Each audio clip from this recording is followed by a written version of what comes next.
Welcome, ladies and gentlemen, to the amazing OneGame Showdown. This is the day 4 of this amazing event, and today we will witness the Pacific Yes. game as well as one game of the South Asian region. My name is Shivansh Phoenix Singh. Alongside me, it's going to be Mr. Spartus. The Spartus, finally, we're going to witness some interesting games of the Huh? Pacific region, and some teams will debut their matches on this OneGame Yes. Showdown. How much excited you are, and how are you, by the way? I am a lot more excited today because we have seen how Indian teams are gonna play. We have seen them, we Yep. have seen the best of the best making out from the group stages. But today, we will see the debut of the Southeast Asian teams. One of those teams that have competed in the bigger stage of Ascension, some players that have international experience, and all of them will compete against each other today in a defense styled format as well. So that makes things even more interesting because again, Yeah. the APAC region is completely filled with some of the finest teams that we are going to witness today.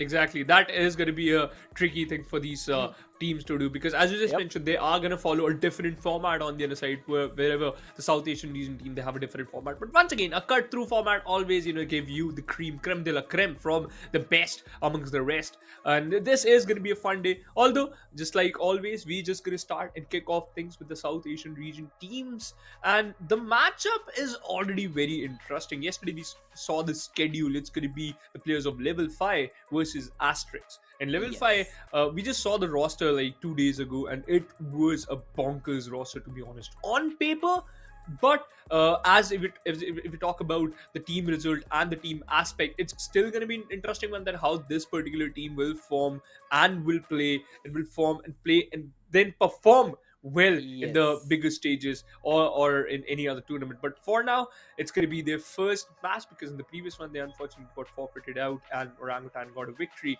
But uh, other than that, the Pacific region teams, we all know our guy Fridz already created a lot of hype around DSG. We both know how incredible Alter Yes. Ego is, and some of the X factors some teams can bring in terms of Zol or maybe Sharper. Oh, definitely a possibility. Even BTR is there to face things Yeah. off. We have Rapid LOFI as well joining into the mix. Rapid LOFI is one of those teams that competed in the Ascension this year. So we know the caliber of those teams from the past tournaments they have performed into. But also, if you talk about the first match of the day, that might be the last match for both the teams. Asterix and Level Yeah. 5, they played the first games, could not win it out. Level 5 was not there, so again, they have a defeat in 0-2 format against their side. So for them to qualify from the group stages, it's not gonna be possible. Whatever reason, doesn't matter what happens today. It is just gonna be one of those matches where you go in, have fun, practice for the upcoming tournaments. Cause qualification from here is kind of impossible for both the sides. But what I want to see Exactly. is some great Valorant action from both the teams. That is true. A perfect Valorant, maybe, probably if we can able to, just pull it off. Because last time when Asterisk, had a match against the players of Rival Esports, it was a very interesting match. Although Rival Esports got a little bit complacent in certain rounds, though, that's why the scoreline was 11-13 in favor of the players of Rival Esports. And then the map of Haven, which was Asterisk's pick, they end up getting 7 rounds. That's it. But other than that, two players which caught her eye was first of all it is Rinsat and then River and Wave. River especially was an incredible player despite of the fact he was playing an initiator, but in terms of frag power he was a tremendous player. And Rinsat, my guy, just built different, approximately secured 50 frags, although he got the highest frag in that particular matchup. Aziz got 43 and Rinsat got 46. Can you imagine, despite Aziz in the server, you have Rawfuel in the server, you have Antidote, Levi, these players in the server, and Rinsat just toppled down every single one of them. But hey, moving forward, after this one particular match, high chances that this will be a BO3 matchup, a 3 maps, a pair matchup. On the other side, FULLSENSE versus Zol. A lot of the fans are already supporting FULLSENSE on the board, Spartus, because they all know that too, that FULLSENSE is a better teams in terms of that matchup and also in terms of that team performance. Zol, we still want to see some of the crazy shenanigans from their side. Other than that, let's hope for the best from their side. Oh, again, it is going to be definitely interesting. But yes, if you talk about today's all 3 matches, the team that I really want to see is FULLSENSE for sure. One of the best teams out there. But yep, if you talk about the today first game, Team Aztecs taking on level 5. Aztecs' past match was against the tournament favorites, Rival Esports, and they were not able to capitalize, except for one single player, and that, as you mentioned, was Rinsat. One of those players who showed individual brilliances, but as a team, Asterix was nowhere to be found. If they were able to win their 1v1 duels, which only Rinsat was. So that was making sure that at least his team is giving some competition to rival esports. Other than that, it was just a one-way traffic. Exactly. It was just one guy pulling off the tug in that tug of war, and the other players were just unable to perform that well. But hey, you were also facing rival esports. Though rival esports committed a lot of mistakes on that day. Spartus, I actually thought that they would have gotten overtime and set map could have went through Asterix's favor though. But hey, that wasn't the case. It ended up favoring the players of rival esports. But hey, Asterix, you got to do something today. You have to perform well, because you're gonna face one of the finest players, not the team, because you know what, those individual players perform well on the international stage. Once you have Kohli, and also you have Lightning Fast against you. And if I'm not wrong, yeah, Paradox is going to be there too. So Tricky, also one of the most craziest lad from our region. So you have to be careful of that too. But hey, Asterix, other than that, this has to be a crazy run for you. And I hope these lads will perform well. And Rinsat once again showcased the similar performance he had done, and the type of individual brilliance he had showcased us in the past. Oh yes, but yeah, if we talk about the other team, that has to be level 5. Like, if you see this match, it was just Rinsat winning out his duel. That's it. Yeah. The highlights from that match was Rinsat and Mogo not able Aziz. to clearly win out the frag. Like, you expect Aziz and the entire rival esports to perform at the top notch level. They are the finest team in India right now. But other than that, they were kind of brought aback by one individual heroic. Like, even the map of Ascent was 13 to 11 in their favor. So that was something which Asterix was capable of pulling off if they performed well. And I expect something similar from their side again. But if they play as a team with Rinsat heroics still going on, level 5 might face even more competition. Let's see if they are even prepared for this particular matchup or not. Because yeah, as just mentioned, most of the highlights were just, maybe it was from the side of Aziz and Rinsat. That's it. Aziz was just hitting his shot and Rinsat was just hitting his shot. Other than that, every single one of them just falling like dominoes. But hey, level 5.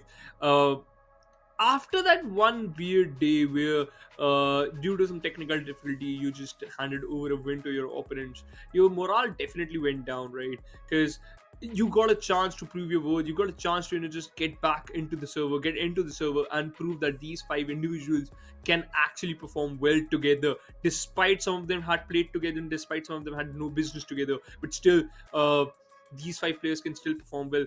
Now you got a chance. Now you have an opportunity to play well, especially having Ross in the roster. Oh yes, we have to see that. How does Russ perform in this game? Because again, this is something which we definitely want to see. Because if Russ plays, how does he gel up with the team? How does he gonna IGL the Indian core? He has played with Lightning Fast earlier, so that's not gonna be a big deal. But Paradox, how does Tricky play with it in his guidance, and all that have to be in the equation. Because again, as an IGL, yes, he has showed what he is capable of, but doing the same performances with a different team is kind of tricky. But yeah, if you talk about Team Asterix, Icarus, Rinsat, River, Wave, Yash, no changes in that, and this lad, Rinsat, all eyes on you.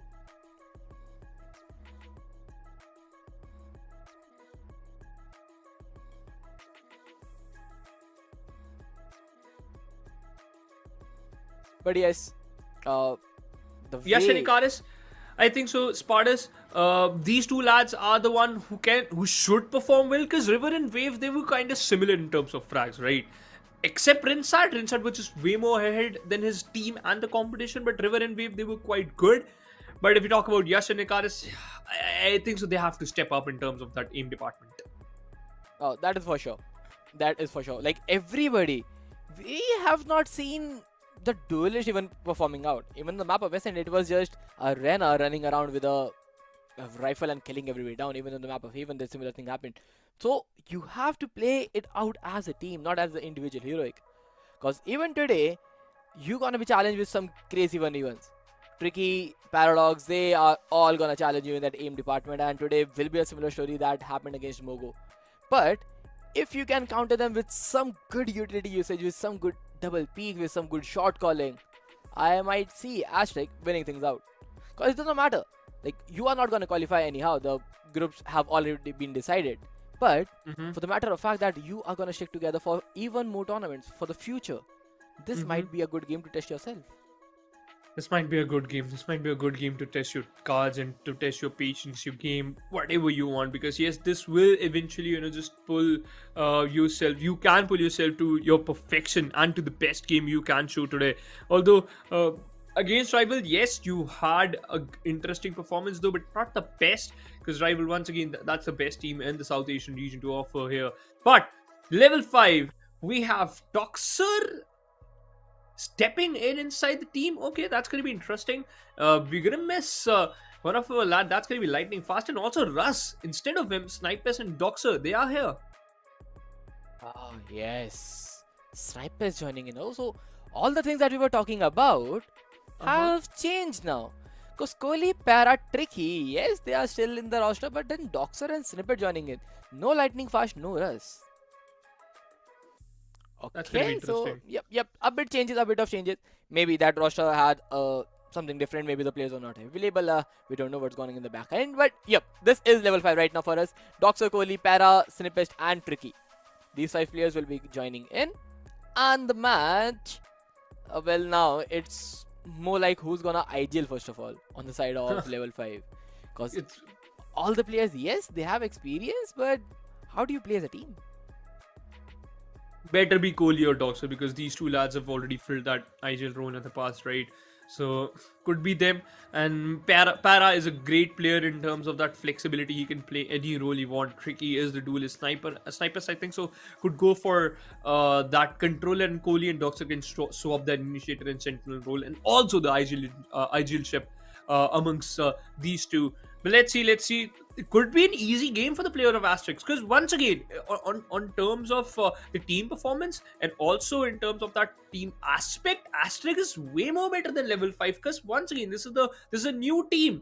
2 days ago we saw a new level 5. Today we are witnessing a new level 5. So yeah, that's a new thing for us too.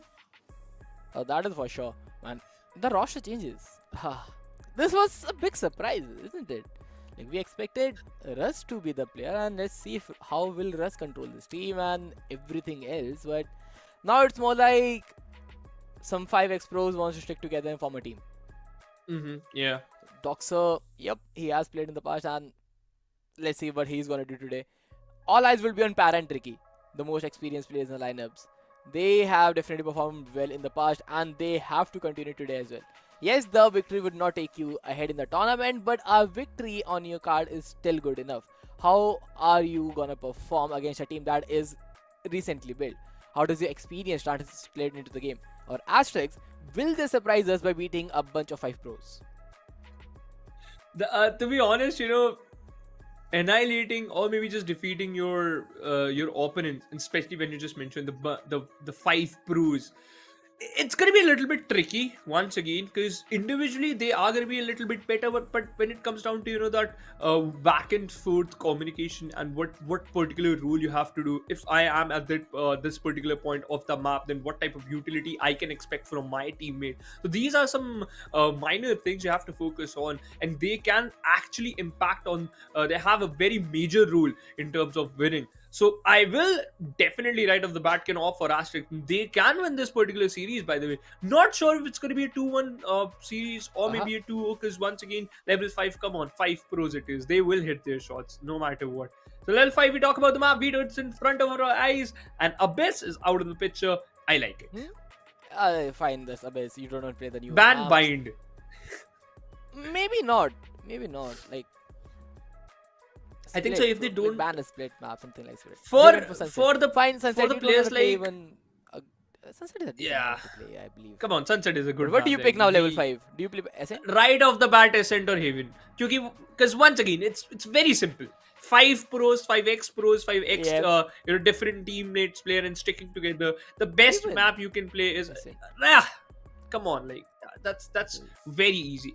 Asterix would have opted to ban like Ascent, or maybe they're not that strong on Sunset. That's why they opted to ban. Could be a possibility. But now, what do you pick as Team Asterix? do you go for Haven? Last time you played with a Rena composition with some crazy M2s. Better. Split? Please don't pick Split or Bind. I think so. Go for Haven. Split it is! This is gonna be crazy, man. Challenging the veterans on the map of Split. A map that requires a lot of default structure, a lot of structure to control the extremities. Yeah. That's gonna be pretty interesting. What Are do you we gonna Pearl? witness? Yep. Level 5 is that like nah, we just want to stick to the puggish maps.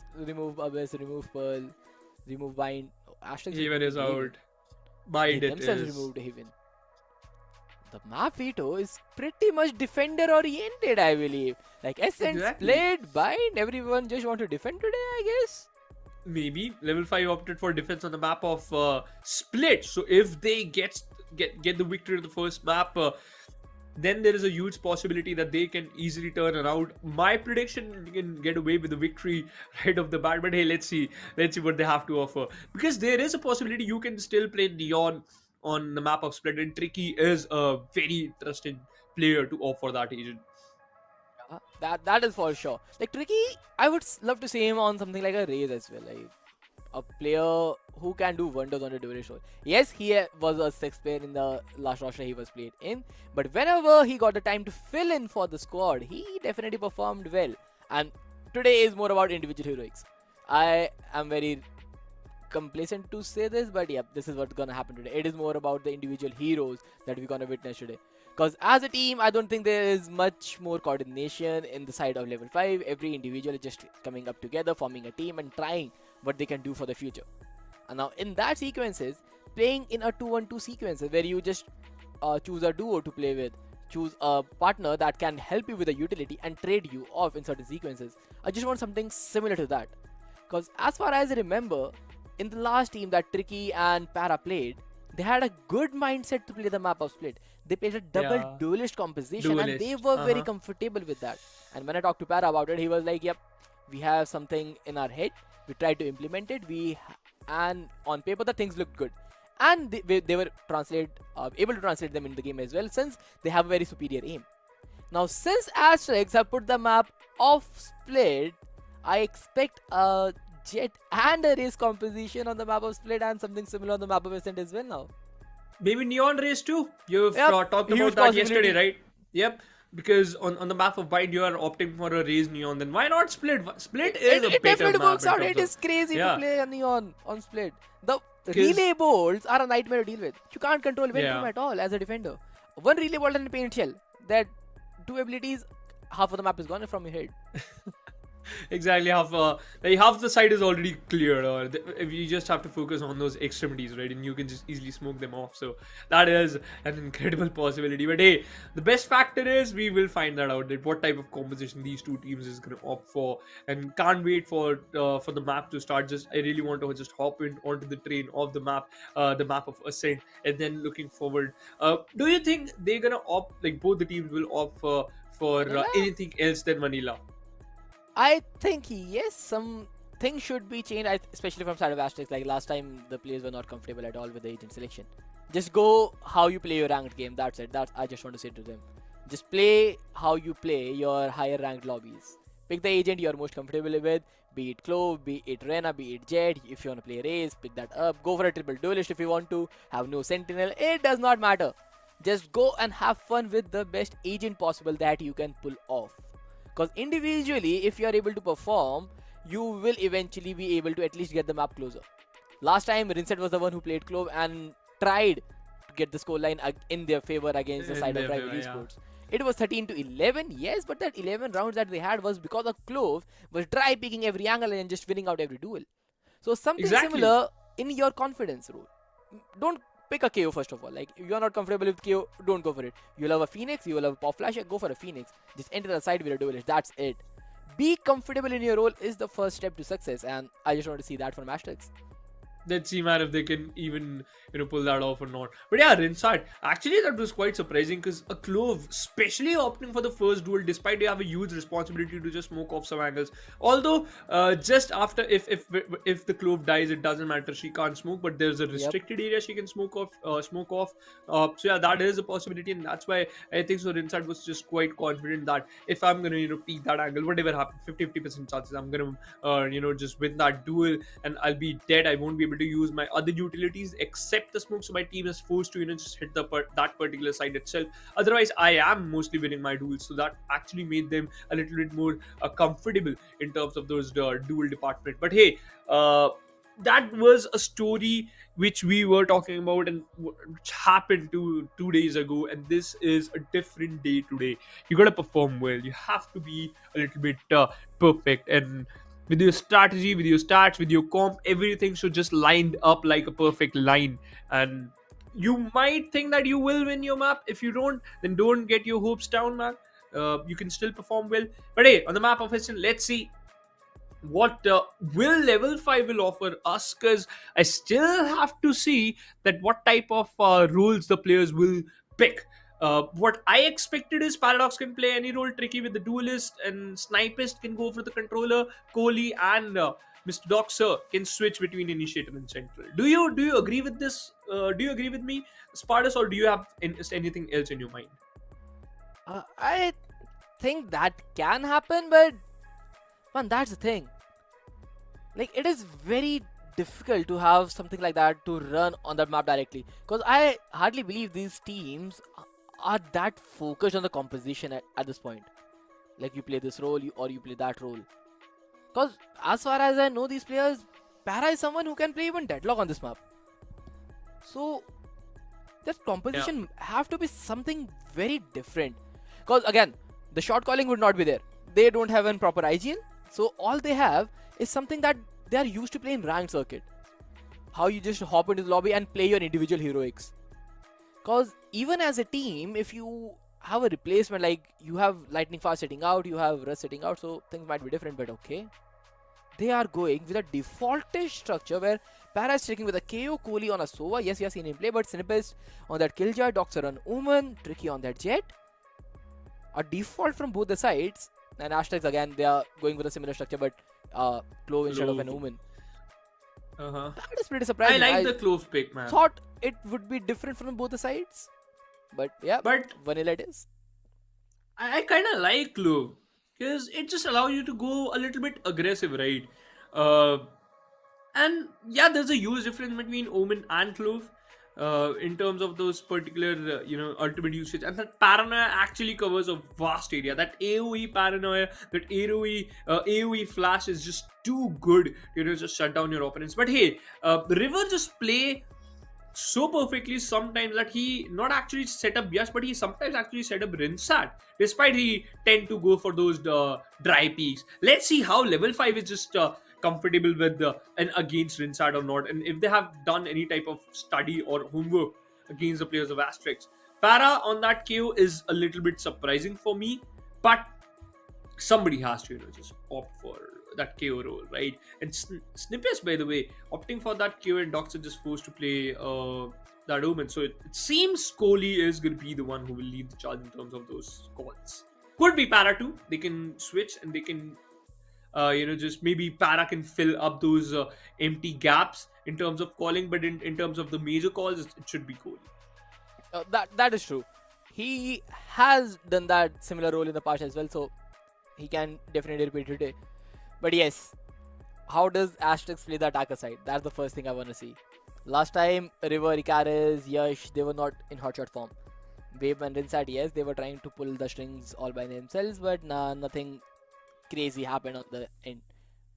Until Rinsat was able to just frag out everybody in the server. So that's one thing they have to witness today. But other than that, how does Snippest play? Because I have not seen this guy play earlier. Snippest, I have no clue on where this guy is coming from. So, watching him play in this circuit would be definitely really nice. Because how does he gel up with the best, one of the finest squads? On paper, yes, each one of them has huge experience on the side. But now Snipped, is he comfortable to play with such a lineup, because sometimes the communication, sometimes the utility they expect gets a little too overwhelming for you. Will that be the case for him?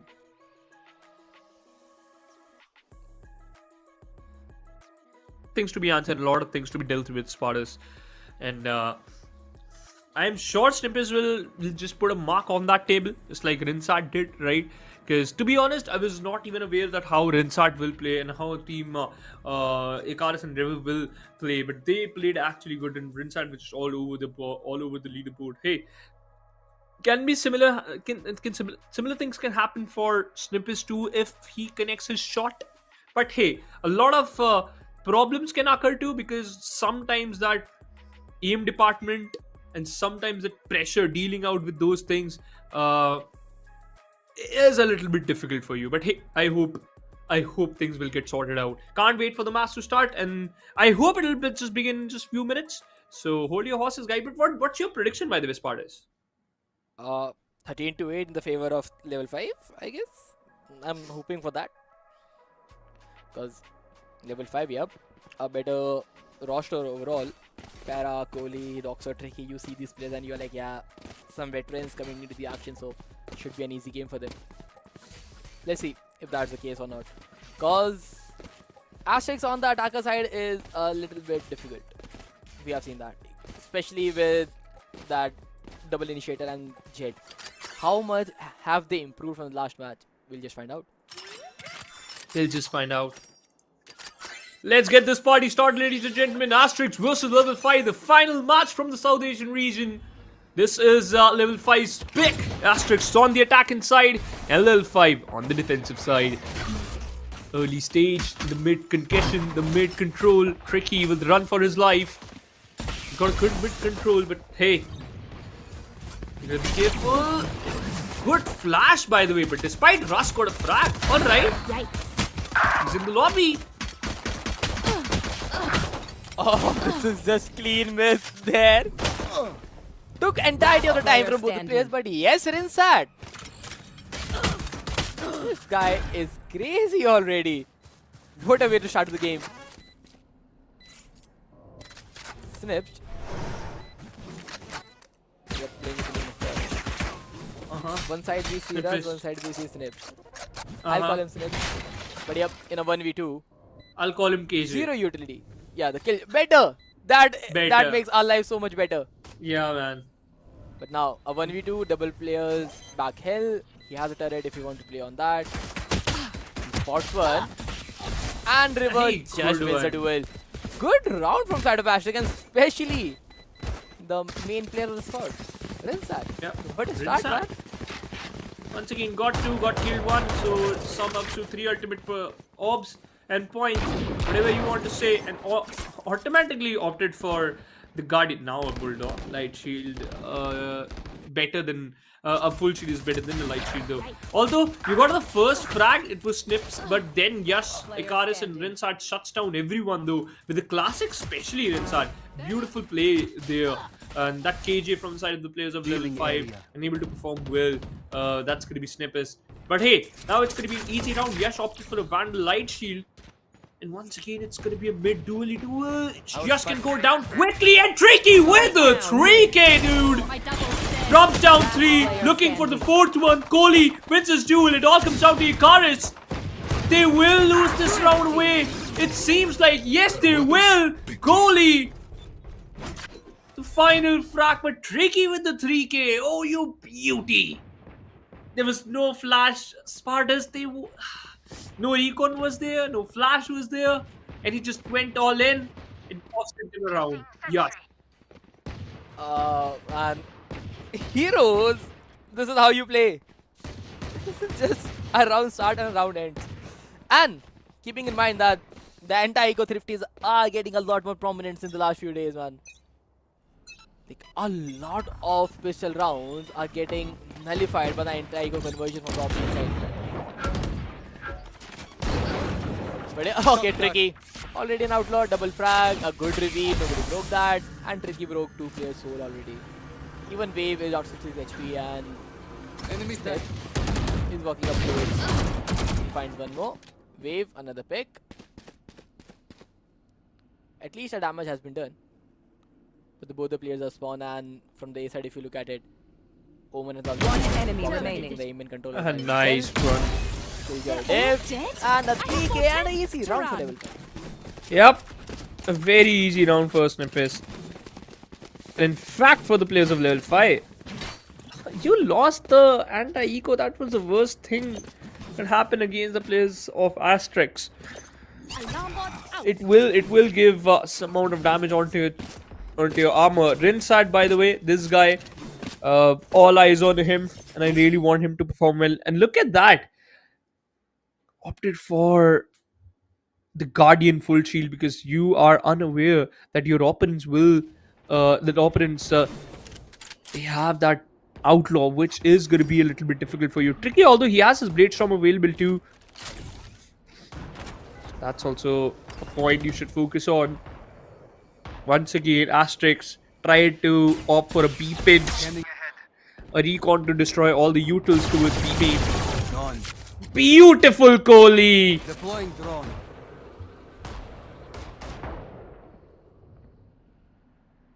The frag maybe awaited. But yeah, if you look at the split that ASTERISK is trying, they don't even know where to move in. The deep is a smooth is not there. No whip there, but again, power flash, level 5 gets another river. It's good for one. Rinsat finds another frag. Oh, hold up. The things are getting interesting now. The Guardian Demons are stepping up. But the only concern is how do you get the spike with no flashes in your hand, River. Oh, paranoia play. Yes, a paranoia play will be the one. You cross in. Spike retrieved. Doxa is ready with one. 30 Drop seconds. the paranoia, swings out, but Rinsat, Nice good one. swing. Utility Got the side though. change. Uh-huh. Again, still a 2v2, but yeah, the lockdown. You need to plan, you need to go out, and all Para needs to do is just mark the exit. Enemy remaining. Ban Rinsat! Ooh. That was What's going on? This guy is ready. I reckon I'll take doesn't know how to shop. I've earned it. A quadra in a round and Rinsat, you beauty! This is how heroes are made, Phoenix.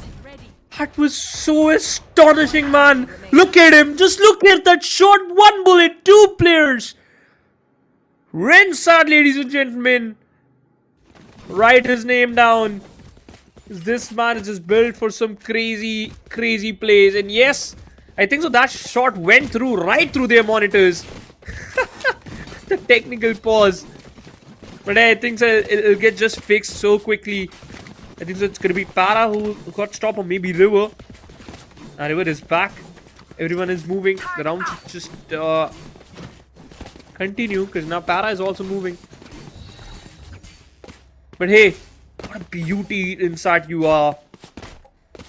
You know, the interesting factor, look at that Sparta is, you don't have a pick me up. So now he's just solely focusing on that not dead yet. So Rinsat can play a little bit more aggressive than he should. And this could be again a B pinch because this is an ultimate collection round for the players of ASTERISK. Because look at that. 2 away from Hunter's Fury, 2 away from that Null Command, 3 away from that lockdown. Yash is still 1-4, but to be honest, he's just creating space. That is a positive point we should look out for. But hey, the round will begin. Wave. Focus on any type of interesting play. Tricky with the knock from CT. Kohli with the spam. Kohli has his recon available. And Wave. Yup, looking out for some action. Got it. And he won both. Paran. Doxer thought that they will make a play. Guess what? They're not that better there. Snippet spots out a player. Kohli with the spam. Yash can still get this duel in his favor. He will not. But the best factor is you don't have a smoke. You don't have an initiator now. That flashy initiator. You should go A. And that's what ASTERISK is doing. The read is right. But how does the execute work from here? Tricky still has the operator and the Blade Storm available if you want to use that. Although inside he has not dead yet available, so he can be the first entry in the place of Yash. He's already dead. Take flight. And yep, he is taking the first contact. They know Rinsat is the one who can definitely take the first attack and still be alive. Spike planted. 4v5 or 4v3 instead. Wave is low on HP. They are deploying some nano storms as well, and ASTERISK, they are playing their lives so well. Better save. Ricky is finding nothing. 23 HP and up, and no swings whatsoever. Last player Rinse standing. at one, rinse at second. Ricky misses the shot, and he's in reverse one. But that's about it. River with a frag. ASTERISK, third on the board. The confidence on this guy is just immaculate, man. Rinsat, when the door got destroyed, he was just sitting, and then randomly he peeks and shuts down two. The worst factor was Tricky also missed his first shot. And now look at the economy trembling. And Wave, gotta give him some credits, man. The first two duels was in favor. Despite he just tanked some damage in the first duel, though, he still got it. The scoreline is just completely against the players of level 5. And Russ, apologies, Snippet's got a frag. Wave trays him out. Tricky goes for another. One blade left. But Para saves the day. And the round is done. A thrifty, a quick one. Let's do one thing, guys. Push them mid. I have a Blaze Storm. Yes, I'll flash for you, Tricky. And what then? I'll peek with the flash. That was the entire call. And look at the call. How perfectly it worked out. Yeah. Everybody just pushing down tiles. Tricky with the blades. Para with the vandal. Crazy, crazy shots. And yep, you cannot expect such set plays. And once they are hit to perfection, this is what happens. And the very next round, again, they are fighting 3 players B. I can't use that. Oh, Tricky! He missed River. one. But Kohli, just look at that. That Odin Spam finds one, but Rinsat, he finds the He kill doesn't yet care. again. He doesn't care. That is a possibility. Kohli should get tagged. Yeah, he's done. Maybe. Yeah, man. Yes. He was quick. Not dead yet. Has been utilized now. I think so. Rinsat will eventually die, but he's pushing CT. Player standing. And he wins the... Oh my god, this guy. He's made up of steel, or maybe he is just different. Built different, man. He doesn't even care. And you just saw that communication perfection, right? Yash was just right through with him. Where was this guy for so long? I'm not sure, man. Why I'm not sure. why he's not in the tier 1 circuit already, man? Guess what? He Type will of be. shots is this, Phoenix? A running clove, headshotting everybody down. Nice one, Para. Collecting his ultimate though. 1v2. Pop flash, Para, let's go. Damn, you can't win against a jumping KO. Whatever it is. Vape collected his ultimate lockdown. And Para bamboozled by that play. But a good try by the players of level 5. Doxer and the squad should focus. What you can do now. Snippets on the other side.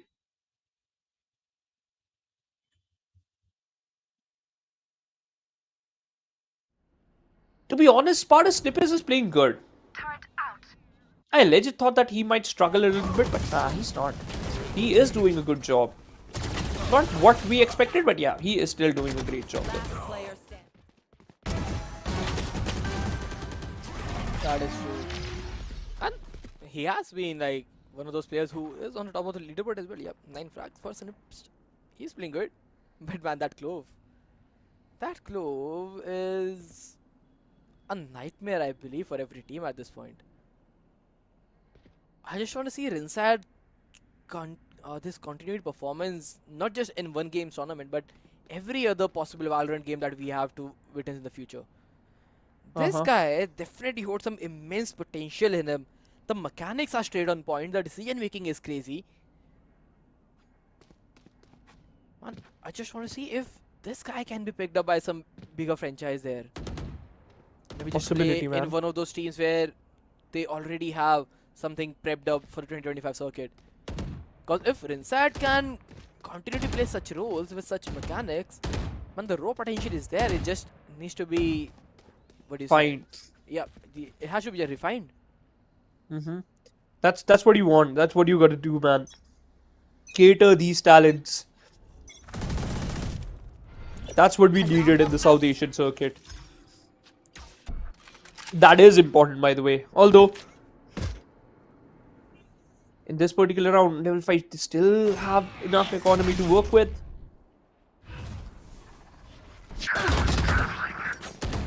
An early play by Tricky destroyed that turret there, but yeah, re-peeking again, drops some of his HP. Look at mid. The players of ASTERISK, they are well aware about mid, so this is gonna be careful. Para, that'll come out available. Right here. And Ikar is holding that angle with the Guardian. I am the hunter. Captive world. Para pops his ult now. Everybody's detained, so they can't do very futile. Para just pop flashes. Good flash from Doxer. Yash, although, turns around and fight both the players. First No Doxer way and then a he did. 180 flick, and Yash, he is online finally. 30 seconds left. Yeah, Para, this is gonna lose his life. Good fragment, Yash. Oh, yes. You should Yep, run. the knockdown KO is down, the lockdown deployed, a 3v2 sequence. Last It's player impossible to standing. take the retake, yes, wave another frag. Snip, he's good for one, but I don't think he can progress any further. The site is gone, the lockdown used and given immense value. ASTERISK on the attacker side, so much comfortable. And the biggest doubt that we had today, how will River, Icarus and Yash gonna perform? Because last time on the map of Ascent, they didn't have a good run. But today, yeah, they are there. They are looking very much online. I'm just loving it already. Not even backing off to invest an ultimate there. 5th round on board, and I am not sure. We were legit talking about Yash. He just got 1 in 5, and now he just legit secure a perfect round, which he had no business winning. I like. One more fact I just want to mention is the economic structure of level 5 is pretty decent, right, Spartus? I haven't seen them a single round, perform like played without even a single AR rifle. So that's also an interesting fact you should focus on. Despite Snippet saved this Vandal, but yes, I will count that in. So good control on that economy, but no control on the rounds. Nowhere to run. But now, look at this round.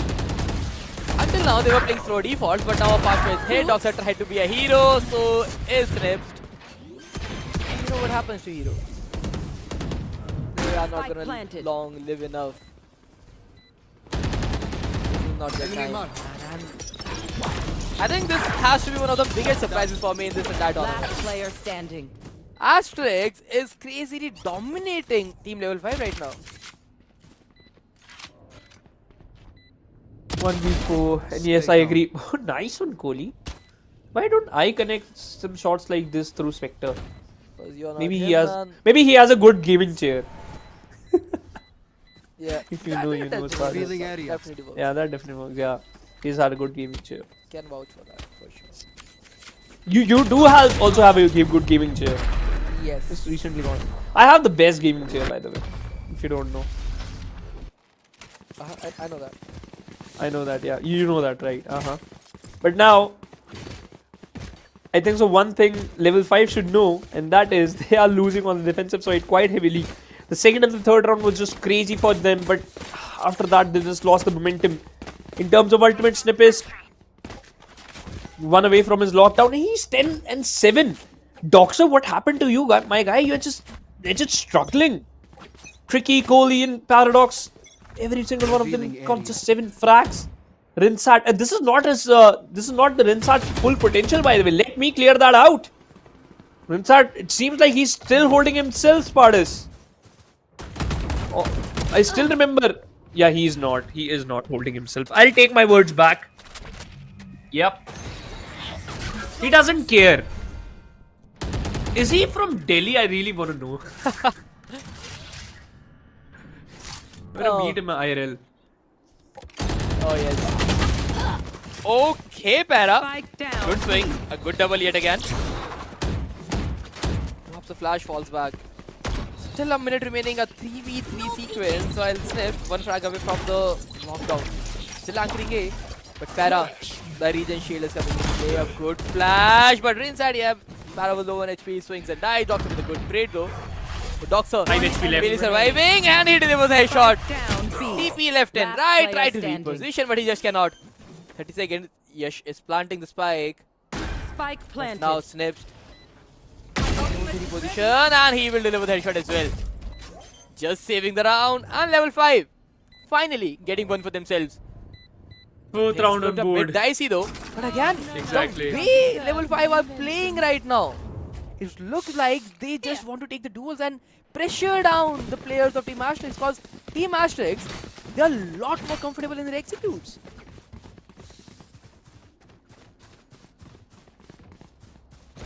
Be honest, one thing. This is the second time Paradox saves the day for level 5, right? He secured a thrifty and this time he just denied everything. Yeah. Snippest got a lockdown, got the round. Rinsat, one away from his not dead yet.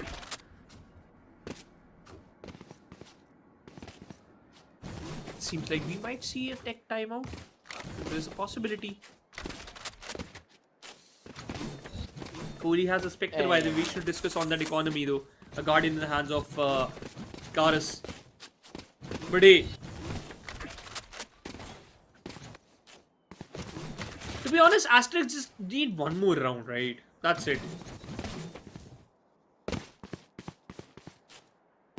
Okay.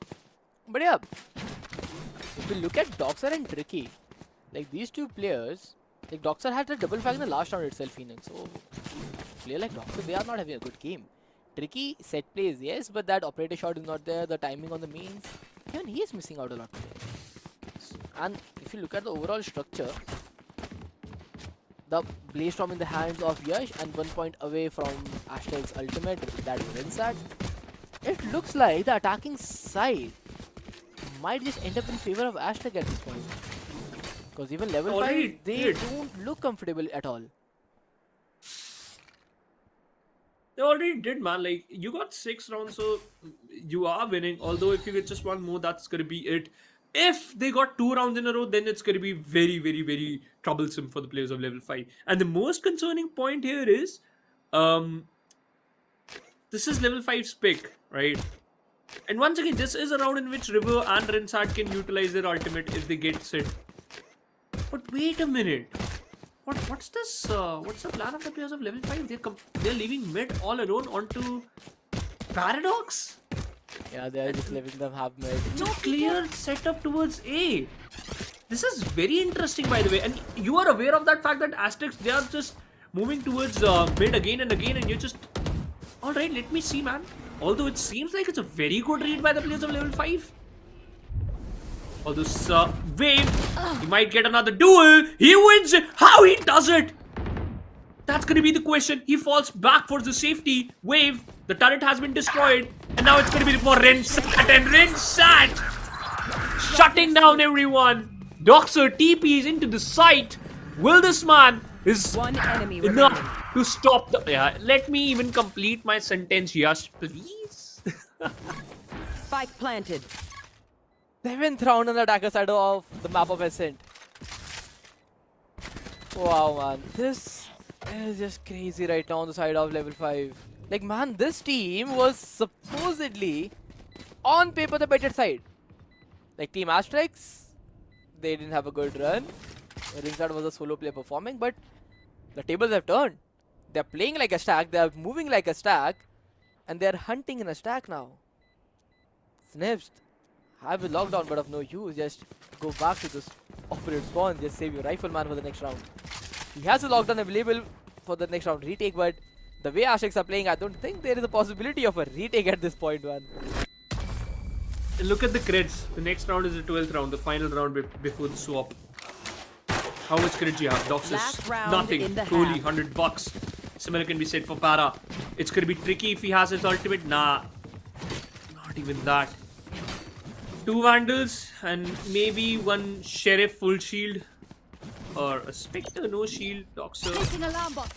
On the other side, Rinsat, he can still play like an angry bull. Because he has his ultimate available. Yash with the Blade Storm. River once again performed. And once again, we had a conversation, right? Wave and River were actually good last time when they played against Rival, and they are still doing the same thing. Yash will move forward quickly towards the big box. No one is there. Sight is completely clear. The players of level 5 will play on a retake because they do have that lockdown available. Now that will create some questions on how you're going to deal with this lockdown. Because you're going to respect it and no one is coming from short. Everybody just win. And I think now we're starting to move towards the A shot. Yes, now finally he will have the timing. But is it enough? He's already detained one player. Hell gets dealt with pretty easily. Tricky to play. Oh, Kohli remaining. Kohli. Doctor cleaning the squad down. And this is all over. 5th round from side of level 5. And what a retake. Double players Good detained. one. And Switching sides. maybe ASTERISK did not calculate the 5-stack retake with a Killjoy ult. Yeah, They planted in the default and they have no plan for the post plant. no one was even shot. Although Doxa was just holding that angle, but he could have won against him. They just had only 2 Vandals, so maybe they didn't even have thought about this, that they have an ultimate available. Otherwise, they would have went towards B. But hey, nonetheless, you got a 7-5 swap rather than an 8-4. Could have been a better one, but nonetheless, now we'll move forward for the follow-up round. And that's going to be the pistol, the second pistol. The previous one got acquired by the players of ASTERISK, although they lost the anti-eco. But level 5, they got to win this one. They have to. Scanning ahead. If they want to win the game. Oh, this nice is a good start. spectating, man.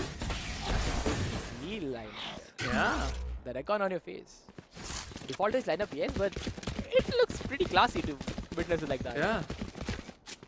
Never saw it like that. I always had that drone view.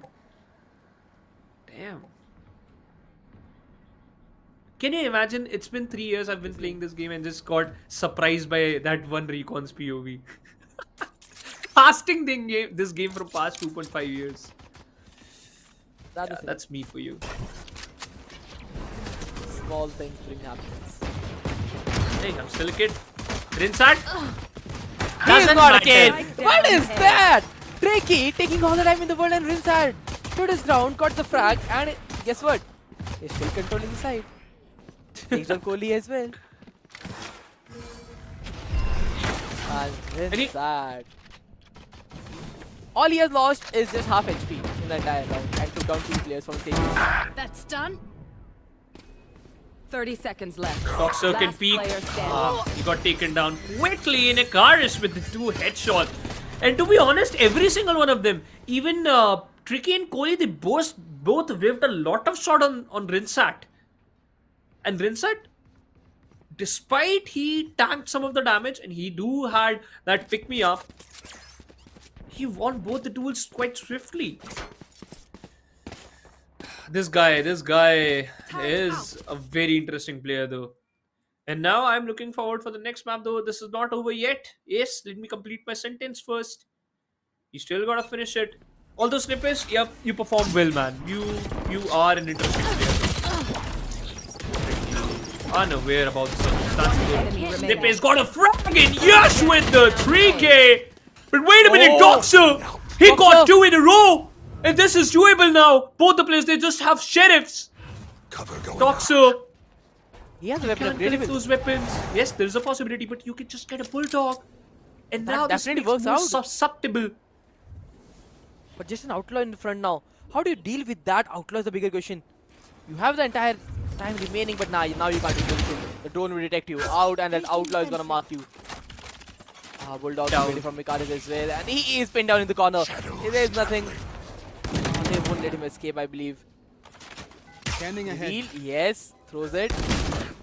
Detected. Oh, Doctor. He's trying to be cheeky, but no. Even more time waited out.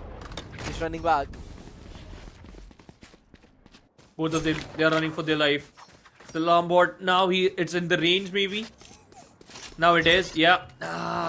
Yeah, they 30 got the seconds information left. that he is moving towards B. And look at the alarm bot, man. Chasing down Doxa like a thief and a policeman. Doxa peeks. And he tweaks. That's the end of the round. ASTERISK once again almost gave away the anti-eco to the players of level 5. But hey, Yes. Wave saves the day. And Icarus too. Just surviving, man. Just surviving at the very last second. Because after that double outlaw frag, the reload and then missing out the shot from Rinside, which was pretty rare, and Doxer, man, the stinger is just nasty.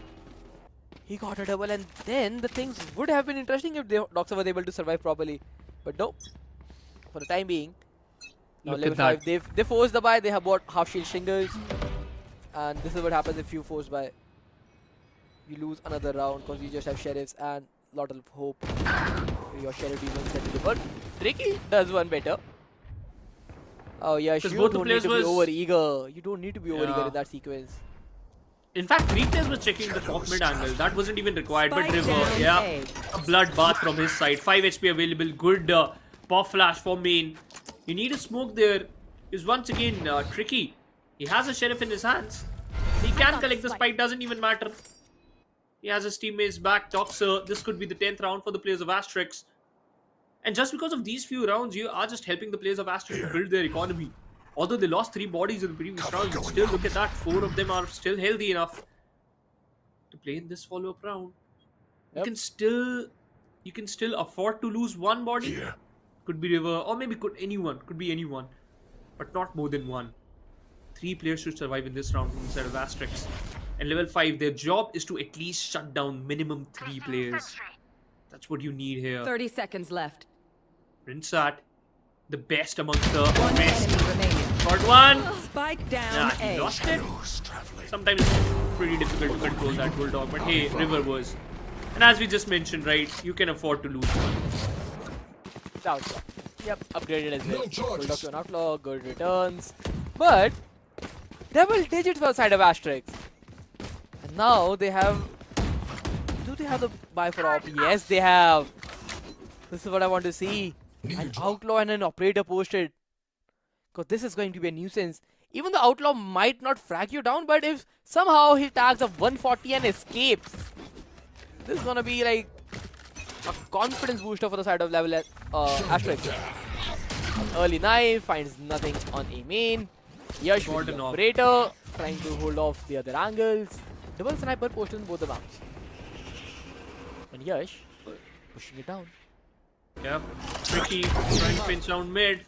The alarm bot bursts. And it tags the turret. And there's still a player in A. That's going to be Kohli. So this could be an A hit though. It could be a fake. The op has been detected. And it's going to be very difficult for Wave to handle this position. But Wave does a job perfectly. Tricky shuts him down. Falling back for safety. Spots out the player that no one was there. And now it all comes down to Rinsat's brilliance. That how we will manage to just get the players down. You don't push the smoke. You usually don't. You never. But will Rinsat do that? Hurt 2 players. Every single one of them is just crossing him. He's so close. The smoke would dissipate. And so his life. The parallel was there. Showed his back. And still won the duel. down A. Tricky eventually shuts down River. Rinsat went away. Saved his life. The operator in the hands of Justice. A player on top of Jen. That is none other than Spike planted. Tricky. Last player standing. He finds 3, he finds the quadra. Last player standing. Top Chin turning things around. Icarus against Tricky, a 1v1. Spots the hit. Icarus, you have been spotted. You have dropped down. Tricky with that ace. An ace for the Jet to close things out. Top Chinny position. Everybody just trying to take the trade of their teammates. But nah, man. Tricky winning each and every duel out in the market. That one spot of top gen. Immense value for the side of level 5. Rinsat, River, they had good opening frags, but that's it. Nothing after that. Individual heroics yet again from side of Tricky and making sure that level 5 is able to finally get around on the attacker side. It took Tricky to secure 5 kills to let his team win a round. Now look at the economy of ASTERISK. Just because in the previous 3 rounds you keep on losing out your players, that's why it just costed you your weapons. Although Rinsat, you never expect a player to be on top of the Gen in this position. But Tricky did a bit better there. In terms of ultimate, you do have to from the shadows and that Blade Storm though. And that's what Tricky will utilize. He will go for his Blade Storm because look at that, he has a stinger. The Rinsat, Light Shield, Pick Me Up, and also not dead yet with the Sheriff. A deadly combo, especially in a deadly man's hand. Still leading the pack, still leading the charge in terms of those eliminations. 4 rounds advantage. Could simmer down to only 3 because level 5 can win this round though. But the fact is, Spartus, the duels were just quite in favor of the players of Asterix. Because you saw, right? Wave secured the first pick. Tricky trades him out. And then Tricky went through shot inside the site and still shuts down the players. And he had nothing except one cloudburst and enough draft. That updraft gave all the value. The top Jenny and just 1 taps. Good round. But yep, can be considered as a hero round. But that 1 round is so valuable that Asterix are now forced for a save, and level 5 can get another round on the back of the opponent's weaker economy. So let's see if the sheriffs are actually valuable or not, or will this be an easy round for the side of level 5. Rinsat, half shield sheriff. Till the time this guy has that gun, things might be fairly easy. Even Yash, if he finds one, the Blaze Storm will be online, and then Blaze Storm is definitely a pretty suited weapon in eco rounds. Let's see. Tech pause is denied. Expecting a flash, they're tricky from the side of the players of Asterix, but they are moving A. Come on, if they win the A main duels, this is done. Rinsat lost his life. Yash got one frag. Yash can get another though. Just chasing down Kohli. Tricky, unaware about the Locks player. And he will miss his shot. Wave and Yash got one frag for themselves. Yash with another. And Tricky left alone on his own. It's a 1v2. You don't have the spike. One bullet, that's gonna be enough. One blade storm, it's gonna be enough. Lob that phantom to his teammates. River, Tricky with the vandal. Yash peeking around. And this has to be the crazy one.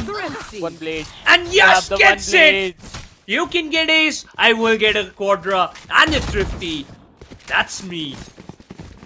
Oh, this round was so valuable for team side of Asterix. Yash with that Blaze Storm frags, man, a quadra to start the round. Farm that off. Docs are just able to get one, and then Yash turning things around. The battle of the jet from both the sides, and Yash definitely was the better player in this round. 11th on the board. Economy of level 5 broken yet again. Marshall, Bulldog, Sheriff, Stingers, that's all they have. And Team Asterix, they are looking very comfortable to win their open map pick. Oh, beautiful, Yash. Yeah, River, he's done. He might lose. Will he? Yes, he surely will. And Tricky with the frag though. He won't be able to collect that weapon. And Rinsat just dropped down only 25% of his HP. Yes, he's done. Kohli with both the shock darts shuts him down. A 3v4 with an op in his hands. Yash. Attack. It's a bad position to play by the way. But still, a doable round for the players of level 5. Late reveal, but Ikaris, okay, finds frag. Docs are low, fully low on HP as well. One enemy remaining. Para finds Ikaris and Wave. Docs turns around the map. Another thrifty, another thrifty. An ace and double thrifties. Yeah. I think both the teams are just not giving up as of now. Crazy, crazy close competition. That's what you want, right? Just want it to be a crazy game for your team. That's what you're getting right now. Although I'll say that this is still a doable round for the players of Asterix. Yash could have secured another. Although Wave is still pushing mid with the help of Rinsat. And Rinsat is a problem, but Wave got dropped down. River, he should win this duel, and he will not. Tricky in Para, which is better. 1v4.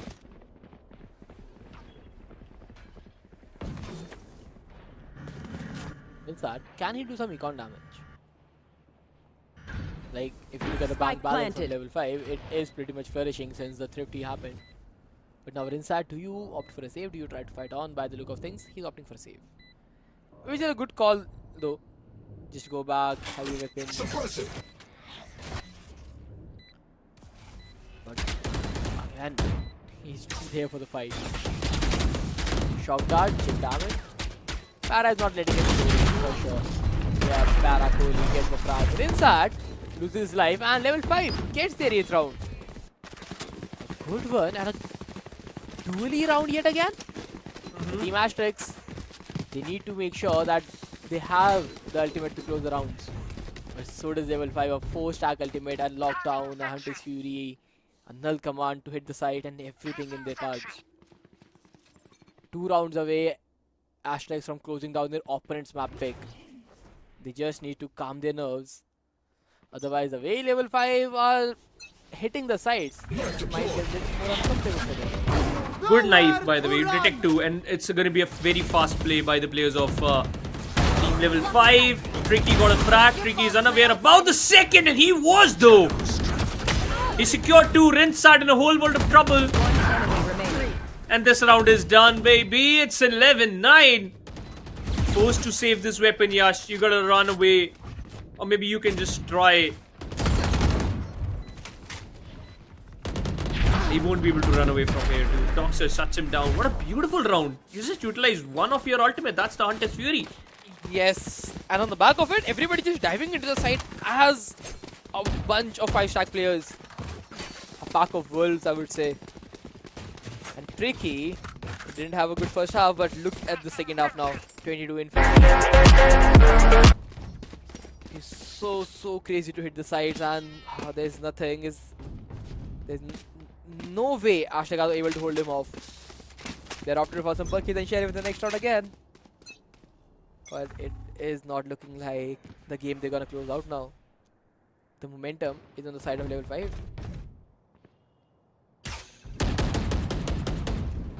Is favoring them. Shutting them down.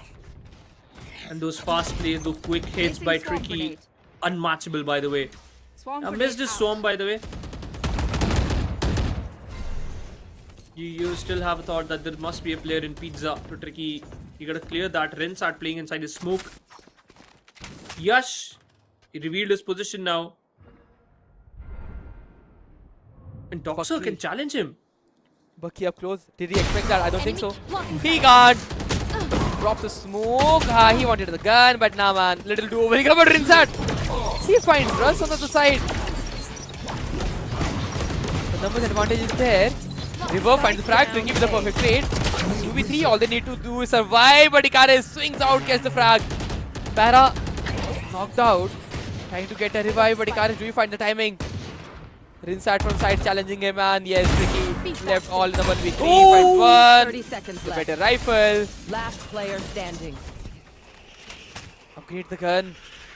Then go for the challenges. 22 seconds and Tricky in a 1v2. He missed the Hunter's Fury. Oh, he's He missing missed it it again. Yeah, And he again, missed a yeah. whole 0 bunch. Unaware about the player. Icarus is just 5% of his HP. Tricky revealed his position though. Now you're aware where he is, under heaven. Drop down. And yes, Tricky yeah, it's a quadra. It's a quadra for him. It's a round for level 5. Tricky saves another day for his team though.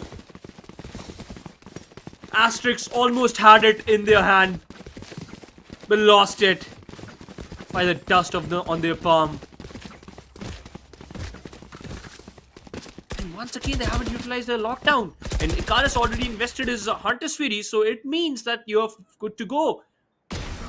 Rinsat and Yash, both of them just utilized their Bucky perfectly. Once again, the duel win against this man, Tricky. This Undeniably was good. unnecessary. A 1v3 Yeah. when one of you plays lower HP, the other has a Bucky, and Rinsat just ego peeking him.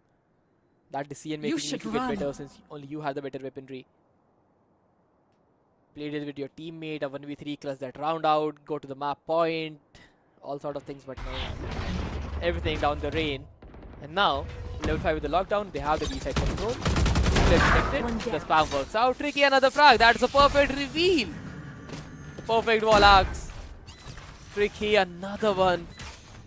And the way things are going on, the miraculous comeback is on the way, Phoenix. Seems like that. It seems like that only, Spartus. The 11th one is looking forward because Doxer, look at him. Smokes out that alarm board and you will be unaware that who is coming behind you. Doxer connected the first shot, missed few though. Revealed himself. Now repositioned, the paranoia connects. You're not gonna win this battle because look at Yash, he ran away. And Wave still opted for a fight. Rinsat still sticking. One enemy Rinsat got a remaining. duel though, and that's it. The op has been saved, not the round. 11 overall, the scoreline have been equalized and ASTERISK, they are not able to defend the map of Ascent right now. Level 5. How many rounds in a row have they won? 5 in a row. Wow. The first 4 rounds on the attacker side, it was ASTERISK one way. And then, they exchanged few rounds and after this 5 in a row from side of level 5. ASTERISK, this has to be the last round and the decided round of the map. You lose this, you lose the map. This is a GG done situation. He connected a body shot though. Yash. High on emotions. A good shot could have shut down Tricky right there, but nah, Tricky is still alive, which means the threat is still there and you gotta be careful of that.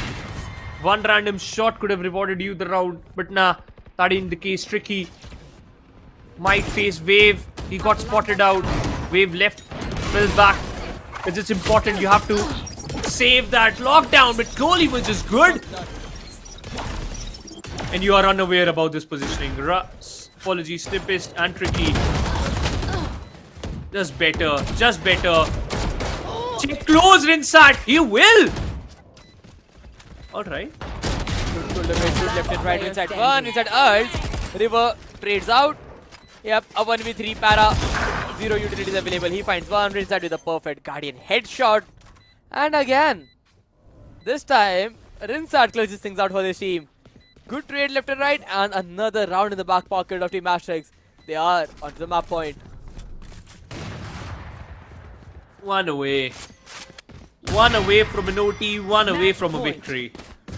The worst problem is you don't have enough cash, right? Yeah, this will cost you a little bit. Wave has nothing. Okay, he just got a weapon from probably Rinsat or maybe Yash. Yep. Rewarded with a weapon. It's gonna be a mid push. So Rinsat and Yash, if they both will stick together, there is a possibility that they will win this round.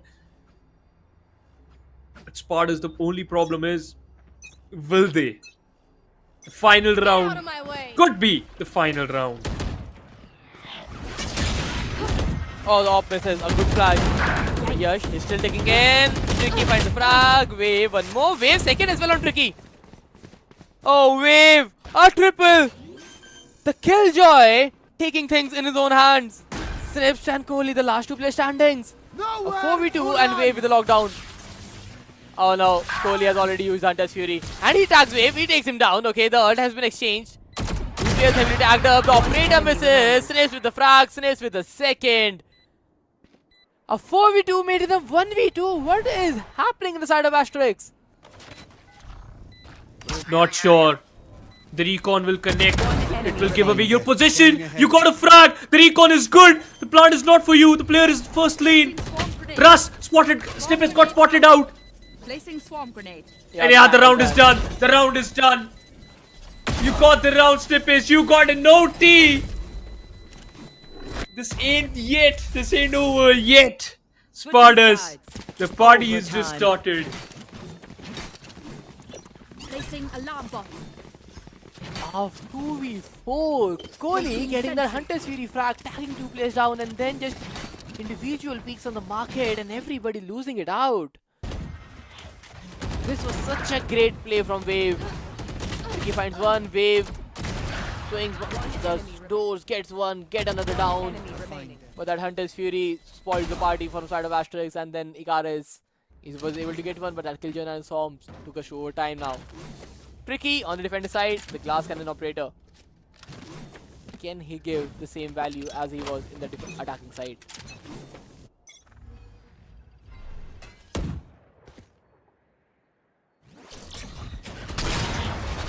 Yeah, a risky weapon to use, a risky position to play on.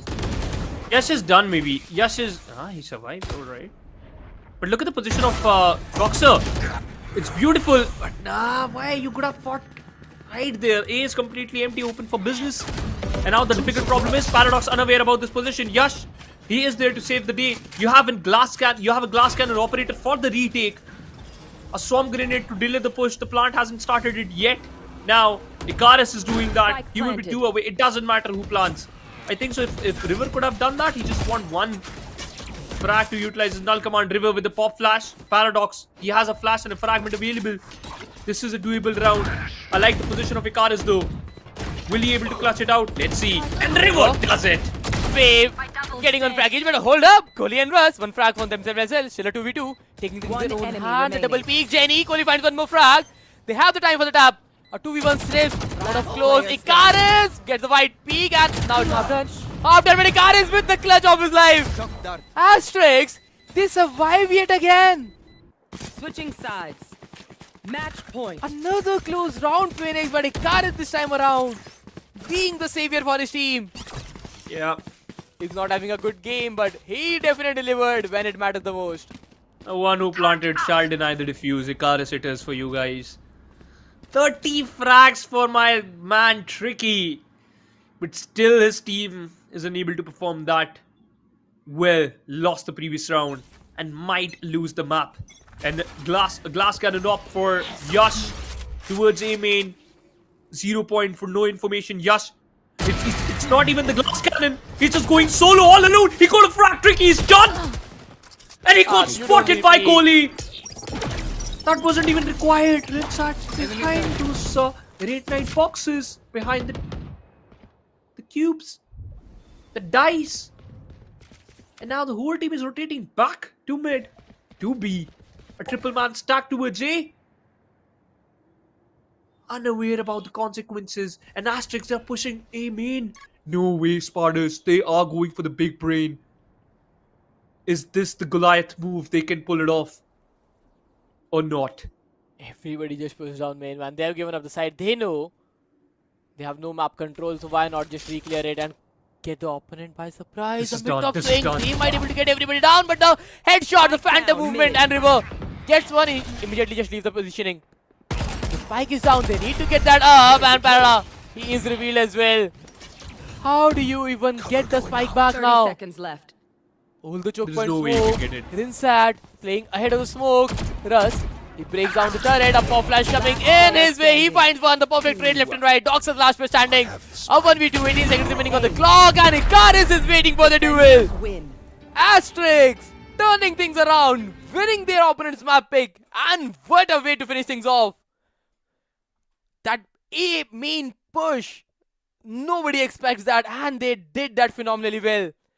Took down the spike carrier and then a reposition for the entire team.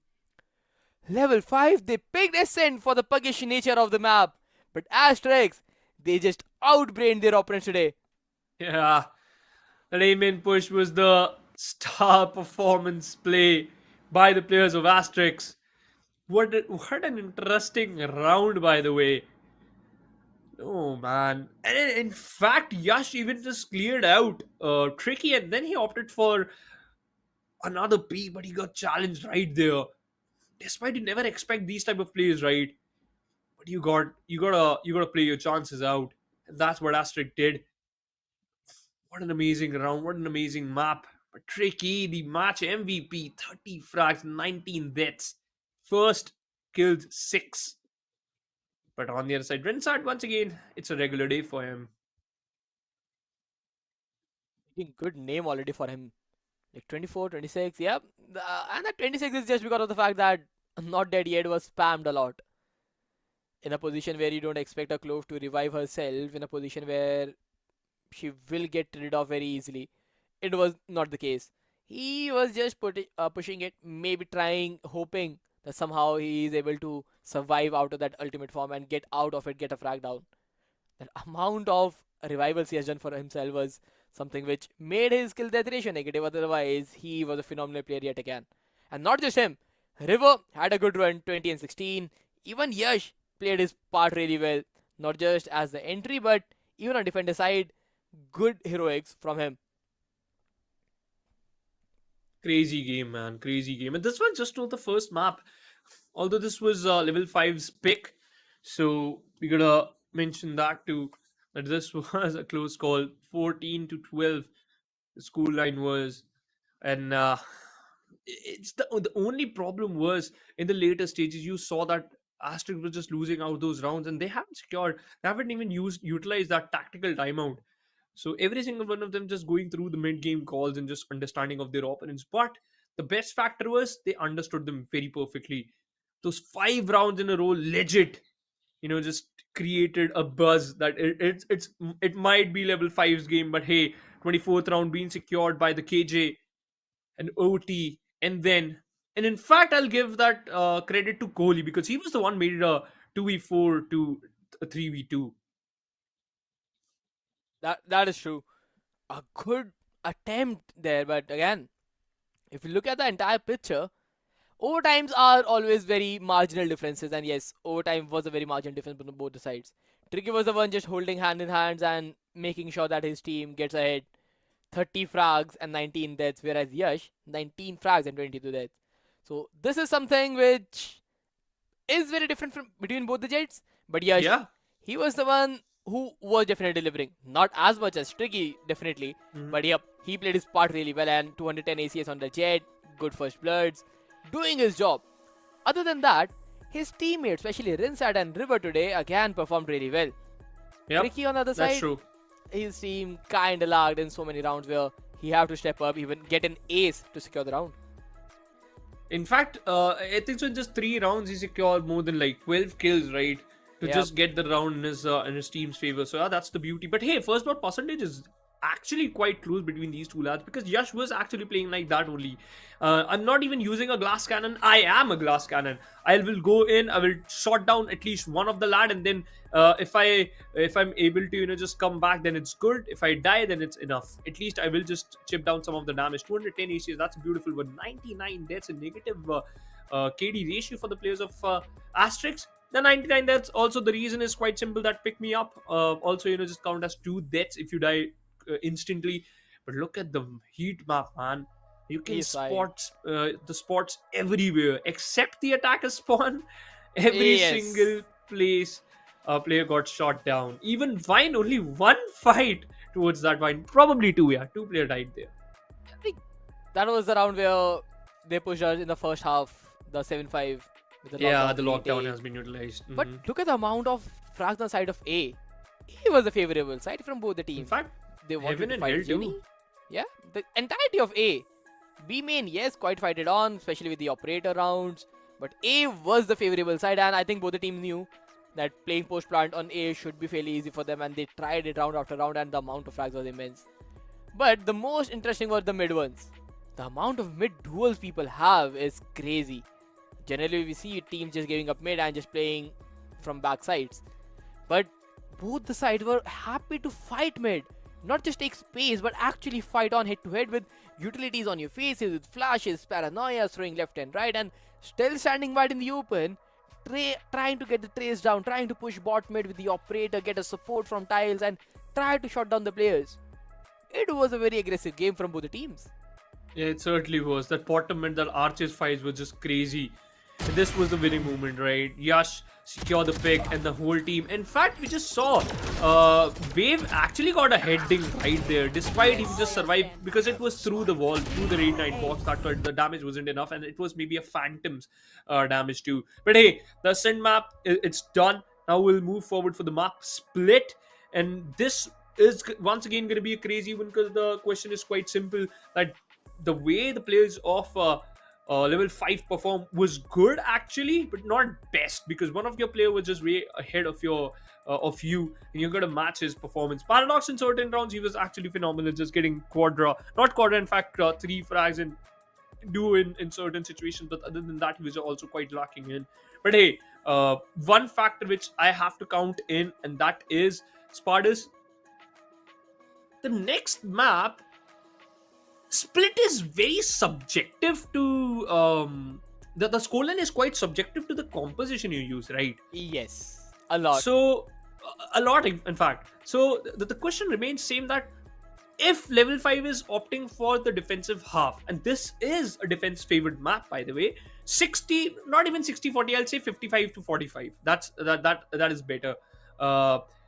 Still defensive favored, by the way, but hey, just like the players of OG, and in fact they use that double controller so beautifully. Techno in fact had an incredible impact by just that Viper. He just put a cloud burst onto mid and he just roam around with his snake bite, and that one piece of utility, that vulnerable stance, just pushed him forward and to take a fight. That type of stance is actually required. But as I just mentioned, the players of Paradox, Tricky, these two lads, they love to play that double duelist, because back in the days they used to play under a banner, the Revenant's banner. They tend to play the double duelist, and they were quite popular and quite comfortable with that pick. Also, we have also had conversation related to the same topic, and that is Raze and Neon could be a part. But now, what about the player of Asterix? Because on this map, we all know that a Raze is actually very important. Jet is really, really required, right? A Sentinel, you definitely need that, because without that mid control, because you have to cycle those either with the smoke or maybe a Sentinel Princess, that is important. So these particular roles are important. But in terms of the initiator, what type of initiator are they going to opt for? Well, we saw another crazy team that played Breach and Sky. Oh yeah. Their game plan was just to hit A. Sky trailblazes up close, you fault line from the backside if someone detected. If not, you fault line for the elbow and your Razor dive into the side. 3 players just running it down to the side, while the other 2 was one where the other player was smoking for the players, and then there was a Sage who was watching the A after push. Everybody knew their role, and A side was completely open for business, and round after round they were able to perform good executes. So there is a possibility that with double initiator, something like Sky and a Breach, if you have a set game plan, you are able to hit those sites really, really well. But do you have a game plan is a bigger thing. Because again, a Breach, I see it coming in from both sides, because it is definitely a crazy initiator with the amount of flashes it can deliver, the amount of cross-map utility it can provide you. With that, I definitely would love a Sky. If not Breach, just get a Sky. If you are not comfortable with both, Sky with the Trailblazer is super necessary to get the early information and a pop flash to add into the mix. So Sky gets a bit more important in this map. Raze definitely is one that has to be your staple pick. As for the controller roles, a Viper Omen, a Solo Viper. That is something you have to... Solo Viper? Yes. Like that, you have to figure it out. How you gonna do that?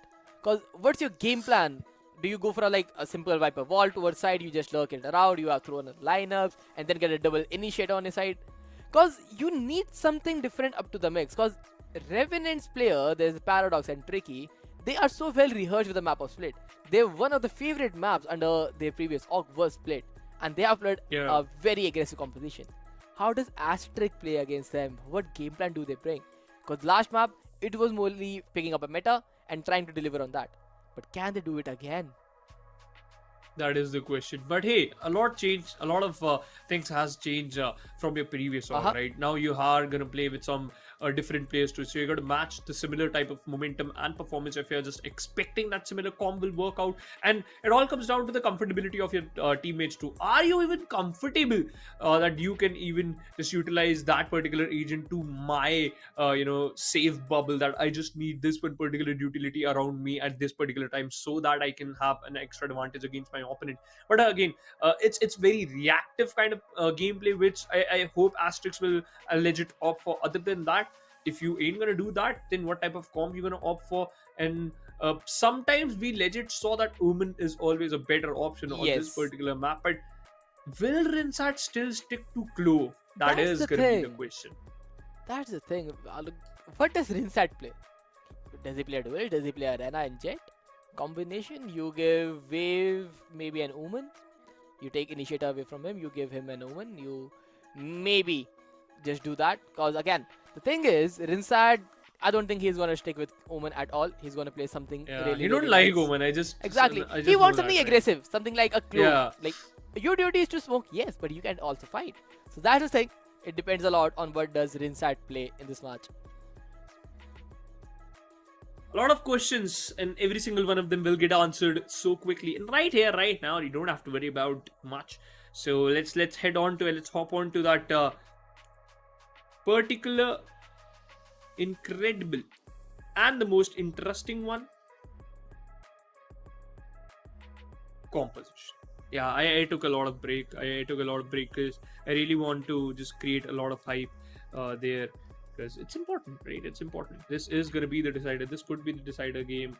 And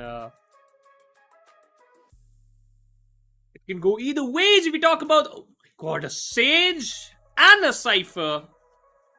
And yeah, Rinsat, he loves Glove. We know that. Double duelist, by the way. Wave is playing Jet. They are going with rank. This is purely rank meta from Asterisk, and I love that. You give a Sky, needed reverb, you play Sky, play Pop Flash Initiators, yes, get to go. Icarus, you were Sova, you play Cypher, does not matter. Yash and Wave, easy, Jet and Raze. Yash, although I would love to see him on that Jet role, but that could be a thing that Wave is not comfortable on that Raze role, so they swapped among themselves. But yes, a pretty ranked based composition, and it has the potential to work because the Sky is definitely needed in this map. The information flashes and the Trailblazer is definitely a great utility against Cypher traps. So that is the case. But for level 5, a Sage Cypher combination with a Breach Raze, which is again something out of the ranked books. A Sage is a stable pick on the map. You just walk down mid, wall off, take your time. Let's see if level 5 are able to use that strategy against their opponent's map pick, because they have lost their own map pick. It's time to shine. Defensive side for level 5. I like the comp, by the way. I like the camera. Interestingly placed. And one of them is a kill trip, which you can utilize from screens and also from the heavens. And is that even destroyable? That can be the question. Camera taken out. Yes. Yeah, it is. Otherwise, it would have been cancelled out quickly. Although, got the heaven control too quickly. All the players are still there. You have a flash and the fault line available. Setting up. Kohli will do. And yeah, it's going to be an easy front. But Rivo got 2 wave 1 for himself. What just happened? Quick exchange of the guns. Getting a double and everybody just shutting down on the heaven area. Asterix, they are on the attacker side, by the way, of the which is the unfavorable side. And Rinsat! Cannot stop it. Swings, wins, swings and wins. That is the case. Snips, yep, Cypher. They are going for a safe front. They are like, yep, just plant it safe. Spike planted. The late lurker is already towards that mid area. It's not planted for him though, but he will control the map. And Snips is trying to walk up. Spotted. Yes, now it is Icarus game to win. The smoke was not needed though, since Icarus was already on the late lurk.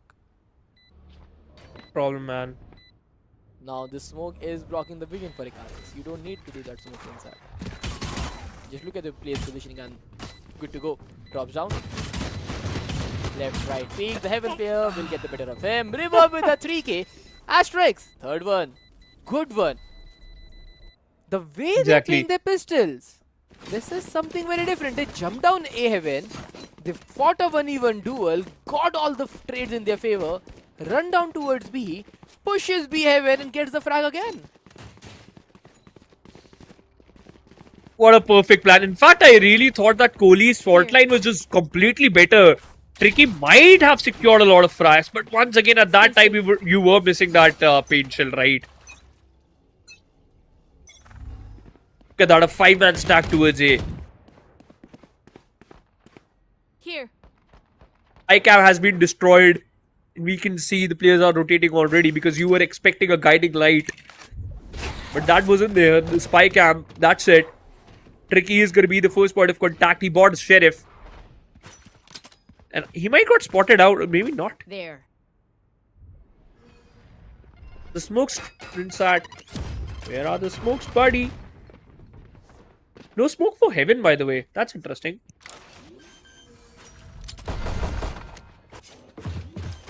Taking that sweet time. Spike Want to planted. re-clear mid first. They are so spectacular. There's someone late looking mid and Icarus So well again. Healer kill. Jump in, Para gets one. Done. 2, Icarus 3. That last bullet in the head of Tricky. One enemy remaining. Toxic denies the quarter. Wave gets one more, and this is the easiest round they would play. Wave, he knows where the last one is. Takedown snips. Clean round for Asterix. Easy side hit. Easy post-part Cypher, conversion. just tell me where they are. I'll do the rest. For the first time, I saw Asterix at a good anti-eco. Otherwise, you tend to lose 2 or 3 bodies in an instance. But that isn't the case here. Level 5 is just respecting a lot, right? Legit.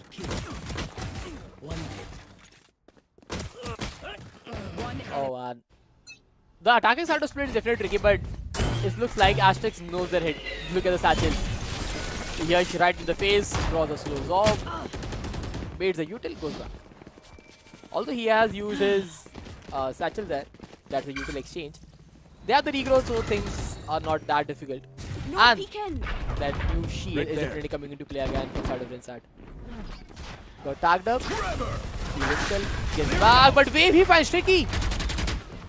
Good In frag. many of the rock position. And now, numbers advantage in their favor.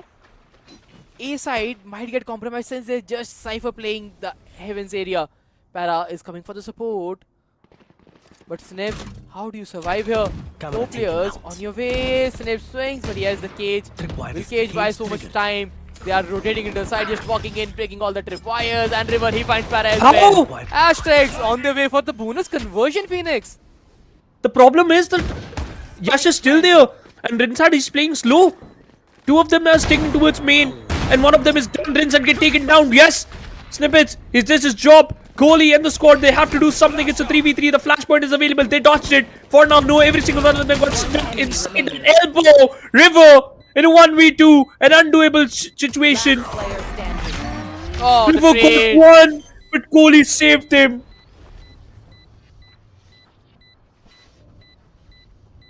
This could have been one of the best rounds. A bonus conversion means you are gonna be so ahead in the game. But nah, Kohli clutching it out for the team. It was so much necessary from him. Right there. Especially how Tricky and Para fell in Right the there. initial few seconds. A 3v5 and then level 5 stepping up from the rock bottom. Getting the full buy on the side. It is definitely good enough. Equal buy. Nah, Buckies and Bulldog. So yes, the econ damage on the side of level 5 is definitely a bit hurtful. But now Asterix, they have the Seekers if they just want to dive in. Yeah. River with those Seekers. And a Judge too. In the hands of Yash. Once again, you gotta control the mid.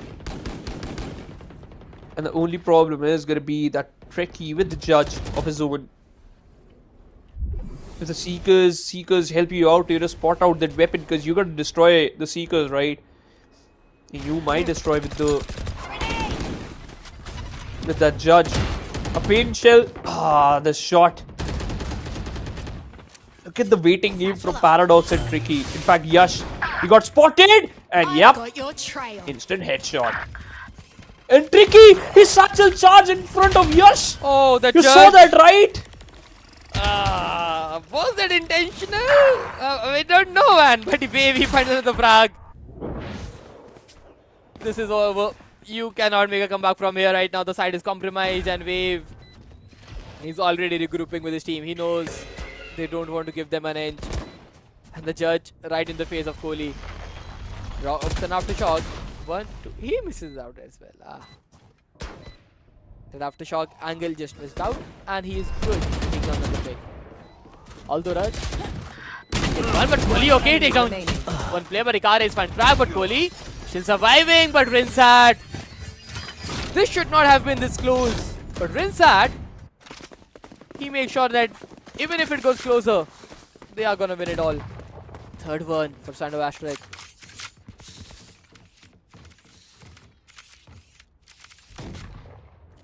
A close call, but you save the round though. Inside. Wave once again. Perfect duel.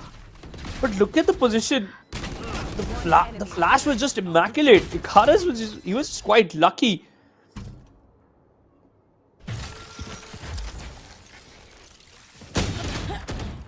On top of the wall. And inside, expects Tricky, takes him down, man.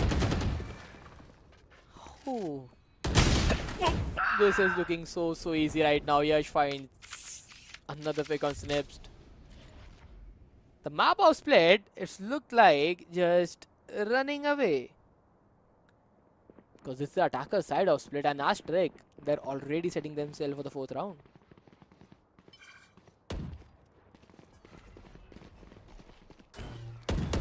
An easy entry. I really want to see that how much lackluster will level 5 will see themselves in the future 2 rounds. Because once again, next round you'll surely get your weapons, right? And oh my god, Wave connected that headshot so close. Right there.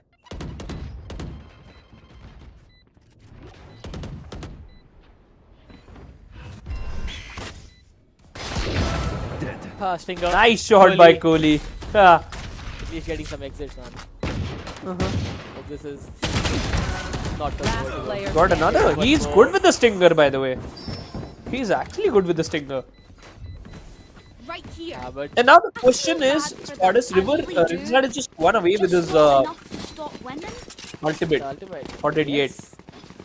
And Yash, he already has his ultimate. So both of them can easily dive inside the side and play like an Angry Bull though.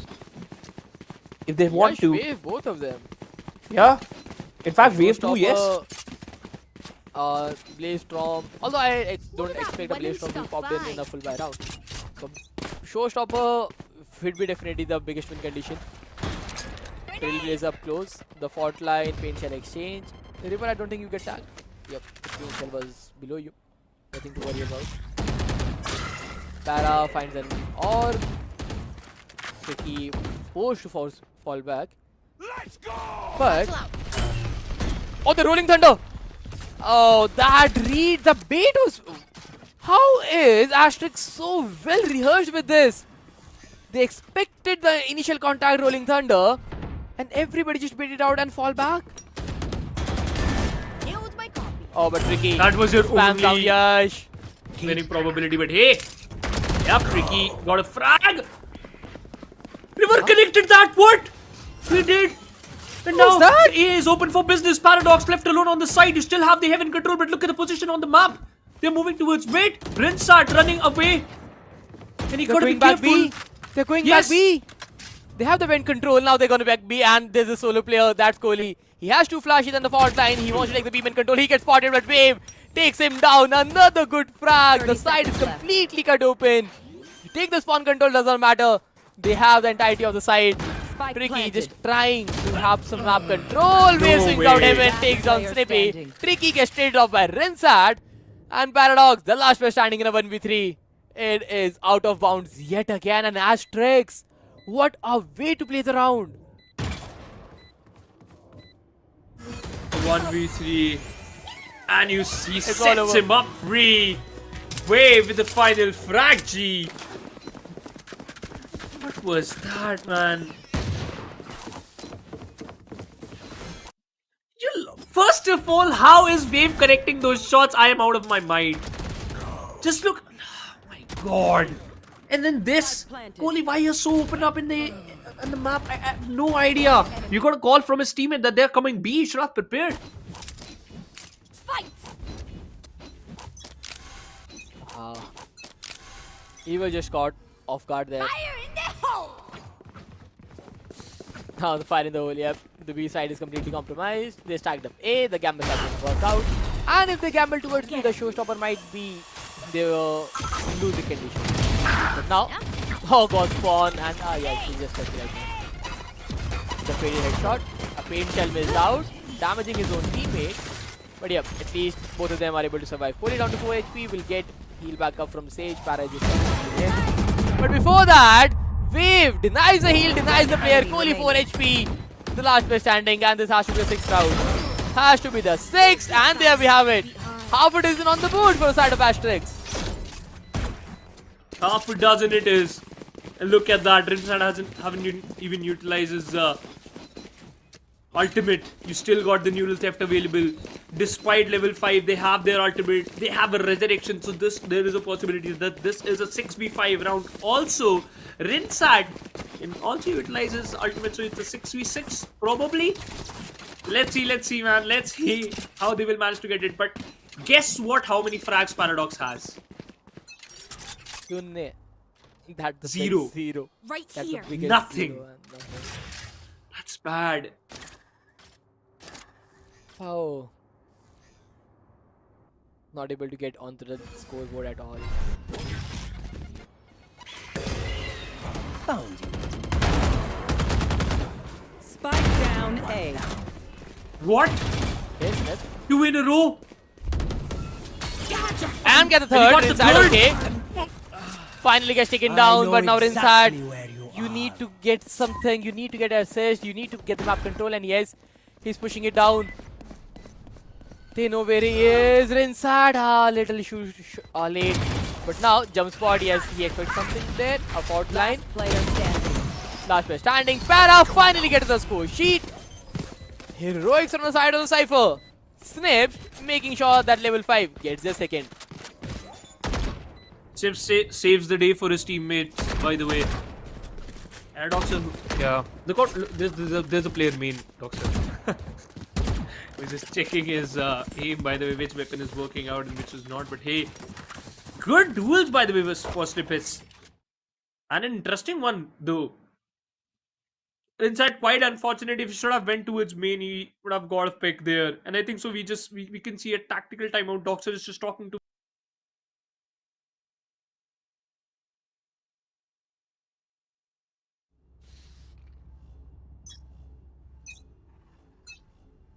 Cover going out. Oh, Yash. Okay, the trade. Tricky finds one more. Drops the ball. The resurrection is there. Get out of my way. But yes, you cannot capitalize on the resurrection there. Okay, the main function as well. The operator does not land. Rinsat, he's good for one. One enemy He's well low on remaining. HP though. Spike Still gets down another mid. frag, but Ikara is last player standing in a 1v3. Kohli pulling up the angle. Ikaris wins the duel, but drop down to just 33 HP. Minus 120 tag. Logs up with a bullet in the chest. Wins out the round.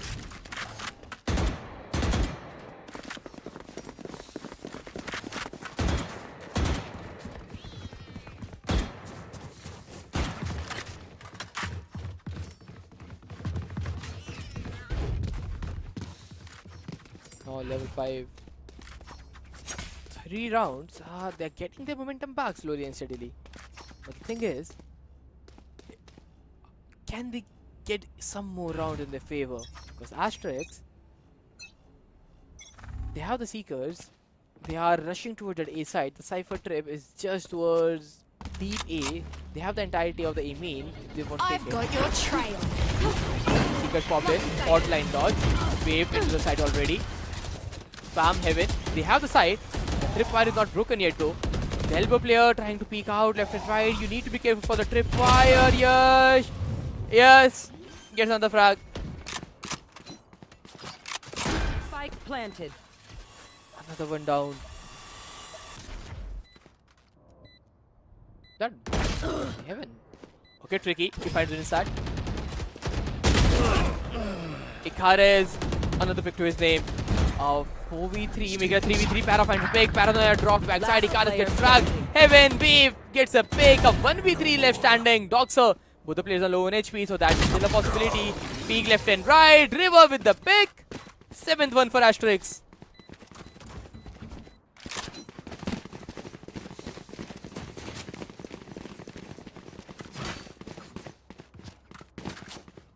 But yes.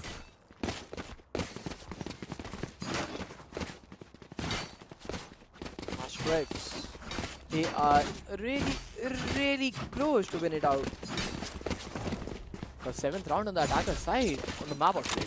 Showing why they have picked this map. But now Tricky, he has a judge and he's holding down vents, but little do we know there's nobody on the mid area. Everybody is just trying to go towards that A side again. But yes, before we move to the second half, we have a small change of the caster deck. It's Fritz joining me for this match. Wait a moment. He just could not wait to see Asterisk win the Nope. series, so he's here. Not Asterisk, I wanted to say Rinsat play because he has been pretty hyped up by many different people around me. So I really want him to go bonkers again and show me what he's truly made of. And I think he's been doing the job, right? I do see Asterisk with 7 rounds in the attacker's side, which is not supposed to be the thing because again it is split. And now they're looking for another on the board, or Para has some other thing to say. Finds a double. Tricky finds One Yash. enemy The remaining. trades are good. Even Russ finds that frag on River. It's all down to Icarus, who cannot find a frag. Yeah, Asterisk. Even though they had that early side control for themselves, Para's bouquet really helped a lot, Spartus. Last round Yes. before the switch. That was so much needed. And Para didn't have a good start in the game, and finally he's getting something. But yep, Doxer, he's having a really bad day at the office. Keeping in mind, the split map and the opponent are winning the attacker side. Asterisks are showing why they have picked this composition and the map. The double duelist working phenomenally well. The last round, if they are able to clutch it out, although Icarus just has the sheriff, but still has a neural theft. If yeah, it has good pop flash, gets the information and just stalls. While Icarus, he is just trying to lurk and get something on the other side.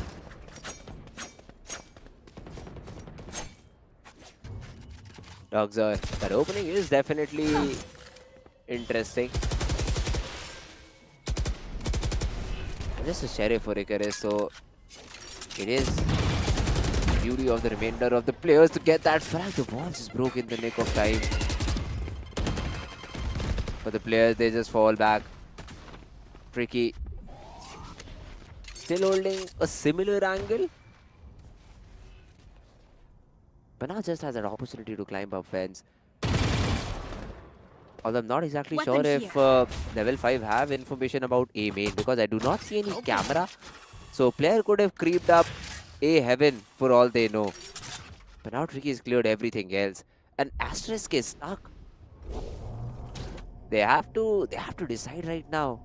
Where do they want to head to? Shadows They're taking 30 B heaven, they're seconds left. walking in, they're trying to catch players off guard, and Kohli might be the one. Yup, he sees a player. Oh, Under heaven, Doxer. good shot by Doxer. Drops Wave. that paranoia, but then Wave gets the trade.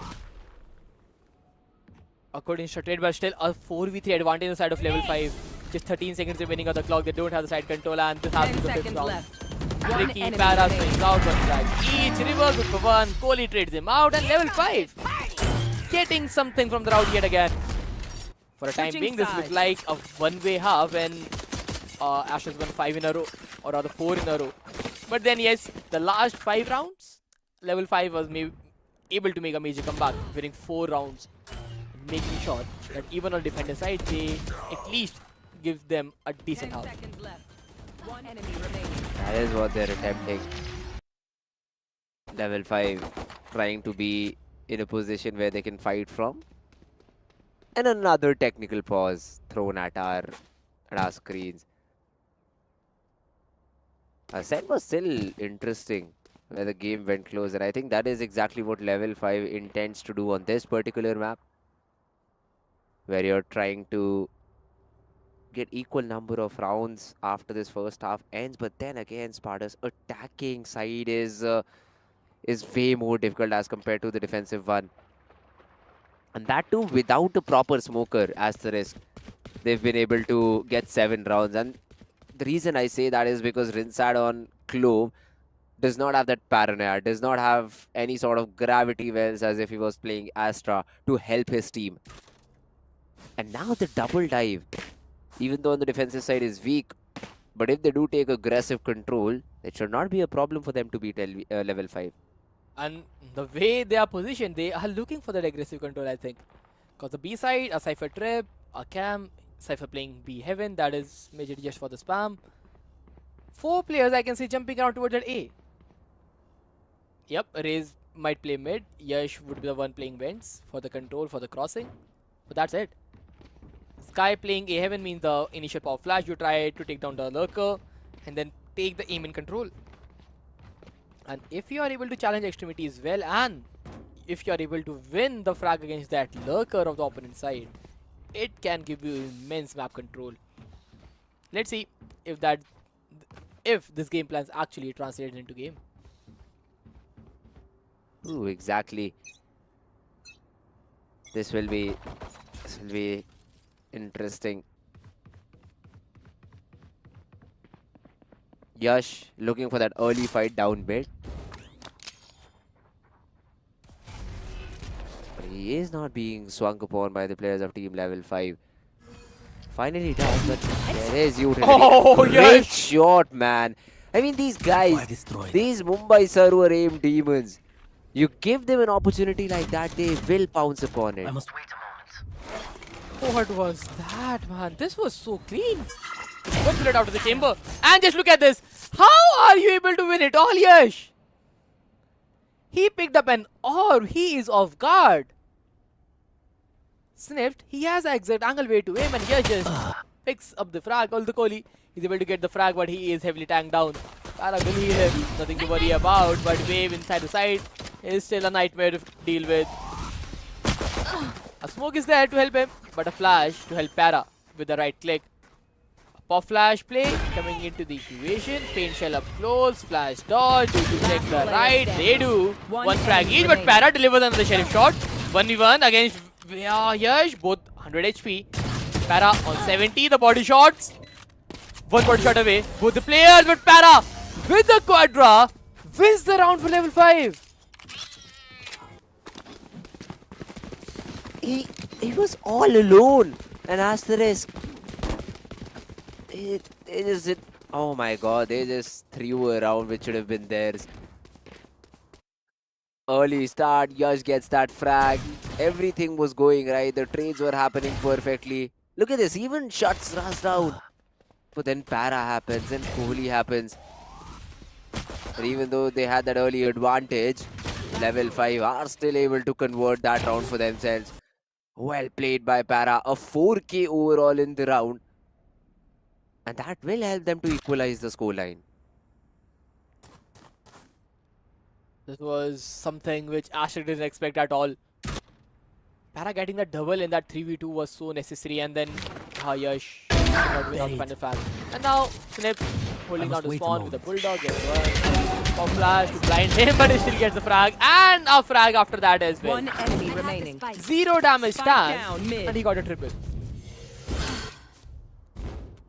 Vinegar is. Here's everything. Spike down. Gets the mid. frag to it. That is a spike, but only if he gets that frag on Tricky.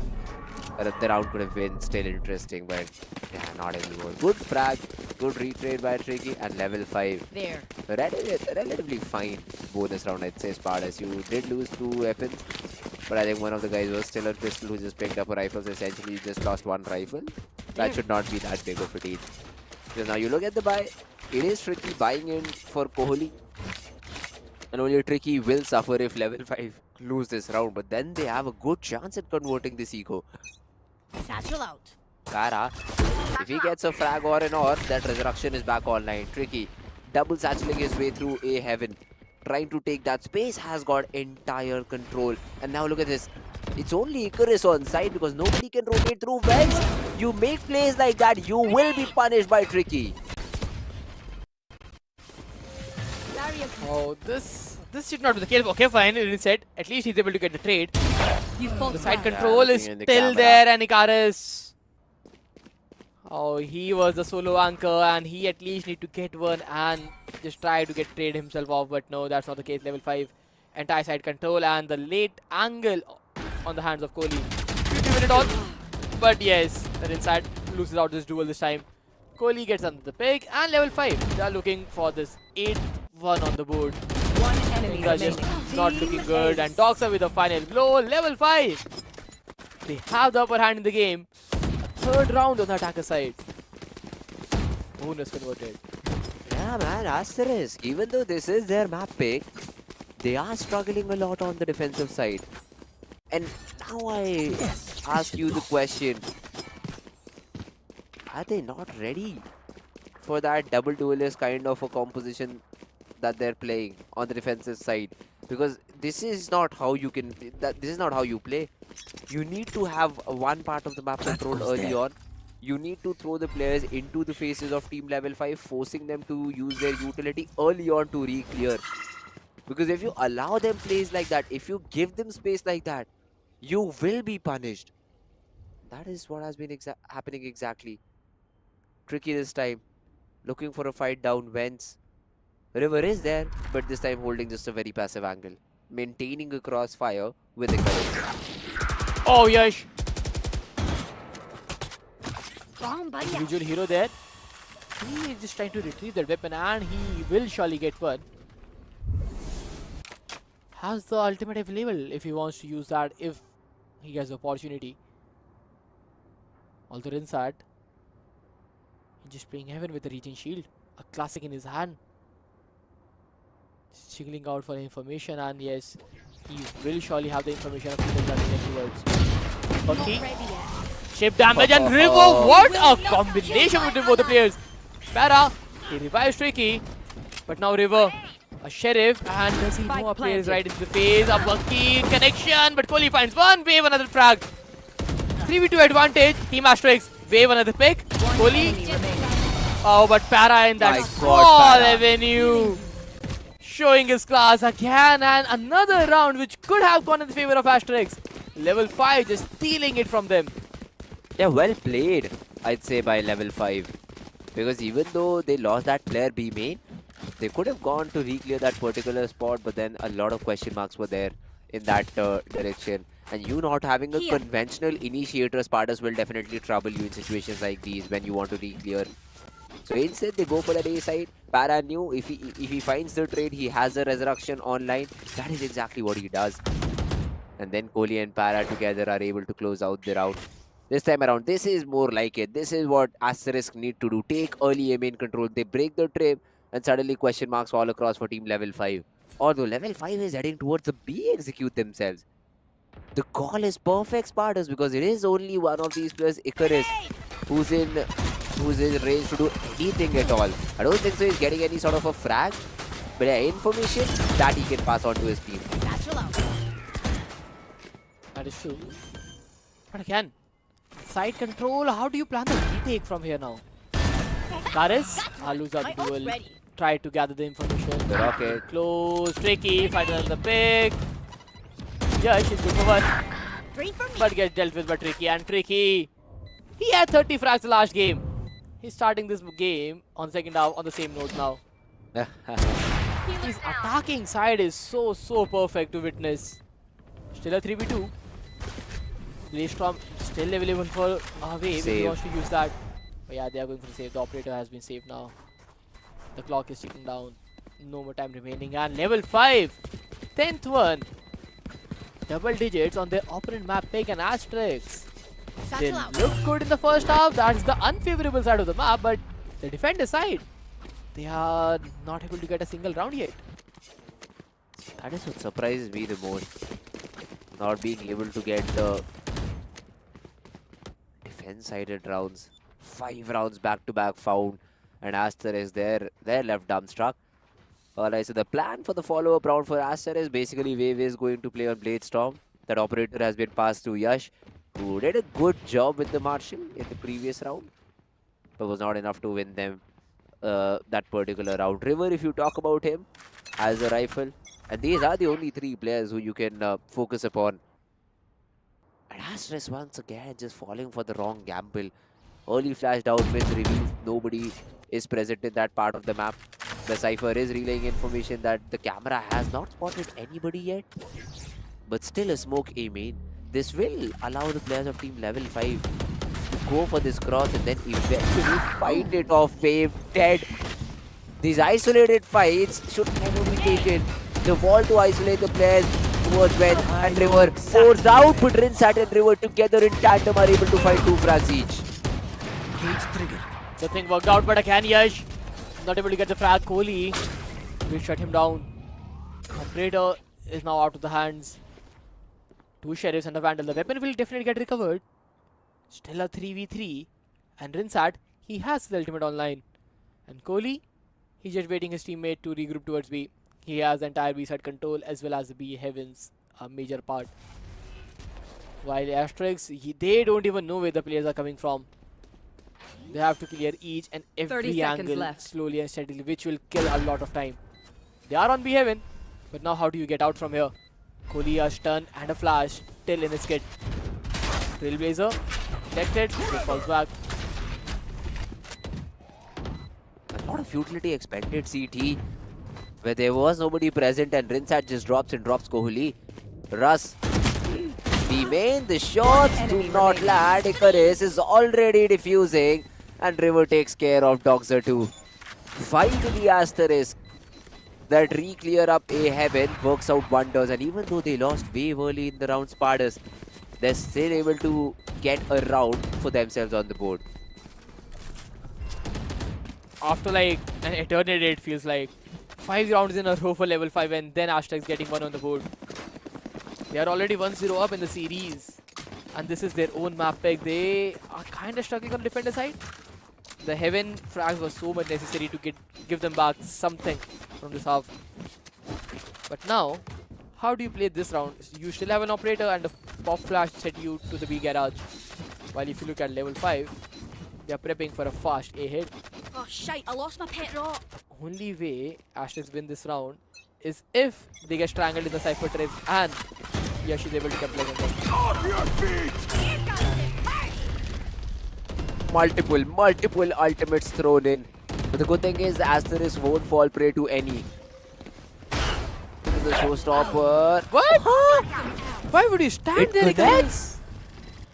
I'm surprised it connects because I did not think so. It will. Just wall back through CT wall. Yeah, that too. A good question. Why would you stand over there, Icarus, if that is a possibility? Now level 5, they have that advantage. Rinsat paranoid. The trades back and forth. He throws in, is not dead yet, but it is still a 3v5 situation. Make it just down to the single guy remaining in wave. That operator found no action. And this has been the case for so long. Wave is just rotating left and right with this op and is not able to find anything. He'll save it up for the next round again. Enemy kill. Gets the frag, but yeah, their play is already main. Oh, good shot. Ho ho. That's a crazy flick. Kohli making sure that is no weaponry saved from side of Asterix, and level 5. They just secure the 11th. And Asterix economy, it is definitely starting to break down. Yeah, Asterisk. They need to talk amongst themselves. How do they want to play this defensive half? They do go in aggressive on one part of the map, but for some reason, level 5 always find the right side Spartus. No?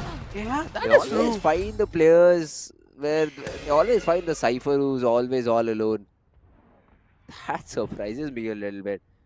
But hey, once again, Para in the right position, but Wave gets away with murder, gets away with that frag, and now they leave mid all alone. They're like, you know what, we've got that advantage, we're happy to play on site.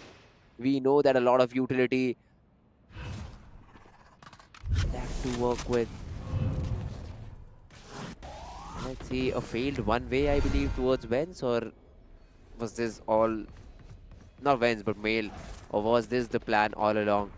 Kohli holding for waves, aggression. Level 5, they need to reset. It is just Para, so it's not like without Para you cannot execute. Doxer is still alive, so the defense will still be available, but then Wave again just playing in one of those off angles and getting away. Kohli eventually trades them out, but look at his HP, just 8. And there is nobody to reset him now. Cage Kares, triggered. he's backside. 30 seconds left. 30 seconds they need to commit towards A now. And Ikaris, this guy has a huge responsibility on the shoulders. Rinsat, he finds the frag. 20 seconds. Last Level 5, player you cannot standing. rotate out. And Rinsat just peeking and winning. That's it. That is his game plan. 10 seconds left. Swing me. He has taken 0 damage till now. And okay, Kohli gets a frag on that 8 HP as well. But River takes him out. 9th round for Asterix. 2 rounds away is around to one. score line. Yeah, no, it is around 1 Spartus, no doubt Yes. about that, but the way in which it was secured, I don't think so you'll be able to replicate. It was not on back of some sort of strategy. It was on back of Wave just finding these multiple, fights and winning them out. What if Para killed Wave as soon as Wave was trying to swing? What if the B Heaven flash dodged and the reset does not happen and he gets fragged out? Suddenly the round gets thrown into contestation. So that idea of mid push, not exactly sure how well will it work Look at every that time. And this also. time it was B main aggression and Dogzer puts Yash down. This is the exact situation I was talking about. Dogzer falls round over. But plays like these will put Asterisk in a lot of trouble. This ain't strategy. This is just find your ones. That's it. Exactly. And then look at the HP bars as well this round. Wave already tagged up to 46. 29 HP for Insat. Both the players are going B7 for the reset. But yes, now it's not gonna be easy. He'll back. Both the players are not full HP now. A Cage 4v5, but can be a sacrifice because Tara has the Cage regeneration available if he wants to. Icarus, he needs to play it big. He needs to play it smart. Walking in. Trigger discipline, Icarus. Trips one player. One should be there for the second. Last player standing. Oh no. Oh, Ras. No charges left. My ult's ready. Well played by Ras. Had a heaven control all along, and as soon as he saw that the players are facing difficulties towards the main site, just is able to get the reset and get the job done. Well done by the players of team level 5. The 12th one on the board and pushing this game to the third map. This kind of has been the storyline, no? The first map going to the third game. Yes. The other two just end out 2-0. I'm a bit surprised. But let's see. Asterisk if they can get something done. Wave has been having a great game till now. 23 in 15. That's a Not jump bad. throw. Is that a good cage? That's a jump throw. Oh, but look at Now, oh, wrong dash. Wrong dash. We were about to praise you, Wave, but then you make a play like that. Oh, that's great as well. The showstopper is down the drain because the fall was perfect. What a 300 credit utility waste. 8 rounds of hard great work. play by Yash. That is insane, man. You Oh, will not This kill is my hurting allies. right now. And Para heal And by that's very fine. Yeah, that's just adding Spike salt to the down, wound, B. man. I have the spike. It will hurt a lot. Hello? Dogzer? Going on right here.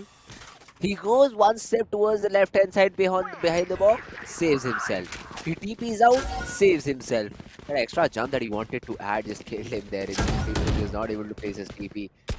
That is insane. Suddenly the numbers that should have been equal as hell, done one better, are now in the favor of Asterisk. And I have Sinead the spike. stays on 11 30 HP seconds too, left. so even more difficult. Icarus, he has the perfect off angle. Anybody closing in should be dealt with Icarus pretty easily. Icarus gets One that. enemy remaining. Get the second. Tricky one. And then gets that.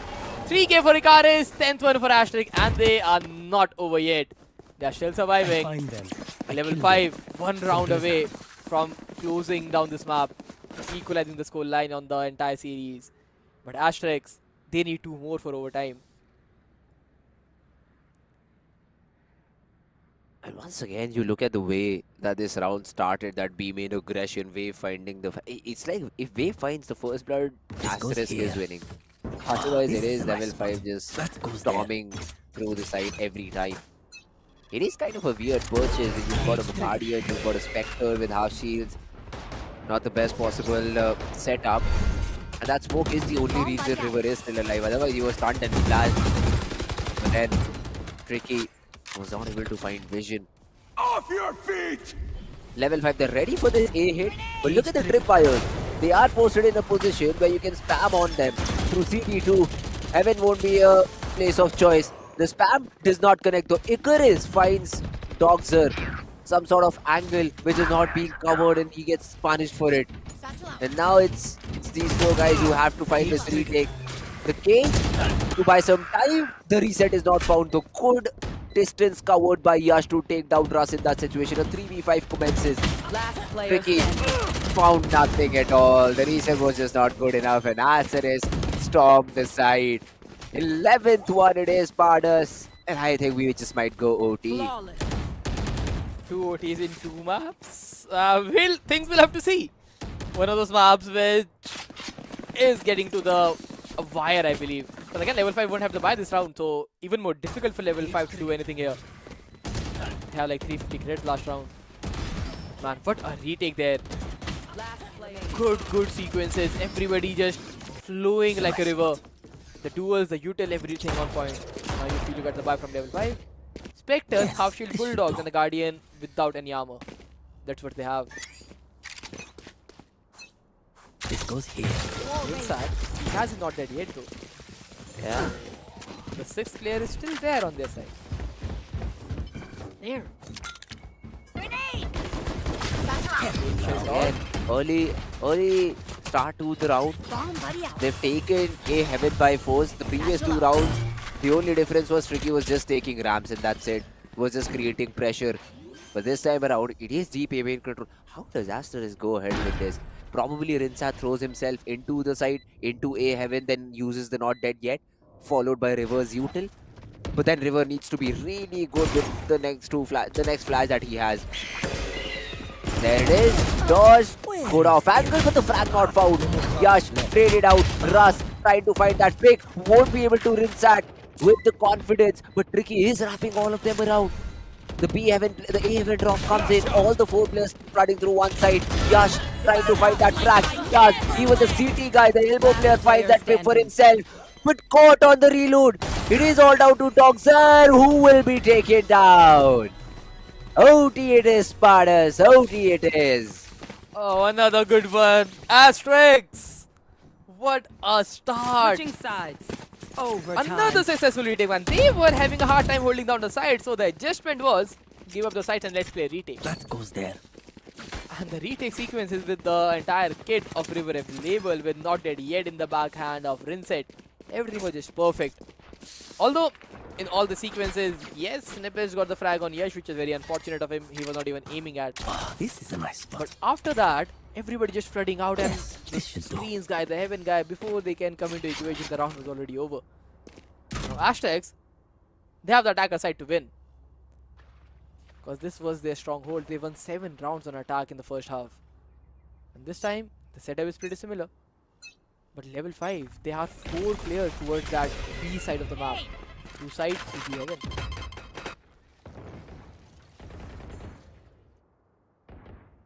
A really slow round being played. Level 5. This is supposed to be a round where level 5 should not falter. And let's see if that is a possibility or not. Jump spot. Doxer finds nothing, but that's just false information because Wave is just around the corner. And at a moment's notice can use the dash and updraft, right? A flash Here. by... Oh, never mind. River is out of flashes. I thought a flash up B heaven. Wave. Dash up draft into the side to try. But has been able to slip the net. Browser though is happy to give away the space. 50 seconds left. They're trying to take B heaven. And Tricky is still there with that off angle but falls at the first possible time. Uses the ropeway, tries to get one frag but runs out of bullets. Both the duelists have been tagged up for ASTERISK, but now they're making a mad run towards this A side where already Para and Snipset lie in wait. 30 seconds The left. traps are deep heaven and from side control. Camera is destroyed. They need to deal with perfectly and Snips still backside. The slow Oh, orb. these slows. 20 seconds, Pardas. You have to be fast. You need to get to the side. The Snips cage is now. still holding it down. Para finds the frag. This is not looking good. On the Yeah, backside, it's Snips done. will find the frag. It's done. 10 seconds Heat left. grinder. It's all over. One enemy Two, remains. strike down, wide open. Kohli, Tricky, one frag. Each gets the round for level 5.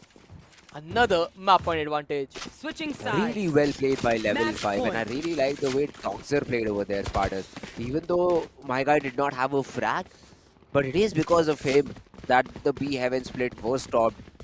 That level 5 had to, ASTERISK had to rethink their choice and run back towards that A side. That paranoia, his positioning, his utility was always there on point. And then Para never rotated. That guy also was aware about what could happen around the map. A good start for level 5. They're looking to push this to map number 3. Yash knows that there is somebody B main just because his boombot has given information away. And a guiding light was thrown at the very beginning of the round, Spartus, which did not connect, by the way. So River does not know if there is someone A main or not. And the way boombot detected a player, it almost seems like a fake. But that is not the case. Level 5, they're re-clearing B main. Snips it. He's slowly and steadily walking towards the A lobby region. Destroys the Trailblazer, gives away his position. So Asterisk right now have a lot of question marks. They do not have mid. They put a very defensive tripwire up B heaven. And now are clearing vents. All while Cave is responsible to hit the shot. Which he does, by the way. But the Cypher still survives with 20 HP. The wall bang. The minus 120 wall bang. Ah, this is unfortunate for Wave. This could have been the round winning advantage they needed. But now, he's stuck backside. He 30 still has the seconds operator. left. He's still marking down heaven. They are inside. Brings out. It's a frag. Spike is not wide open, but Kohli takes him down. River. Good frag for him. But the operator connects on Wave. Spike not found. Spike not found. These frags do not matter because the spike is still stuck A heaven. And that's where everybody falls. Doxer will be caught with his weapon down, and Asterisk, they put another round on board. They're not over. Sides. It is still going to Overtime. be a hard-fought battle for the players of Team Asterisk. But they have managed to get another defensive round in there. It's like the double duelist composition is working better on defense in OT. That is true. And this is sometimes the case. Like, your duelists are able to take some aggressive control and they are able to deliver the frags on it. Although Wave was a bit unfortunate in the start of the round, he definitely stood his ground, got some good frags. And this time around, they have a different setup. They want to take A control. But so does Tricky. Aim shell deployed, everything got at him. Wave. Should be happy that he's alive. Oh, he has been dinged as well, and Doxer. That smoke had a pixel angle visible, and oh, Wave. The fortune is not in his favor today, at least for these past few rounds. And look at the difference, the stark difference between the two hits. I'll talk about it right now because Yash is double satcheling his way. He gets taken down finally. The hit should be stopped because there is a slow off B main.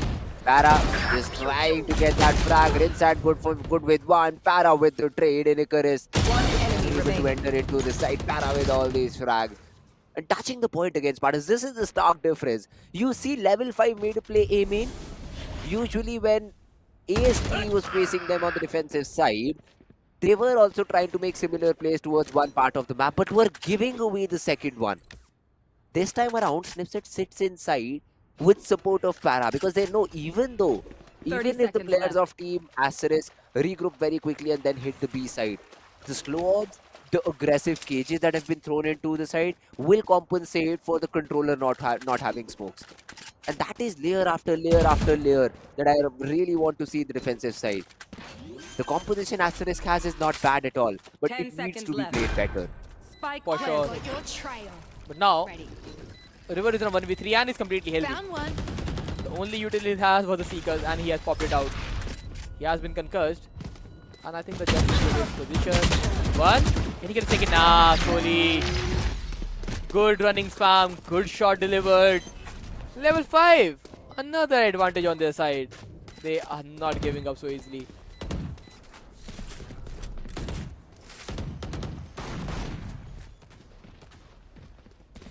Have lost some Attacking. matches. Sides.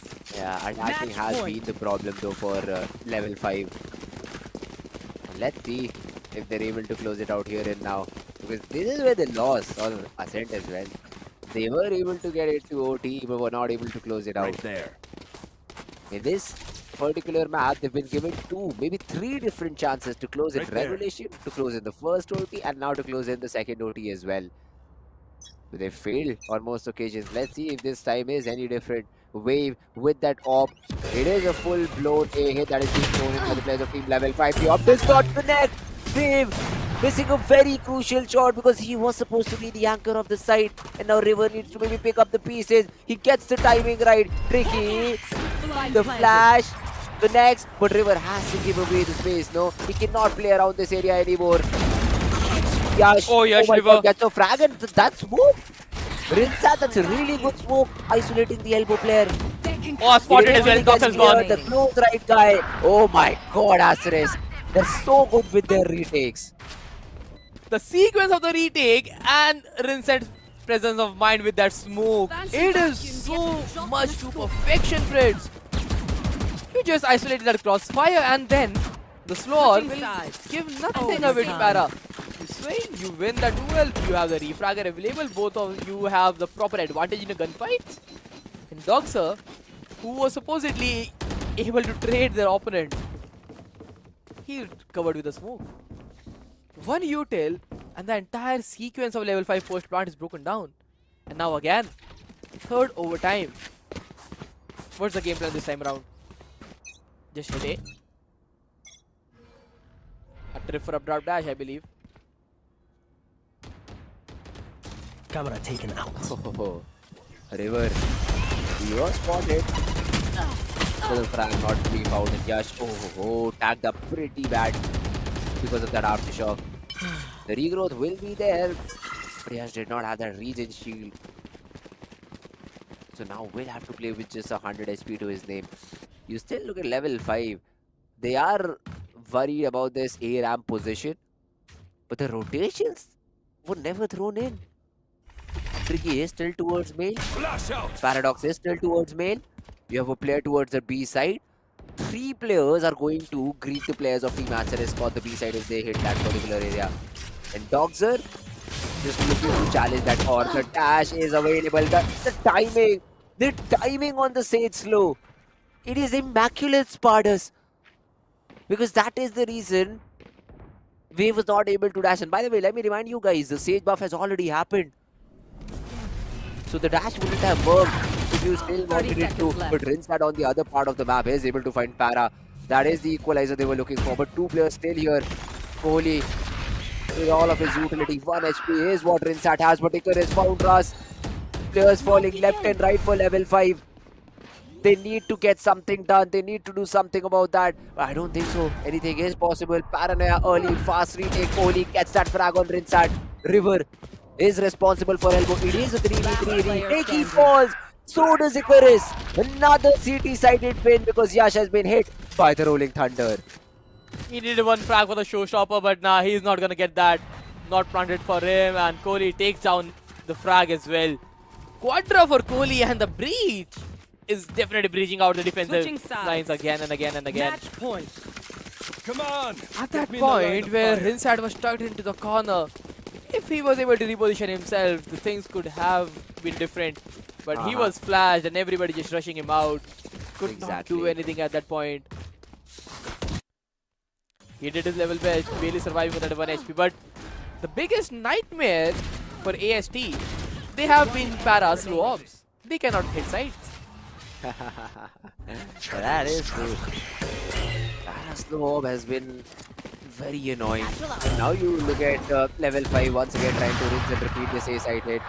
The orb finds no value. Wave has to play with this weapon for the Spike retake. planted. And this time around, they do not take A heaven. They do not take A rafters. Instead, they're still playing. And majority of these players are still playing from main. And where is Doxer going? Prepping a paranoia? Are they going to re-hit A heaven as soon as utility starts flooding in? That is a really big play. The paranoia thrown in 2 players. Paranoid pain. Dead. Tricky. Gets the 2 frags. Crazy adjustments, Spartus. 300 IQ play. And it works out. It works out brilliantly. Win. Level 5, they finally done it.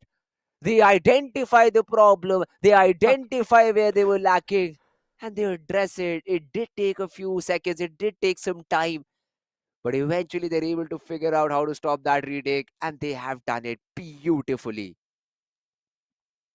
Crazy heroics, crazy plays, crazy teamwork. Everything was just perfect.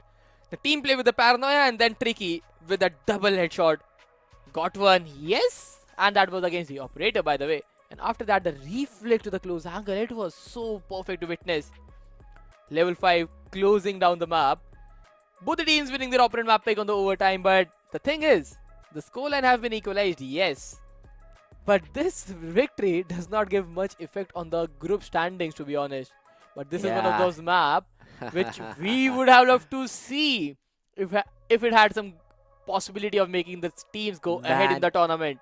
But man, only if level 5 had that game against OG Spartans, this would have been so fun. yes, This would have been so so fun to much. see because uh, that that game would have had consequences. It is still, I mean, a lot of people will say that level 5 is getting up there. That for sure they are. They are adjusting, they are adapting to whatever can be done in this particular game. And Tricky, man, this lad was benched for most of the season in the previous few months, and now as soon as he gets some action, look at him go, look at him ball. You talk about Kohli, even Snipset, man. I haven't seen this guy play, haven't known him at all, Exactly. and he's better than Para and Dogzer. Really, really well played by the players of team level 5, and it's never easy to play these long games, Spartans.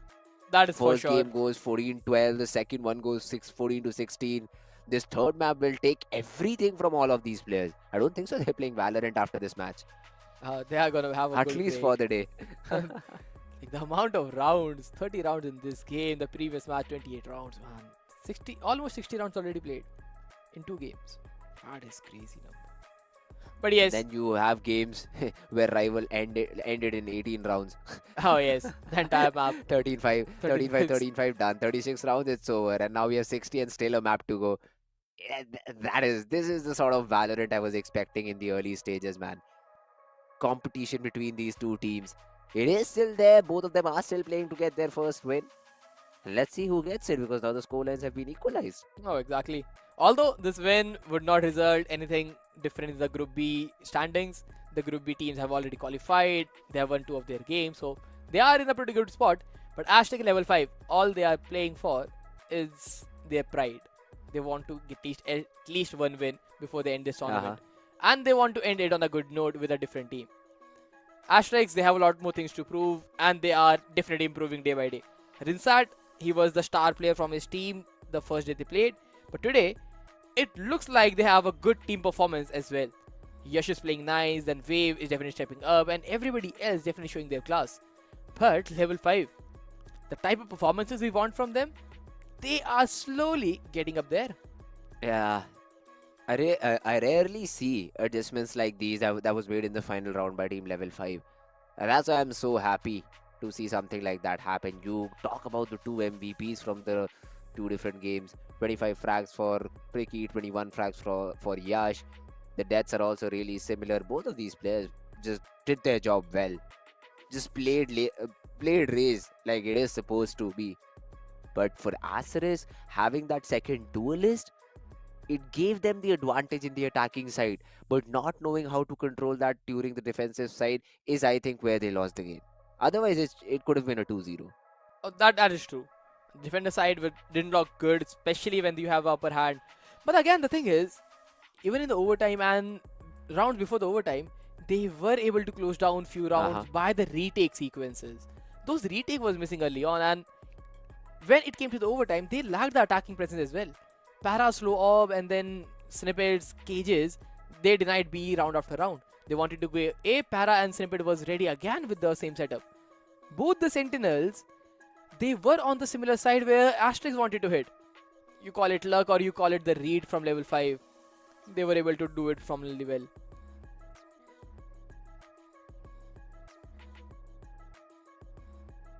And look at the hotspots as well. This is the really nice part. So I usually have a complaint that teams are not fighting mid. The teams are not taking vents control. The teams are not trying to split through B heaven. And I think all of these things have been addressed by level 5. As well as Asterisk, nothing taken away from them. They were also pretty curious about all these spots. A side is a complete jungle. B did not get that much action that we were expecting it to. But then these mid splits, these mid area fights that have happened, that has led to level 5, just winning the game, taking it to OT. And now, after the map was played, the final map is where this game goes. 106 kills, 110 deaths, and still level 5 winning the game. That's where I say kills do not matter, Spartans. Do you remember? A lot of people like to quote these different kills. That is where kills do not matter, but the score does. Well, that's true. But also, I guess the more number of deaths is just because of that one player, Rinsat. The amount of not dead yet that guy is putting off. And every other round he's just trying to throw his ultimate and getting a frag from that. That has been pretty difficult. This was the same case when the Team Aztec won the first map. Because even then, they had less kills and more deaths, but they were still able to close on the map. So this has been a case in both the games. But yes, now the scorelines have been equalized. The next map is going to be the decider between both of them. The next map is the map of Bind, by the way. And another defender-sided map. So if we have Bind, I know Fred, you wanted to see it from a audience perspective. You want to see if someone can pull out the race. So we'll give you the break for that. Let's call back Phoenix for the action. Phoenix, the map of Bind, one of your least favorite maps. How do you feel about it? Not one of my least. Right. One enemy remaining. For every single map. But hey, the important factor is I like Bind because I am also a Clove player on the map of Bind, and I do one thing, right? Remember when me and Fritz were playing, I just said one thing. I just peek shower. That's what I do on Bind. That's why my teammates hates me. Although if I'm getting frags, that's a good part, but whenever I die, that's the worst thing. I just love playing shower because it's a very incredible place, because if you get a frag, that's good, and if you don't, you have a free ultimate orb to collect. So yeah, that's a very niche play style. But hey, Bind is an interesting map because you can see Yoru being utilized. Gecko is always a viable option in terms of the controller in the TV circuit, and in the competitive circuit, you tend to witness that Brim. But hey, between these two teams, one thing is quite common, and that is the overtime, which states that both the teams are still not that comfortable and not that perfect in terms of their team performance. That is true. But now, do you expect another Clove on the map of Bind though? Like I know you love to play a Clove, but also a Gecko. But the next map, do you see Rinsat playing again the Agent Clove? Because Why looks not? pretty comfortable though. I still can see that. But will that If be double you- controller though? You don't play a solo controller Ooh. Clove, do you? Double controller, you can play Clove, by the way. Solo controller. The only drawback is that if just because if you died in a very peculiar spot, there is no way you can smoke B. But if you died in U-Hall, you can still smoke hookah, by the way. That's a fun fact. So yeah, you can try, but once again, that's a very, very weird and niche playstyle to just adapt on. So it's better to be safe and better to stick on Brim and Omen. Omen, once again, it's going to be an interesting pick though. Better to opt for Omen. You can play Clove, but that's a personal preference. That's what I'll rather say. But other than that, Rage is a must pick. I would love to see if Wave can play that particular role, or maybe anyone else, maybe Yash. So that is going to be interesting. Double Duelist eventually just worked out didn't work out the way you wanted, but hey, the map wasn't in your favor. That is true. Like you wanted something different, but again, the side hits were just not flowing because the stopping utility was so much to deal with, even against a dual duelist. So that Raze and Jet combination you tried to pull was just not able to hit because of the Sage slows from Para. Para had a slow start to the game, but when he had that run, he just threw everybody out of the server. The utility was on point, the frags were on point, the resurrection and everything he was trying to do was definitely working out. And now in the next map, I can see a deadlock coming in from Para. I believe he's gonna use that deadlock agent. It is on this annoying. map of Bind. Yeah, I was It the is one, not more right? annoying, man. I still remember I told you yesterday that playing a deadlock against on the defensive side is really annoying, because I know there's a sonic sensor which you place in on top of the bench, not on top of the bench, eventually on bench, The and it's side of stun the bench inside. and stun shards. It stuns. That was so ridiculous. I was not even giving any sound. It was my teammate. How I got stunned. And that's a similar thing with Octagon. If someone is just walking through Octagon, there's a trip you can place, and it will stun you inside the octagon. So that is a Yes. ridiculous way you can place your sonic sensors, and there are much more places you can place your sonic sensor which will annoy your opponents, and especially whenever you utilize whenever you peek with a flash and an agent, if you set him up himself or maybe just going solo. So yeah, playing deadlock on the defensive side and on the attacking side is actually very, very, very annoying. That is true. Like Deadlock is one of those agents which can be very nuisance in those maps where side hits have to be a bit faster. Like if you talk about Shaz, you expect somebody just trying to run it down first of all. You throw a util and then you take the Shard control rapidly. So before the opponent team can declare it. Deadlock's pretty good. You want to take a shot, you try a double satchel raise and there's Sonic Sensor waiting for you. And then even if you dodge the Sonic Sensor, there is a Grav Net waiting for you the moment you dive in. And you are left in the open because your teammates cannot scale up and now you are sitting in the Grav Net. So that combination to deny the space makes sure that the opponent have to rethink their decision twice. Yeah. You cannot hit a site fast and now you need to walk into the site, and when you walk into the site you give your opponents the opportunity to refrag you. So that is something which is definitely a way to play the map, and by the agent pool Para has, I can see that Deadlock coming in, and if that happens I would love to see. Again, this match they have nothing to lose, all they can have is a pride victory in their side, so why not have some great plays in that map and farm some clips. Farm some clips. That's what you want, right? Just use some Yeah. clips, farm some clips, and just post that on social media. At least someone will be good in content, right? Hey, the important factor is you can get this map because now it's even Steven. You ain't gonna you don't have an advantage, so as your opponents doesn't have any type of advantage. This is the final map, and this will decide who will win. The interesting factor is this particular map is just helping you guys out to try something different, go for an experiment, and just to try that are you even better with this particular team or not, and how much stable you are just seeing yourself in the future tournaments, especially this official off-season tournaments actually help you out, just maybe explore yourself only, because we can see Rinsat just sticking to Clove. Rinsat just had played Reina, and that's it. These are the only two agents we saw from him. Wave eventually was an initiator and now switched to a duelist, played very well, which states that yes, he is a very adaptable player, so you should just look out for this lad too. Because there is a thing which I like the most: if your teammate isn't adaptable and if he's rigid to a role, then it is a little bit difficult for him to adjust in future if he's looking for a bigger picture, because it's not going to be like this only forever, that you have given a role and you have to just gonna follow it till the end. So you have to be a little bit adaptable. Similar can be said for Rinside and Wave. These two lads are actually good in terms of switching the roles. But once again, Duelist is a role which you tend to opt for more in ranked games. Not everyone is not Chuggy, right?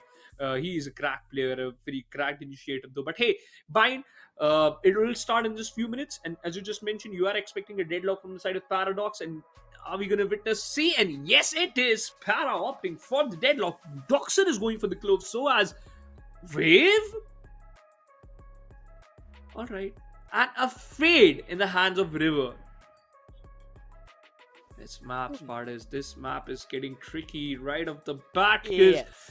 Paradox, Doxer and Tricky, they can play hella aggressive if they want. Because Doxer's role allows him to play aggressive. And Kohli with the Sova by the way. Uh-huh. Yep, that is his main agent, to be honest. Like, Kohli has played a lot of Sova in the past as well, so Snipesh taking with a Sentinel, that's fine. But Doxer and Para, this is what I wanted to see. Clove and a deadlock.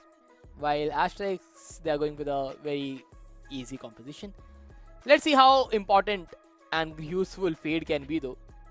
A Breach and a Sova would be definitely better, at least in the map of Bind. But a Fade, yes, Fade definitely works out to close the closer avenues like Hookah and a shot, but that's it. As for the controllers, both the teams on that Clove, this is something unique that we haven't seen. Both the teams dropping down the Omens. Level 5 tried Omen on Doxer for a longer time, but Doxer is like, nah, even I'm gonna go Clove now. A battle between the cloves, but Wave this time opting for that. Rinsa just gonna get back to that duelist role. The map will start in just 15 seconds. Asterix on the defensive side and level 5 on the attacking side.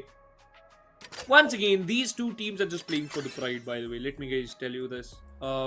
They are in the Group B, and both the teams from Group B, that's going to be Orangutan and the players of Rival, they have been already qualified for the playoffs. So these two teams are playing for the pride.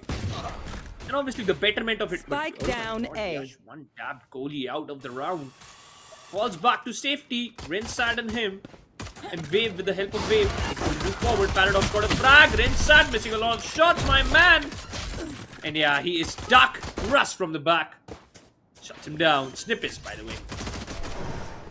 There we go. Spike planted. Just trying to anchor side. Still a 2v3 though, and there is a possibility if he can deliver at least one headshot there. Because Icarus is Last healthy. player standing. But nah, Doxer takes him down as well. Good frag done. This has to be the easiest pistol for level 5. Both the players playing right into the bases. Peaks a double swing. Snipped with a final blow, and level 5. Pistol converted without any trouble. We already see the deadlock utility coming into play. The first round itself, Para getting a frag, and then the grav net, and then the barrier mesh to slow down anybody coming out of CT. Crazy agent.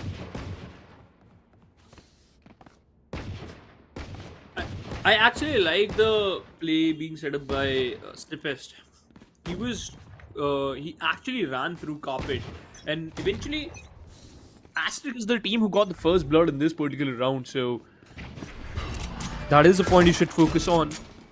Early decon being destroyed, good hunt, you got good amount of information about the players. Wave gonna be careful, Rinsat, a beautiful shot.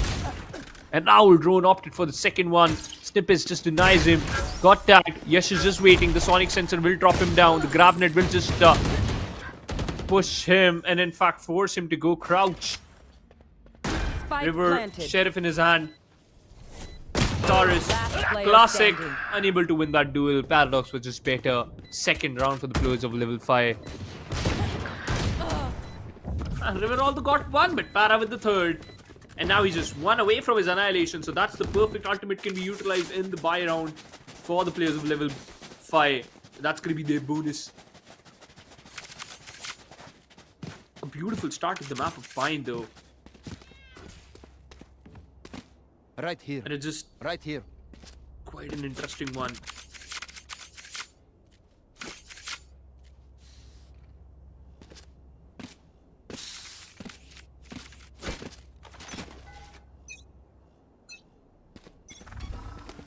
Scanning ahead. There's only one Prowler in the hands of River. 3 players stacking towards Shower, and Paradox got 3! He secured all of them! Last player How he standing. has done it! A quadra for him! Para unleashing the beast right away! The Nastrix might lose the buy. The ace has been denied. Not the round, because Scully. Scully. Unable to do that. Spike planted. Good round, by the way.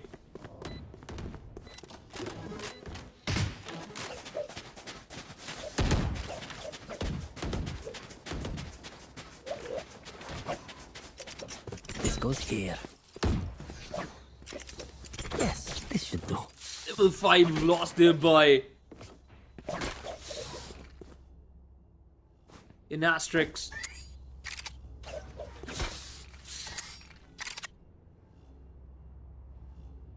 An interesting one, by the way. Good round though. For the players of level 5, but Asterix, they gotta do something. Another grab net, players being close. Tricky got 2, Yash got 1. Yash is just looking out for another one. 53 HP, and that's it. Unable to perform well.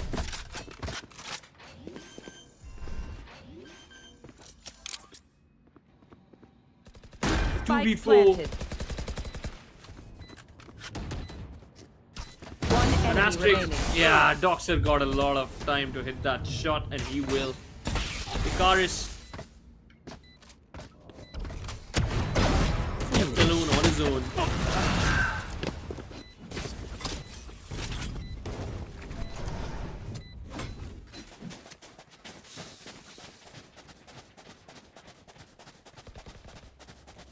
Oh, fourth one. Fourth round on the side, man. Level 5? Are they just running it out with this map, Phoenix? Because that looks like the case. Converting bonuses and even the next round are pretty clean.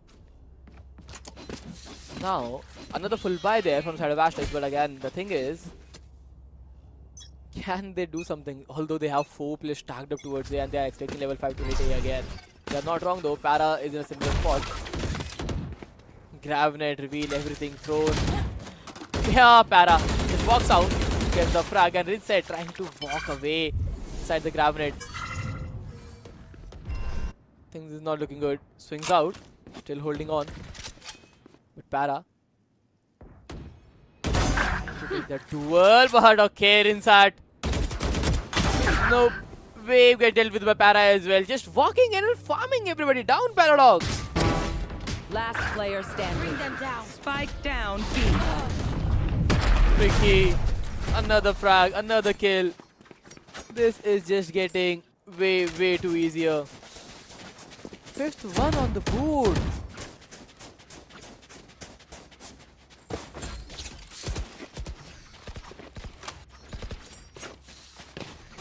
Easy round for level 5. I'll rather say an easy side for level 5. The ultimates doesn't even matter. Paradox 12 and 1. He's just too crazy. And once again, 2 players might peek from shower and might take both of them down. Because he has done it in the past. Look at him. The grab net will be enough. And he will. Come on, he will.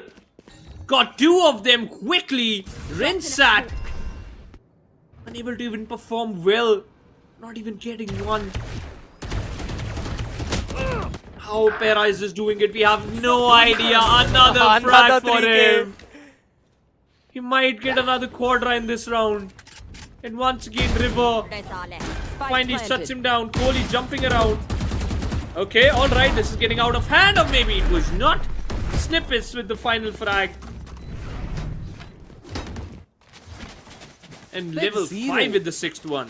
6-0 Phoenix. Oh, this is just really this is a comfortable nice right spot. now for level 5, man. The deadlock is just destroying them. goes there. 15 in 2 for Paradox. 15 in 2. Like, how do you even stop Para right now? Who will see better, Amir? I don't know, man. There is no way you can stop that lad. Look at him. Look at him. He's gonna do that again. Yep. Doxer eventually, but Wave. This time he's cooking. Connected 3 Spike shots. down, attacker Kohli got spawn. 1. River got 1 of his own. Collected a weapon. Doxer lost his life. Wave 2. Annihilation was there. Kohli shuts down him, and yes, that's it. Because Icarus is stuck. Wave forced to utilize his One ultimate. enemy remaining. Kohli just running for his life, unaware where he is. 1v1. Yeah. Revealing area. He does not have the spike control, but I don't think that matters. Oh, he has been spotted, I believe. The moment he got spotted, he dies at that movement. Wave! Oh man, he is so unlucky right now.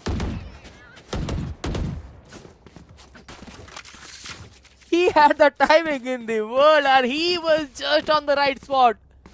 Before he could pull the trigger, the game decided, nah, it's over.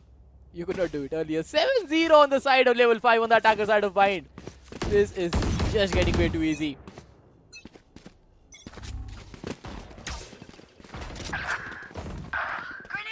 I know exactly where you are. Oh, Yeah, Paradox. Cleaning him up. Last player standing. And they're just toying around level 5. where was this team at the start of the day?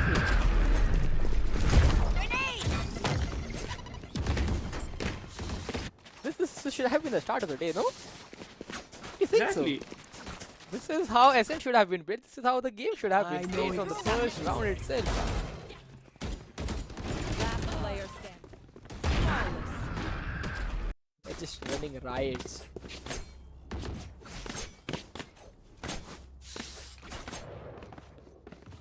Well, I think now ASTERISK, maybe they have an out of fuel, especially Rinsat 1 in 8 on that lad. and he's not able- Finally got a frag, Finally. man. I think this is the first blood. and a follow-up. Because till now, it was just Para who was getting all the first kills. Once And again, he game got Para, it. he gets one. But Yash, triple. Maybe this is the opening. This is the first round from side of ASTERISK right now. A 2v4 situation. Although the weaponry is quite weak, and there's weaker weaponry will definitely show its results. Cage Snip trigger. it. He has a good angle. They will go for the plant. Dogs are snipped against River and Icarus with a Sheriff and a Ghost.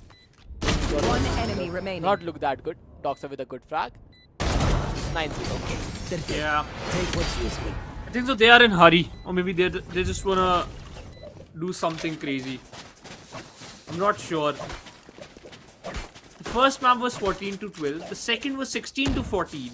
You guys legit play 30 rounds, and now it's just 9 and 0. No peeking. What?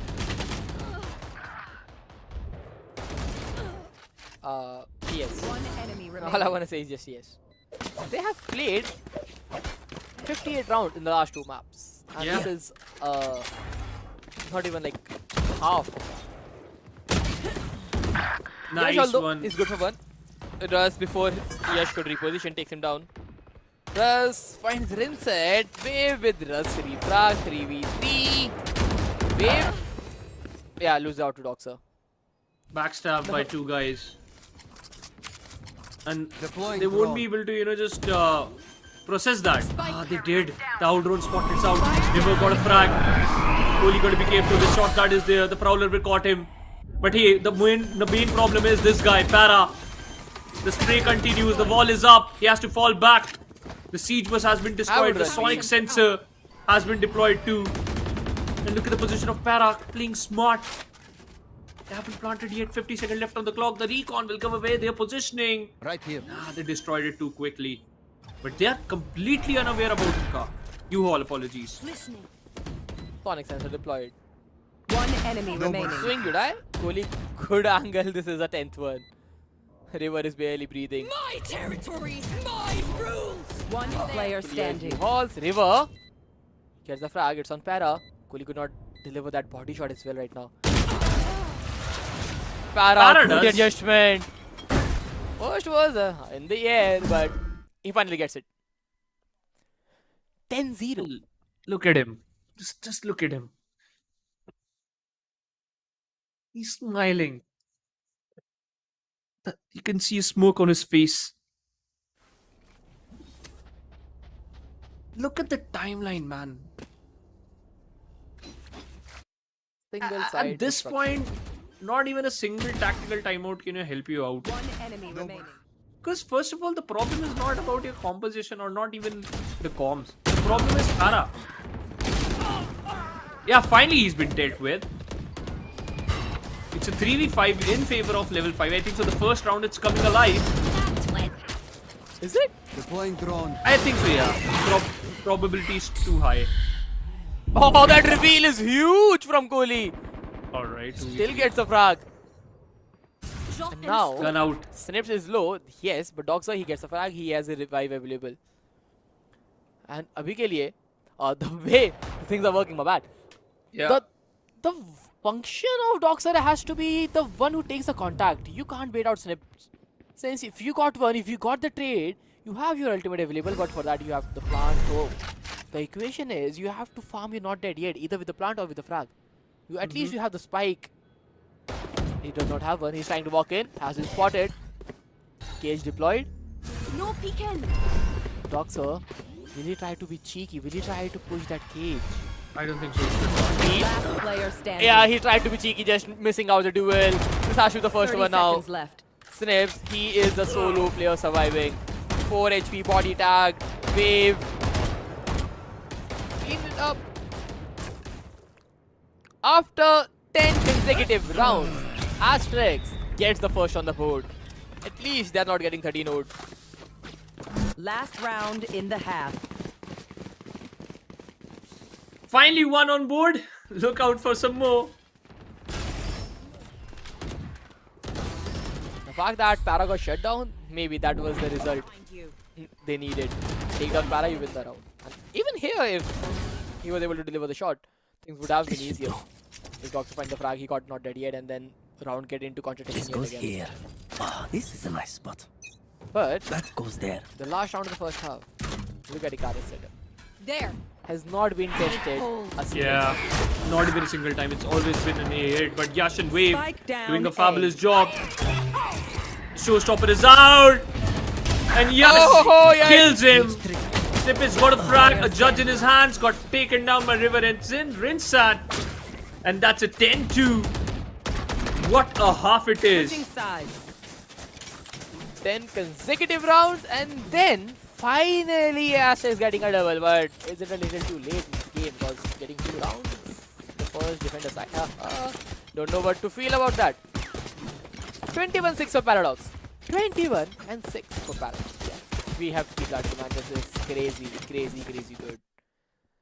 But now, on the defender side, let's see how he will work from here. Because Para, he has been a pretty nuisance, taking shots control round after round. And I think he has to repeat the same in the second half itself. The A shot control should be his priority. Where is the setup? Yeah, he's playing for hookah control right now. Yeah, back. Let's see if that works out. Yeah. Catch. DK, but I don't have anything to pair with that. Dropping smokes. Do they throw a shock dart in that DK? Because I can see Yeah, they some did. damage. No. Bomb buddy out. Did. It was just the Did DK's it? damage. You Kohli sure? still has that shock dart and a frenzy. Alright. Maybe if they did, it didn't land because everybody from side of Aztecs is healthy. He bought a frenzy though. He just had what? $300 or maybe 350, yeah? You can buy 2 short darts at 350, right? Yeah. One cost 150, yes. Nice Oh. one, Rinsat. And yes, that's what we are talking about. That's what we are Red talking about. lock. Easy frag. Contact and pre-placed stun. You try to break the trip, it stuns you, and then you get refrag. Neither the trip gets broken, neither you get out of the place alive. One enemy remaining. What? Oh! Spike down B. That was such a casual walk into the park. That was so beautiful! He just 30 seconds left. get the double front! You are not allowed to do that, Snippet! Like, the time he took on that shot, I don't think anybody from side of Aztec was ready for that. Hopefully that's enough. For a moment, everybody paused. They were like, oh, you are here. I just want to see that POV again. This is fine. Yeah. Great utility. But look at this. Remaining. 4 out of 5. Spike down B. Complete wide peak like a Giga Chad and then just winning it out. 11th one already, and yes, level 5 finally showcasing their class. Winning the pistol means you have won the entire game for yourself. Tricky, the Doombringer judge onto the faces, finds nothing. Paint shell to... He doesn't line of paint shell to destroy any trip out cages on the FULLSENSE. Spam the judge, you win the round. And yeah, he That's will. one. Got 2. Last Wave. player standing. Wave! Gets the Hold third. up! Yeah. Spike Oh, Look at his Tricky, he HP. tried to play time, One. man. He tried to play time and he could not get hit. But Trust. now Rush. Wait a minute. enemy remaining. Spot Gets shot a flag. boom. The neural theft is there. 40 HP. Ready. And this is a doable. This is a doable situation. 1 bullet. 35 onto your body. Spots out another. One is gold. But the shot is better. Yeah, looking out Oh, for this both spike, the man. players. They didn't even know that somebody could be flanked, and both of them just collided into his crosshair. Series point for level 5. This is the best run in the tournament for them. A thrashing victory coming their way. They posed up and now they lost it. Now Aztecs, what do you even buy? Yeah, Judge, few Vandals. Yep, 2 Vandal, a Spectre, a Judge, a Guardian. They are playing a good here. game.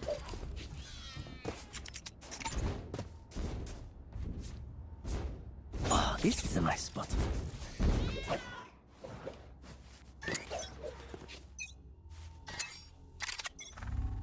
Aggressive cap. Final round. Could be a final round. Tricky went here all in. Fell back. A lot of utilities there. Weapon here. Bomb buddy out. Is There. there. Ravnet. Oh, Yash onto the face of the judge. Para caught off guard. Tricky to get some pick, but Yash he Player finds one standing. more. And Icarus with the crossfire. Level 5. They still have many more tries to come. ASTERISK Weapon gets here. this round on their backpack. They're still surviving slowly and steadily.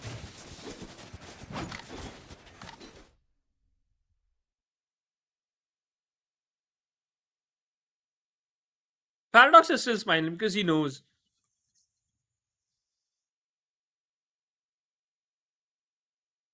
This game is done. This game is almost over. We just need one more round, and yep. Is this the way you should have played in the previous two maps? This would have been a 2-0. But hey, you don't have enough cash. You gotta go for a thrifty. Good paint shell. Rinsat. Drop in a Quite low. Nah, he hasn't tanked a single amount of damage from that paint shell though. What was that? It wasn't required, yes? Oh, And Tricky gets another! Doxer as Doxer well. shuts down Rinsat! And Kohli gets waved with a classic! One enemy Oh, remaining. this should not be the Spike case. down A. Another right click. Now 1v2. Do you have weapon to upgrade though? But Para, he has his flank. Para deliver the headshot. You win the game. The grab net just misses. Upgrade your weapon, Para. And before the TP, yes, thank you very much. They have the utility available. Diving in My together. lord. A barrier mesh. Where do you throw it? Uh-huh. Recon backside. They know where is he. Last Trying to get player the pixel standing. angle, jumping out close. Kohli with the GG. final blow, the final nail in the coffin. 13-3, that's the scoreline. Level 5 finally closing down the series in their favor. Took them just 16 rounds to win this game. 16 was the scoreline from one single side in the last map. For your references, they took 28 rounds in split and then just 16 in the next. A game of Paradox. crazy affairs, man. Yeah. It was just too crazy. Just too difficult to digest that what just happened in this first 9 rounds, right? And in fact, the 10th one too. Level 5 won this game. And Rinsat unable to perform wave. What just happened? No idea. Yash unnecessary fight in the last round. And it's a thrifty win, by the way. It's a thrifty win. And all this for the flashy points for your, reels or maybe the social media feed, whatever you want. Just clip it out, clip those shots out, and look at that. 29-9. Wave also. I think so. The problem is the duelist wouldn't work. The Clove does. Rinsat 2-15. That's the problem. I think this is the worst game he has ever played. 2-15, man. Something crazy happened with it inside in this game. He lost the... Generally, he at least good for one. It's not even the agent at this point. Maybe something crazy happened against him. Just nothing went in his way. That's it. But yep, other than that, it was just Paradox game to win. The amount of frags this guy was having in the first rounds, he just picking his shots and winning every duel possible. That made all the differences on the attacker side for level 5, and by the time the second half came, the scoreline was already 10-2. And then all they have to do is just play it out Win. slow, get it out of their hands. They won the pistol and then Taiko gave one round away to ASTERISK in the form of bonus. But that's it. Crazy performance from level 5, and this is what I expected them to be like in the entire series. But yeah, exactly. They woke up late, but they surely did. They surely did, yeah. And I hope I see a bright future for the players of ASTERISK, definitely, and good luck for the players of level 5. That how much changes you're gonna go through, man. Because in the early stage, we just saw a different lineup. Today, we saw a different lineup, and this different lineup in this particular map just, bamboozled, crazy. But other than that, split was a heck of a ride. On the first map, you actually had a tough fight. Ascent it was. But hey, 1 thrifty, 1 clutch. First kills, 7 first bloods. But still, you just got 3 rounds. 13-3. Oh yes, but I think so. Rinsat is a very momentum-based guy. Once he starts getting frags, he won't stop. But yeah, maybe that sorry. could be the case. That could Yeah. be the case. But now, this result does not matter much in their overall standings, just keeping Exactly. us Yes. in the loop. This will give them the win, yes, but level 5 will still finish on the 3rd spot in their respective group, similar to what WG does. But other than that, it is nothing. Nothing like they can go ahead from here. Because Orangutan and Rival, they have already made their way from Group B. Reckoning Yeah. and True Rippers from Group A. The top 4 from both the groups are already decided. This was a match for yourself, right? And this match for themselves, they have played it pretty class. Especially this guy, Tricky. He must be really happy with by the way he played. Yeah. That is true. Not that different. And look at this map, heat map. Oh my god. I can count A 1, shots. 2, 3, 4, 5 picks in Hoka and CT, and then 7 picks in long. So it sum up to only 13 frags in B. And also, I'm just gonna count B main too for the sake of it. 15 frags. That's it. 15 frags in B out of 71 in 48. 15 frags. And every single one of them, other than those 15, happened to spawn or A. This tells a lot of things, like how much Shah's control was loved from the side of level 5. The winning movement, there we have it. Tricky 1. Then Wave, his intention was not wrong. The better weapon to peek it out, but Tricky just straight away the crosshair placement. And then the final good positioning, para covering, the push, and then Kohli just climbing on the top of the tube to get the frag down. Overall, a good structure, good play, and redeeming themselves in the last. 14-12, 16-14, and then a 13-3. This does not look like the game Asterix played in the past. The 2 matches were super close, and then the last one looked like they didn't know how to just operate with the mouse and keyboard. That is true. I think that they just got dazed or stunned, maybe, what to do in the first 5 rounds. Once you lost your buy, you lost a lot of momentum and confidence too. But after that, round by round, you just keep on losing those rounds. But hey, fortunately, they won the first map. But after that, everything just went south for them. 16-14, the second map quite elongated though. And despite they had a good lead after the first half. But hey, this was the series, and this was the final match of the South Asian region. And once again, both the teams, despite level 5 won, despite Asterisk lost, doesn't even change the group stage, doesn't even change the group standings though. So that's the beauty of this this whole matchup, right? This won't change anything except the plus, the positive rounds you got from here, and also the boost you got from here. But once again, we still have 2 more matches left, and coming right up, it's going to be the teams from the Pacific region. We'll be right back after a very short break. Hi, my name is Suraj Singh. I also go by the name Ghost XD in the gaming world. I play for Reckoning Esports professionally in the Valorant roster for the specific tournaments.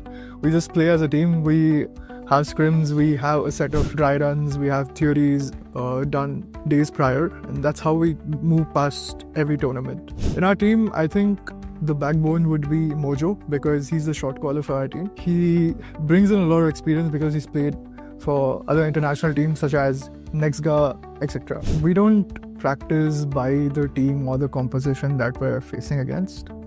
We have a set comp prepared for every map, and we just play our game. We don't play by the opponent's strengths. Well, a little bit of luck and also a lot of practice. We've been scrimming a lot, we've been dry running, we've been, again, theory crafting a lot. Plus, we've had a new addition to the roster on the name of 123. I think we're pretty strong because he's there at the roster. Hi guys, my name is Dekro, and my in-game name is 123, and I play for Reckoning Esports. For me, the biggest change was the roles. I used to play on duelist roles.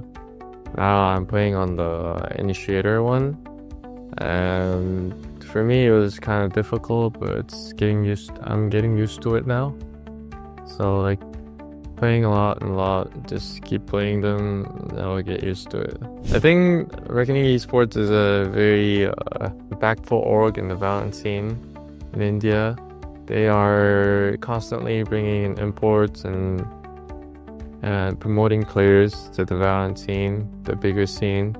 And I think Reckoning Esports could be a very big contributor to Valorant India. in DSC. Just keep playing and keep training your aim.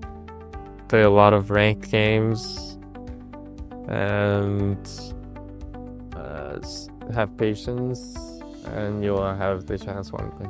Hi guys, this is Saksham. My in-game name is Deadly10. I'm playing for Reckoning Esports. Backbone of our current lineup is Mojo because he's our in-game leader and he's very mature. We work around him.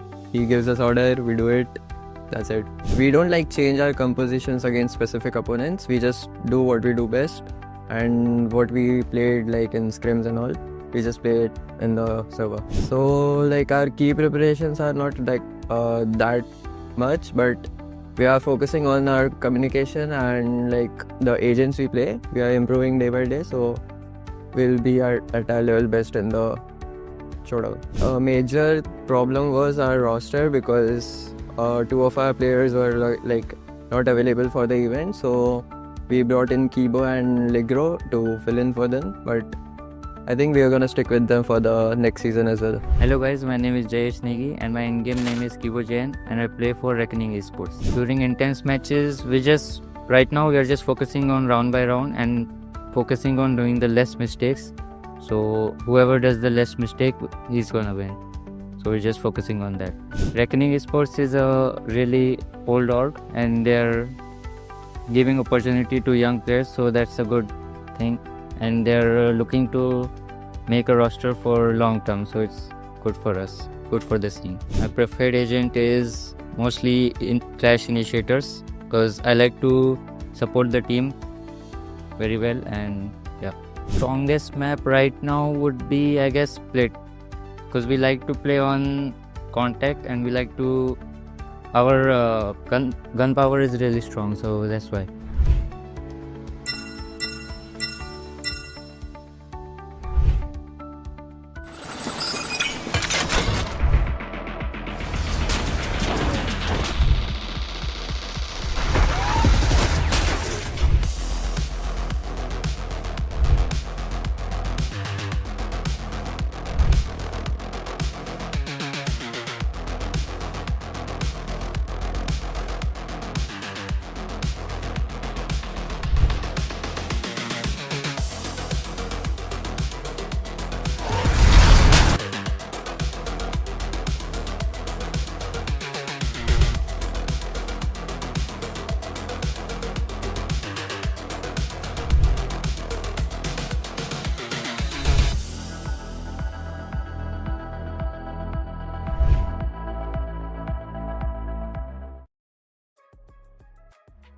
Welcome back everyone after a very short break to OneGame Showdown, the official VCT Off-Season 2024.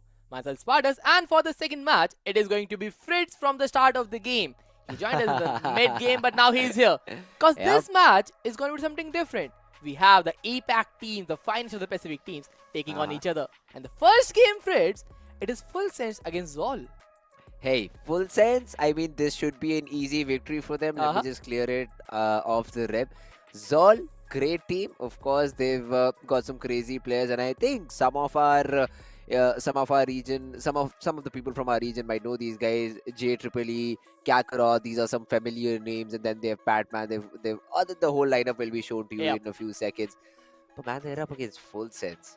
FULLSENSE is basically one of the giants that are targeting Ascension and targeting, VCT Pacific. Yes. And I think Zol is still places away from that particular spot. So it should not be that big of a deal for Team FULLSENSE to, get in the game and win it out entirely. But then again, if they can cause an upset, I am all up for it. I would really like to see an upset being caused over here. That would take a lot of caliber, to be honest, though, because FULLSENSE is easily the top 3 teams when it comes to Ascension. They are the ones who's eyeing out every year, super close, top 2, top 3, just breathing under the neck of the official international circuit. And now they have to face a team like Zol, who has been gone through under some changes, get some roster left and right. But whereas if you talk about FULLSENSE, same players sticking as long as possible, and the way they play, the map veto has enlargement. They can play every map possible. The amount of matches this team has played together, I don't think the map veto is a question that to be asked. They are prepared for every map whatsoever comes their way. Yeah, I mean, A few changes is what we've seen for Team FULLSENSE in the recent few days, but I don't think so it will affect them a lot. Yep. Yes, they might have lost to Alter Ego in one of the games previously, but then it was a very close affair. It was 13-11 on one map, it was 13-10 on the other map. So it was not like a one-sided victory for Alter Ego. Plus, Alter Ego threw in some, crazy shenanigans. They've got Vice in their composition. They've got Raze and Neon playing together on a map like Split. So they did I'm some so happy crazy for that. things. Yeah, crazy things across the map, and they were trying to get the job done. So probably one of those experimentation, even for FULLSENSE as well. They brought Deadlock on that map of Bind and got double controller, but not a Viper Spartans. It was a Brimstone and an Omen over here. So I think FULLSENSE was experimenting out a little bit. And as you said, map veto should not be an issue. I have seen them play on literally every map except Yes. for Pearl. Pearl is still Yep, missing that's from that true. map veto.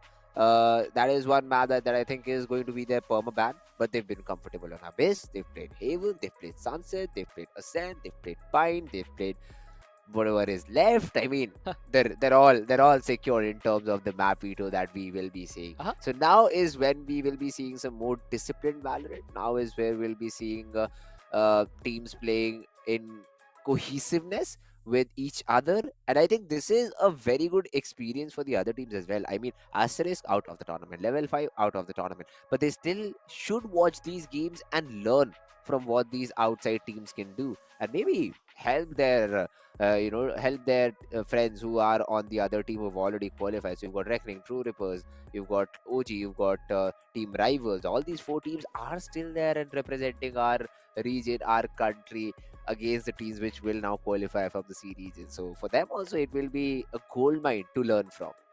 That is true. Like, it is so much to adapt from that playstyle from the Pacific teams. They are so well established, and they are one of the best for a reason. The amount of grind they have put in, the amount of executes they can prep. For our teams, the newer teams especially, I'm talking about Asterix and Level 5, we have seen them playing individually really well, but there were certain rounds where you need to play as a team. Individual heroics cannot win you the entire series. You have to gel up your utility together, you have your rotations together, and have the game plan of how the opponent team might execute and how do you retake from that sequences and everything. All that will be pretty much visible in the FULLSENSE game, because this team is so well rehearsed with everything thrown at them. They are the ones who have been completely dominating the T2 circuit. They are almost every year on the way of making it to the Tier 1. Now they are up against Zol, one of the teams who don't have such achievements on their side. That would be interesting. Watch how does Zol actually compete against FS. Yeah, so for Zol to win, it will, I'd say, take a miracle. Or at least a surprise. If not a miracle, a big surprise. They will have to, be comfortable with the map video first of all that they have. They will need to pull out something new because as soon as I pull out Zol's history, I see a 113 defeat on the map against the squad of Team Nows. Although the other games are pretty well fought. Against Oblivion Force, a game went into OT. Abyss is also in their map pool. Sunset is also in their map pool. I do not see Split and Pearl as that much.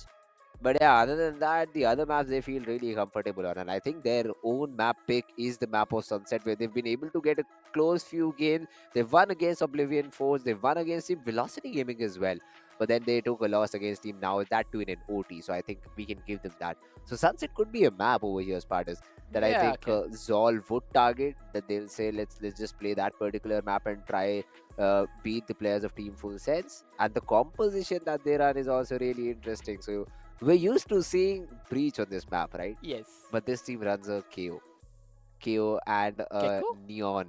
Yeah, KO and a Neon. KO Sova. Basically, the Ascent composition that you see in Ascent, just replace a different agent, and that is what they sometimes run. So it will definitely be very interesting to see what Zol can do with that. That is a composition that I see. And FULLSENSE on the other hand, they have a slightly different variant of it, where instead of that KO, they have the Breach. That is the only difference between the two teams on this map.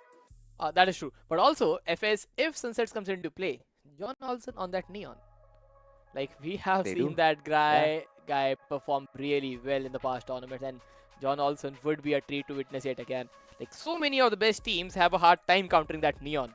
And in the hands of John Olsen, it gets even better. So, Zol have a lot to think about of what type of map they let slip in and what do they pick for themselves. Because this is definitely going to be one game where if you need to win against John Olsen, Sushi Boy, Potter, Leviathan and Alert, you need to perform some miracles. Yeah, it is true. I mean, miracles have formed by all these players, as you rightly said. Spartus, full sense, stacked roster. The experience that they have, Sushi Boys has played internationally as well. With a different team, with a different roster altogether, under a different org. But the experience he brings in will for sure help the players. John Olsen, as you've already talked wonders about him. Potter, Leviathan, Alert.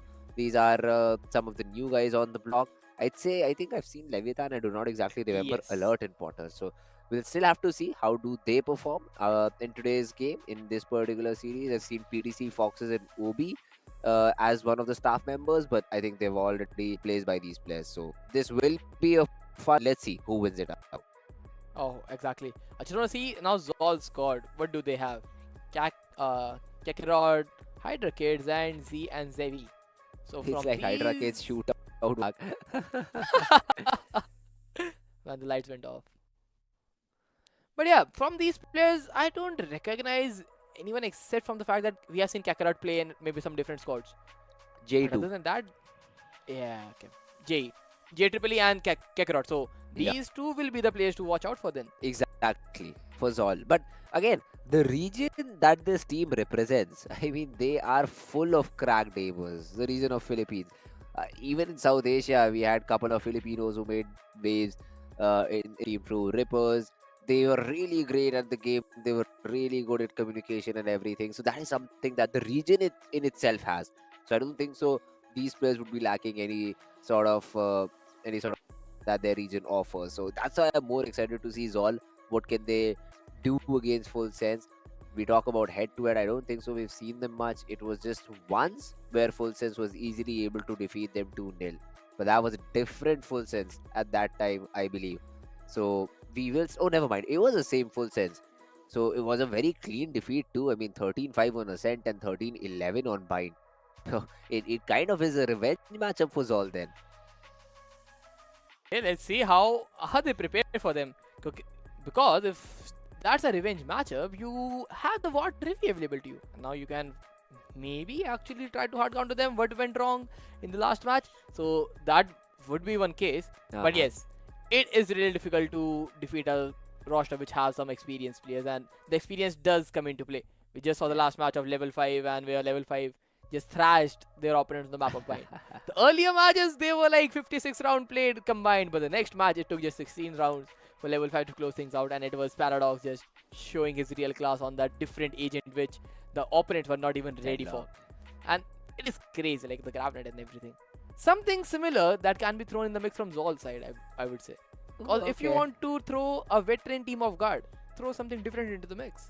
Exactly. At the same time, if you do not have Prepare it your as well, yes. defaults cleared and then you try to add something like this, it can go really bad. I mean, that 13-5 might just get repeated again. So you still need to be careful about what you do. You still need to be careful about what you pick. And let's see. We'll give Zol an opportunity, because at least they will be able to pick one of these maps, right? So how do they pick that map? What do they sort pick? of performance do we see? What do they pick? Yeah, that's another interesting question. All these things will be answered in some time, but I still really believe Full Sense, the way they played their previous games, it was still way back. I think it was during the month of November, almost a month ago, these two teams faced against each other. But now could be a different map veto altogether. And you already see FS, they were not comfortable. FS comfortable with Bind last time. They played against Zol. So that's why they've put in Abyss. This is fun, man. I love them already. Really this is so nice to witness. A team that comes from the Pacific region, all they go, let's pick Abyss. I love this. Like, this was the permaban when South Asian team plays. Yeah, that is. And now this is the first pick here. That is like day and night different in the mentality, I believe. But now what do they pick next? Pearl? No, Sunset. For Sunset. Yeah, that is their usual pick for Zol. That is why we were talking about the map of Sunset. Then Split being banned. You have Ascent and Pearl. This has to be Sunset, I guess. There has to be some sort of a mistake over here. There is, I think, I think so. Yeah, Ascent or Pearl. should be the map that is being mined over here. And then the decider, drum rolls, Ascent or Pearl? Spartans, call it, call it. I say Ascent. I say I want Pearl. Ascent. I want a defaulty map. Anyways, I don't think so. It is going to the third map, but still, Yeah, we will still have that's to true. see which map gets picked over here. But it is Abyss and Sunset. The first two maps, Yeah, I Pearl hope so. They're all ban. confirmed. Yeah, and Pearl being banned, then it is going to be Ascent. Yes, come on, my first prediction, right? My second prediction, though. Full Sense winning it out 2-0. And a Yes. combined number of rounds, I'd say 12 is what Zol gets between both the maps. Okay, so Not 13 more than 6, that. 13 6, something like that. Yeah, 13 Maybe 5, 13 13 7, you 4, get the 13 idea. 8. That's the score line you Yeah, we are right. exactly, I got for. exactly. And I think that's true as well, because Abyss, I think that's the 13-4 scoreline in that game, man. Like, Abyss is something you don't prepare for, and Full Sense, they have picked a map, which means they have prepared for it, which means a thrashing scoreline might be away. So, Zol, are they ready for the challenge? Because they must be off guard by this map. They're like, huh? Abyss? Who picks Abyss, that map? I just looked at the statistics, and Abyss, the composition Full Sense plays is also really weird. They've got double controllers, but they've got Astra and Omen. Astro, And- yeah, that works out. And now there's no Sentinel Spartas. You have so much double initiator, double controller. Is And the running. duelist is Jet or I Neon? mean, What do they go for? I don't want to flex, but Spartas, do you remember 5 days scrims when we used to play Astra and Omen Oh, together Astra without Omen any combination. Sentinel? We Yes. also did not used to. We had a double duelist comp at that time. Yeah, Worked we just out. replaced the Saying KO Full with a Sense duelist. copied. Not saying Full Sense copied, but kind of made the meta as soon as the map arrived. But we'll still Just have to saying see. that. I mean, yeah, just saying. We will still have to see what does Zol bring in. Zol it is again that standard pick of a set that they bring, just a cipher instead of that Killjoy on the recent map of Abyss that they've played against Oblivion 4. They lost 15-17. Hell, even Full Sense lost their Abyss 11-13. So this map is definitely going to be really interesting. Basically, a redemption map for one of these teams. Both of them went close, but were not able to close out. This time around, let's see if it is Full Sense or teams all closing it out. That will be interesting to watch for sure. But I still believe it will be Full Sense game. Yeah, Yes. that me too, of course. Do they go with a Neon or a Jet? That's the thing. Like, if you have a KO, do you opt for a Jet, I believe? Because Jet is a better player, better agent to combine with a KO there. Because the flashes and everything work better. And a Neon definitely do needs some agree. stunts Yep. to slide into the places. And the flash timing with a Neon gets better with a Breach. So I think that that's the pair they want to run it out. If that's a KO, I hope that's a Jet as well. Updraft dash. with Also, flash. the fact that Abyss is such a long map and you will need Yes. somebody to use that Neon is not that great with operator, to be honest. That's true. The slide takes time, and you cannot just take those off angles that you can with Jet with the dash activated. Plus, some verticality, some level of verticality as well is also present on this map, which Yes. can be abused by the Jet player. So I think Jet makes a bit more sense. If you throw a breach, that's when the Neon becomes a bit more viable because of the double stun, the double clearing ability it gets. But if you still want to run Sova and KO, of course, the flashes, as you already pointed, the Jet does a better job because you cannot think of picking an agent, picking a composition just on the basis of one side. So there is attack, but then you need to also take value out of Defense that as well, agent huh? on the defensive side as well. So I think that's why Jet is a more complete duelist. Although I would like to see a Phoenix as well, considering the recent buffs that it has got. So especially that wall that has now go through wall. I do see some use case for that particular Yes. agent on just Abyss though. On just Abyss. And it is very niche to that particular agent. But let's see. Let's see if teams are ready enough to experiment with that agent. That's true. Like, the Phoenix Wall is definitely a great kit. And not just Abyss. I think even in the map of Pearl, both the maps, Abyss and Pearl, they have Pearl has Phoenix better use case options. scenarios. That's why I'd say Phoenix won't be there on Pearl. You cannot take Neon off from Pearl just because of the distance it closes. That too very quickly. That's Its true. fast lane is also, just that fast lane, and now it's not just Neon running through your wall, it's all the 5 players. Yeah, that is fact. That is missing for Phoenix. And that's why I'd say Phoenix on Pearl, yeah, it is a good probability, but I think on Abyss, where you have an option between Jet and Phoenix. Phoenix also provides you the defensive capabilities of playing retakes on site. That's why I say Phoenix could be, a little bit better agent as compared to, not compared to, but instead of Jet. But let's see. If you have an offer, if you know that you can put trust in that particular player, of course. And by all means, go for that particular agent jet and rule the map of Abyss. Because once your aim is online, Abyss Yep. really becomes 60% dually map. Just 30% Yes. strategy, 60% duels. You should be fine. That is true. Unlike if we talk about duels, like we have John Olsen on the duelist department, so Exactly. he has to be the one who has to step up. Like his shining capabilities are immense, and if he has a good game, the opponent has no chance whatsoever. Like John Olsen has the capability to get a 3K every other round, and we have seen him done with the bigger stages. So it has to be like one other day at the office again. But will that be the case, or we are just talking about full sense? But what about Zol? How are they gonna come prepped with that? That's true. Because again, Zol, they pick a defaultish comp, and the Yeah, last he time will they co- played 17 to Ascent 15. comp. Ascent Yep. composition. And just replacing a Cypher and the Killjoy, whatever they Yep. feel like. Cypher is definitely better with the trips and everything. But again, they lost a close map earlier. Like 15-17 against Oblivion Force, and Oblivion Force is again a good team. So if that's the Okay. case, means even they can be good enough if they know the fundamentals, right? If they know how to control mid spaces, because Abyss' biggest issue is that triple mid, I would say. Mid bot, top, left, right, everywhere. Like you call the mid, you can't even name the places, man. Yeah, that is true. It is a really difficult place to navigate through if you're early in the rounds.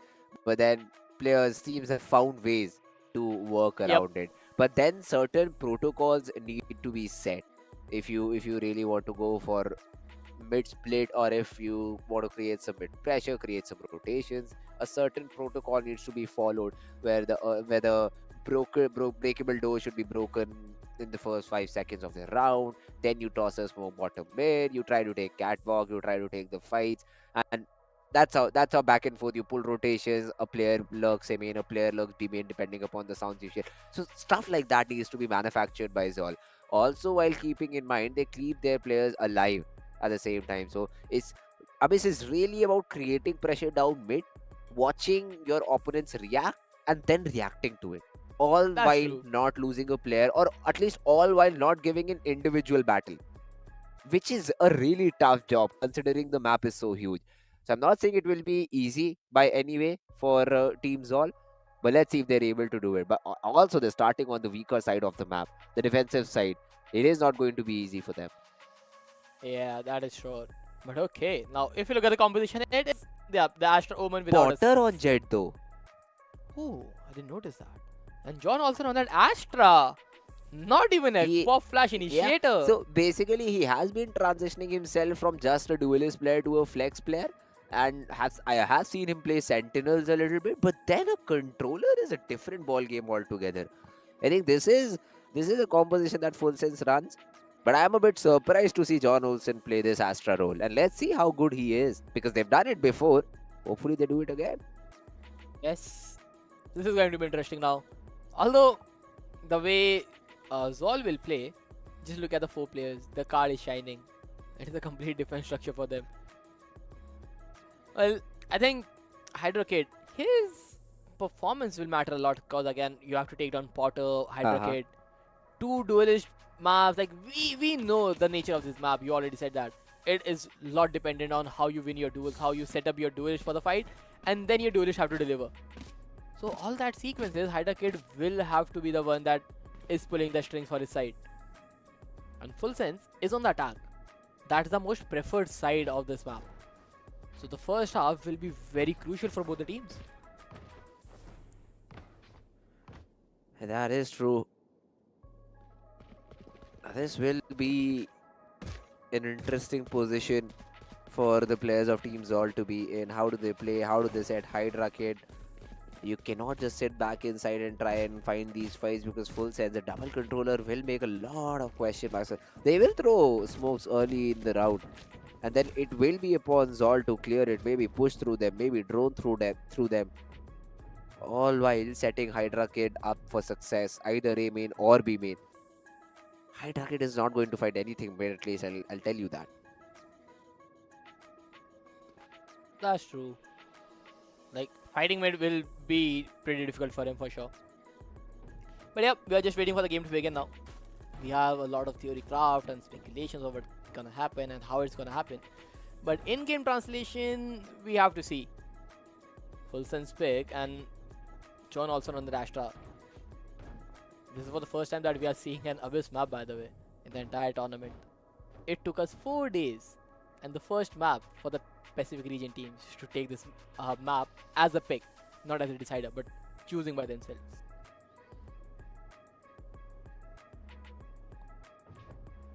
Alright, well, this will be an interesting start to the game. I think there are some technical being faced by the players of Team Zol, I believe. Because I do see, not Zol, sorry, FULLSENSE, because I do see Sushi Boys still trying to connect into the server. So as soon as he does, we will be jumping into the game. But yeah, this map of Abyss is definitely going to be... Is this the first Abyss that we've seen till now, Spartus? Yes. In the No whole Abyss not till tournament, right? Yes. Yeah, that's more interesting. See, The teams don't even allow it to slip up to decider. They yeah, just ban it. either in the first wave or the second one. Yes. And now when it's finally here, the region has changed entirely.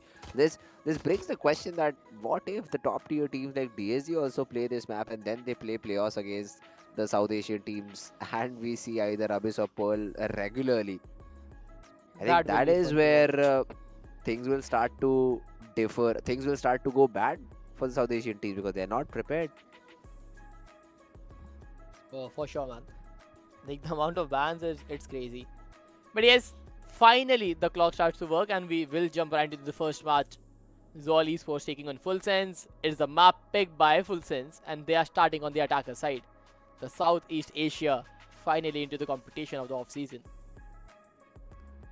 Attacker side, pretty small minimap to be honest. 4 players towards A and Jet, solo B. Solo, I think it is paired up with a KO.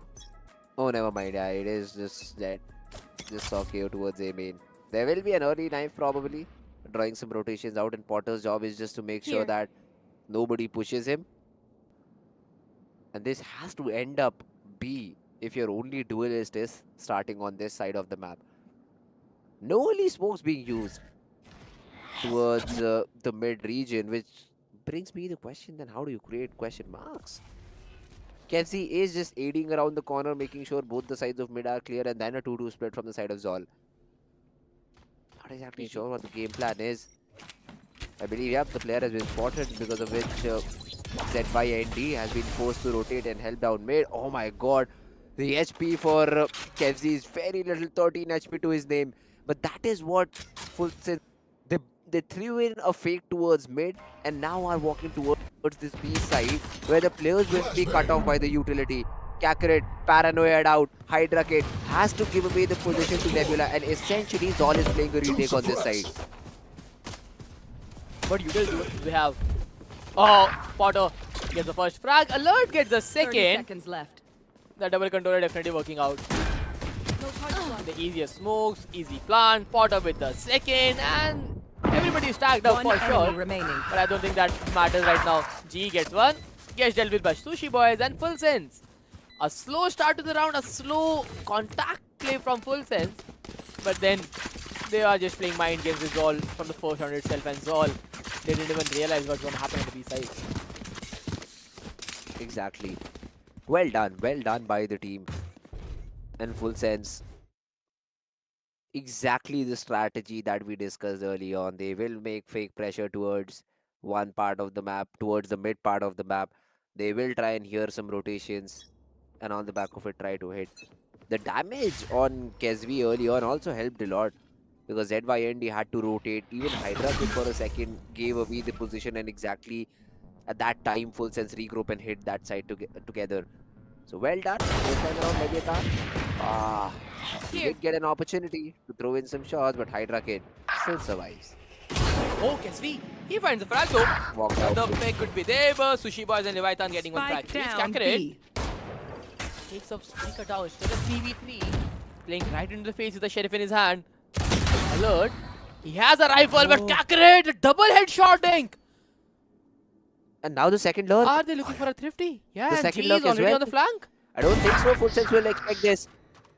The players just need to survive, but Player Leviathan standing. pointed flag Oh, and turns Leviathan. around. But that's a great recovery by Leviathan. Matter of seconds and suddenly FULLSENSE get back that second. I do not think that the players will expect a second lurk to be in there in that position. But then Zol shouldn't have given the frag early B main because that opened up a few angles, opened up some space for FULLSENSE to work with, and that's where they're able to convert the round. Could have been a bonus thrifty, but isn't. And now look at the buy that FULLSENSE has. Not the best possible one because you were able to take 3 rifles out of their hand. This is the round where Zol thrives. Could be. But look at Hydrocate. He's already spotted. But yeah, there's no way they frag him out. No possible angle, just falling back. But alert. A ghost and just expecting that he gets the first contact on the head. He has a teammate for the support. 3 players down mid, but controlling the spawn push. Oh alert! God. Bad angle, a perfect headshot delivered and a weapon recovered as well for his teammates. John Olsen will have his rifle. But now, Z, he has a smoke and a paranoia to play around and anchor the A side and stall, but Leviathan, before the smoke bloom, GE peeks and just throws away his life. FULLSENSE, 45 seconds into the round, and they are already tripping the A hit. 5v3 players are being tagged up. Potter, low in HP, still survives, climbing back up. The off angle. Do somebody expect him? They do, but alert with a perfect refrag and the double peek left and right. FULLSENSE, the team coordination, the cohesiveness is it intense to deal with. And the way FULLSENSE play that, right? So early out road, they Potter down mid. They spot Hydra Kid down mid. They don't rush things. And you look at the replay, Spartans, you will see that as soon as the smokes bloom, basically the angle that Hydra Kid was watching was supposed to be watched by Kezvi while he was trying to fall back. But then Kezvi just gets smoked out. He cannot help. And then Hydra Kid is stuck between 2 angles. He has to just continuously just rotate his head, try and get the right angle at the right time. And that's where the first strike happens. That's where the first frag falls. And everybody just gets thrown into commotion. FULLSENSE, they're taking this piece by piece. They're taking this step by step. And alert, starting things off. You see the 2 smokes? That's where the round fell. Because you might have set up a player that deep, but there was no escape plan for him once he gets spotted down. Exactly. That's just a brilliant read from side of FULLSENSE. They exactly know what the opponents can do and they were ready for it. Zol, 3 rounds into the game, calls a timeout. Let's see what this timeout will give them. Although they don't have the buy to execute the game plan. Sheriff and half shield. We have seen some crazy Kakarot shots in the entire eco, where he's almost converted 50 for his team, but yes, can he do that again? The double stars mid, getting up the information. Other than Zon Olsen has traveled through the map. All he has done is stand, spawn and wait. Drops a star, stand and spawn. Exactly. He's a sentinel, no, Spartas. just playing smokes for the team. Like even Sentinel moves somewhere. They use their keyboard to move. All he's using is for like X, E, that's it. Hey, he moved. He moved. Finally. And diagonally as well. Very less keys used. Oh, what is this trip though? Here. Updraft dash trip? Yeah, trying to catch a player. I don't think so it will work because this is one of those rounds where FULLSENSE will move together as a team. And the position that ZYNT is playing might be expected. The smoke being thrown early on, and now the progress shall start. The trip does not connect for some reason, even though it was exactly the right position. And the player did miss the recon dart for the second, but his teammate has got him. Hydra Kid in midst of all of this finds the flag. Kakarot, oh my god, was there. But then Leviathan just adds 2 more. Now you know both the players are flanked. Should be easy. 4th one on the board. But the change that has come after the timeout, Spartas. That actually leave mid entirely and fight towards side for Zol. I got things to At do. least that is what I was able to figure out through the minimap position from the previous round. But now let's see when they have proper weapon. What does Zol decide? Yes, this will be a deciding round from both the teams. especially for Zol. Okay, 4 players towards that B side. Cypher solo away. Yeah, again, just leaving mid entirely. Playing heavy B. And if the Cypher hears any sort of sound, if the Cypher calls that it is an execute towards this A side, the 4 players either will try to flank or will try to re-clear mid as they rotate towards the other side. Right now, this looks like from the defensive side. And Potter is happy because he's found all this place empty and now a mid split start towards this A side. Now, I'm not exactly sure if Zol is prepared because ZYND already just falls back and tries to survive. Look But at John this. Olsen down mid finds one. Potter inside gets ZYND. And JE, by the time he gets that refrag, I think it's already too late. Everybody is there on site. Everybody has their own angles for full sense. And too many things to clear for Kakarot and JE. This is not looking good. You peek.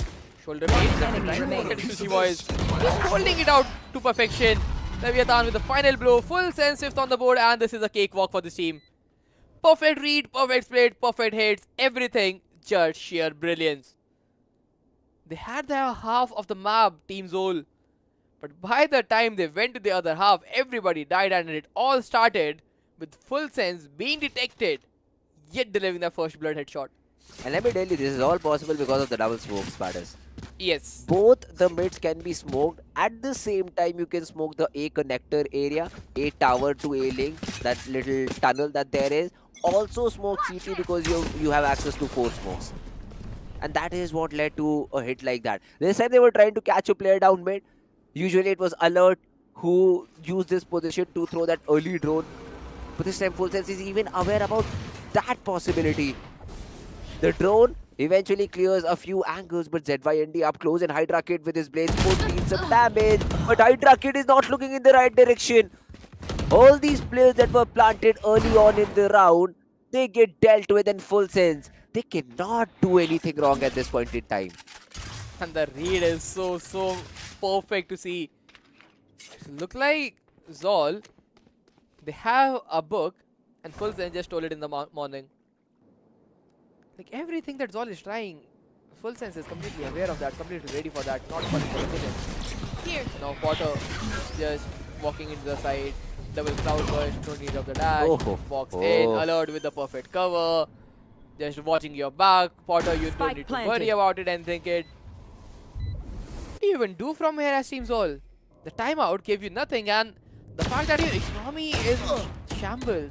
You buy one, you lose that, you have to save up next. So even if you have the game plan, you don't have the weaponry to support it. One enemy remaining. Flawless. Plus the aim. I mean, how can we forget? Everybody is hitting some crazy shots. And has even Leviathan died yet? I think he's 0 deaths. Look at that. His KD cannot be calculated at this point in time. It will show an error.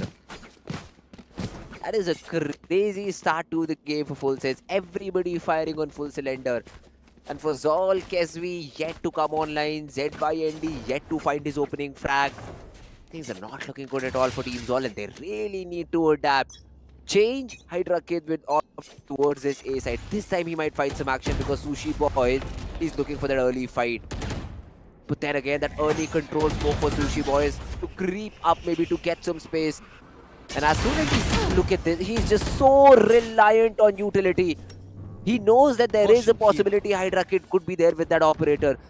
Has used his entire kit to just push that player off that particular angle. And now Full Sense regroup, regather, and are planning a hit towards this B side. Also this time it is the Cypher side, so they might face some resistance there. Sushi Boy has ult, but ZYND is playing counter to it, which is a really nice play.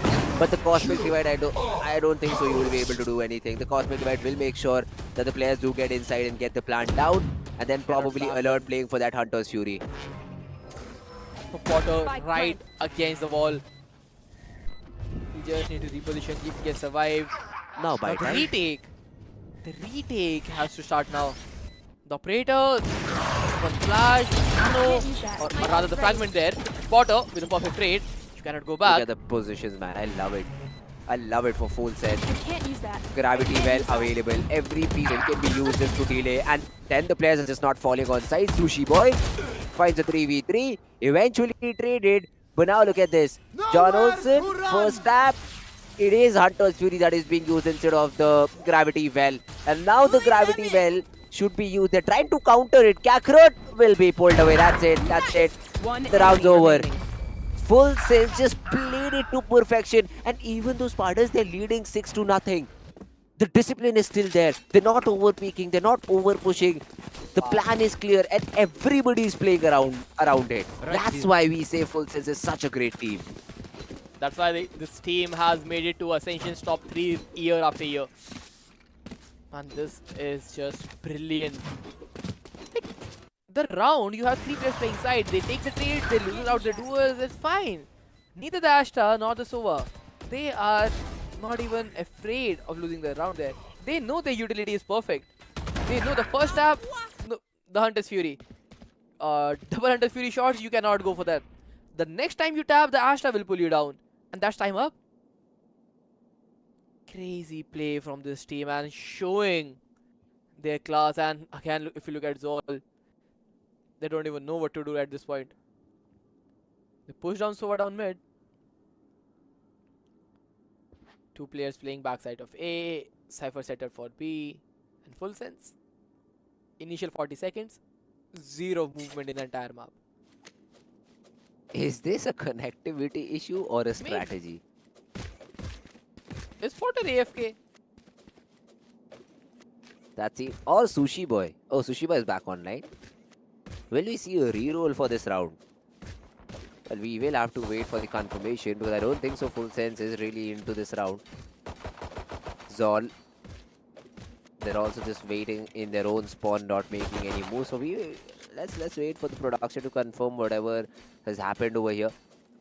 But yeah, 30 FULLSENSE. seconds left. That's a really good start to the game for them. And yeah, we've got that confirmation. There is some technical issue for this particular round, and it will be rolled back. So that should not be a problem for either of them.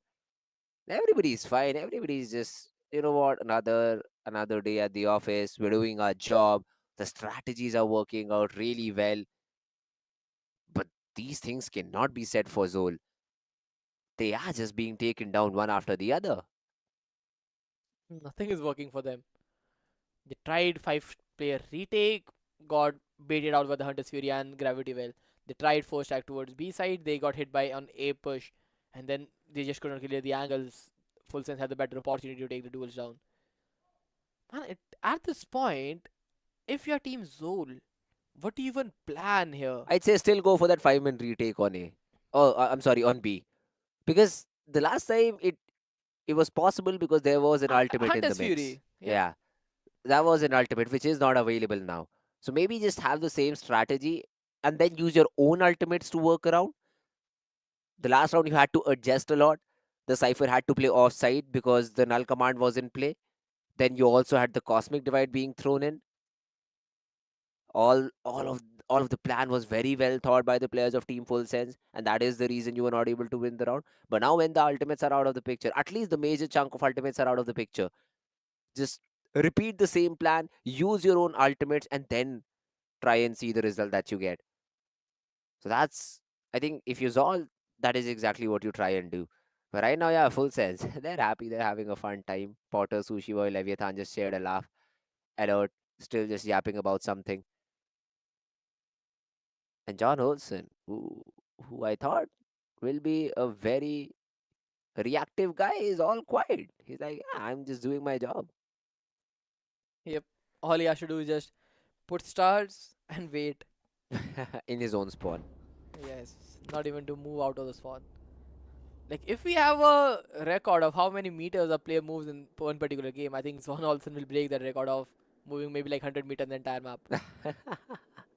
He's not moving at all. The maximum movement was the last round, where he went from spawn to B heaven, or rather the B window, just to pull that gravity well. That's it.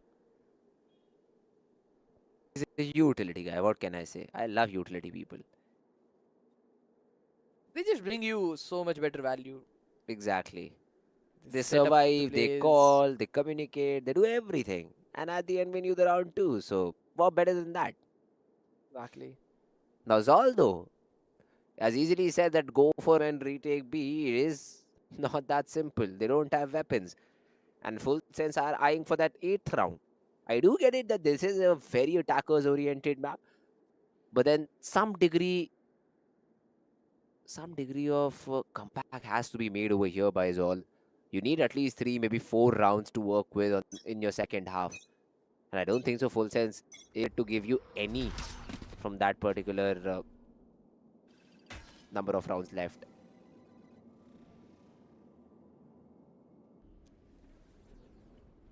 Again, triple stack towards B.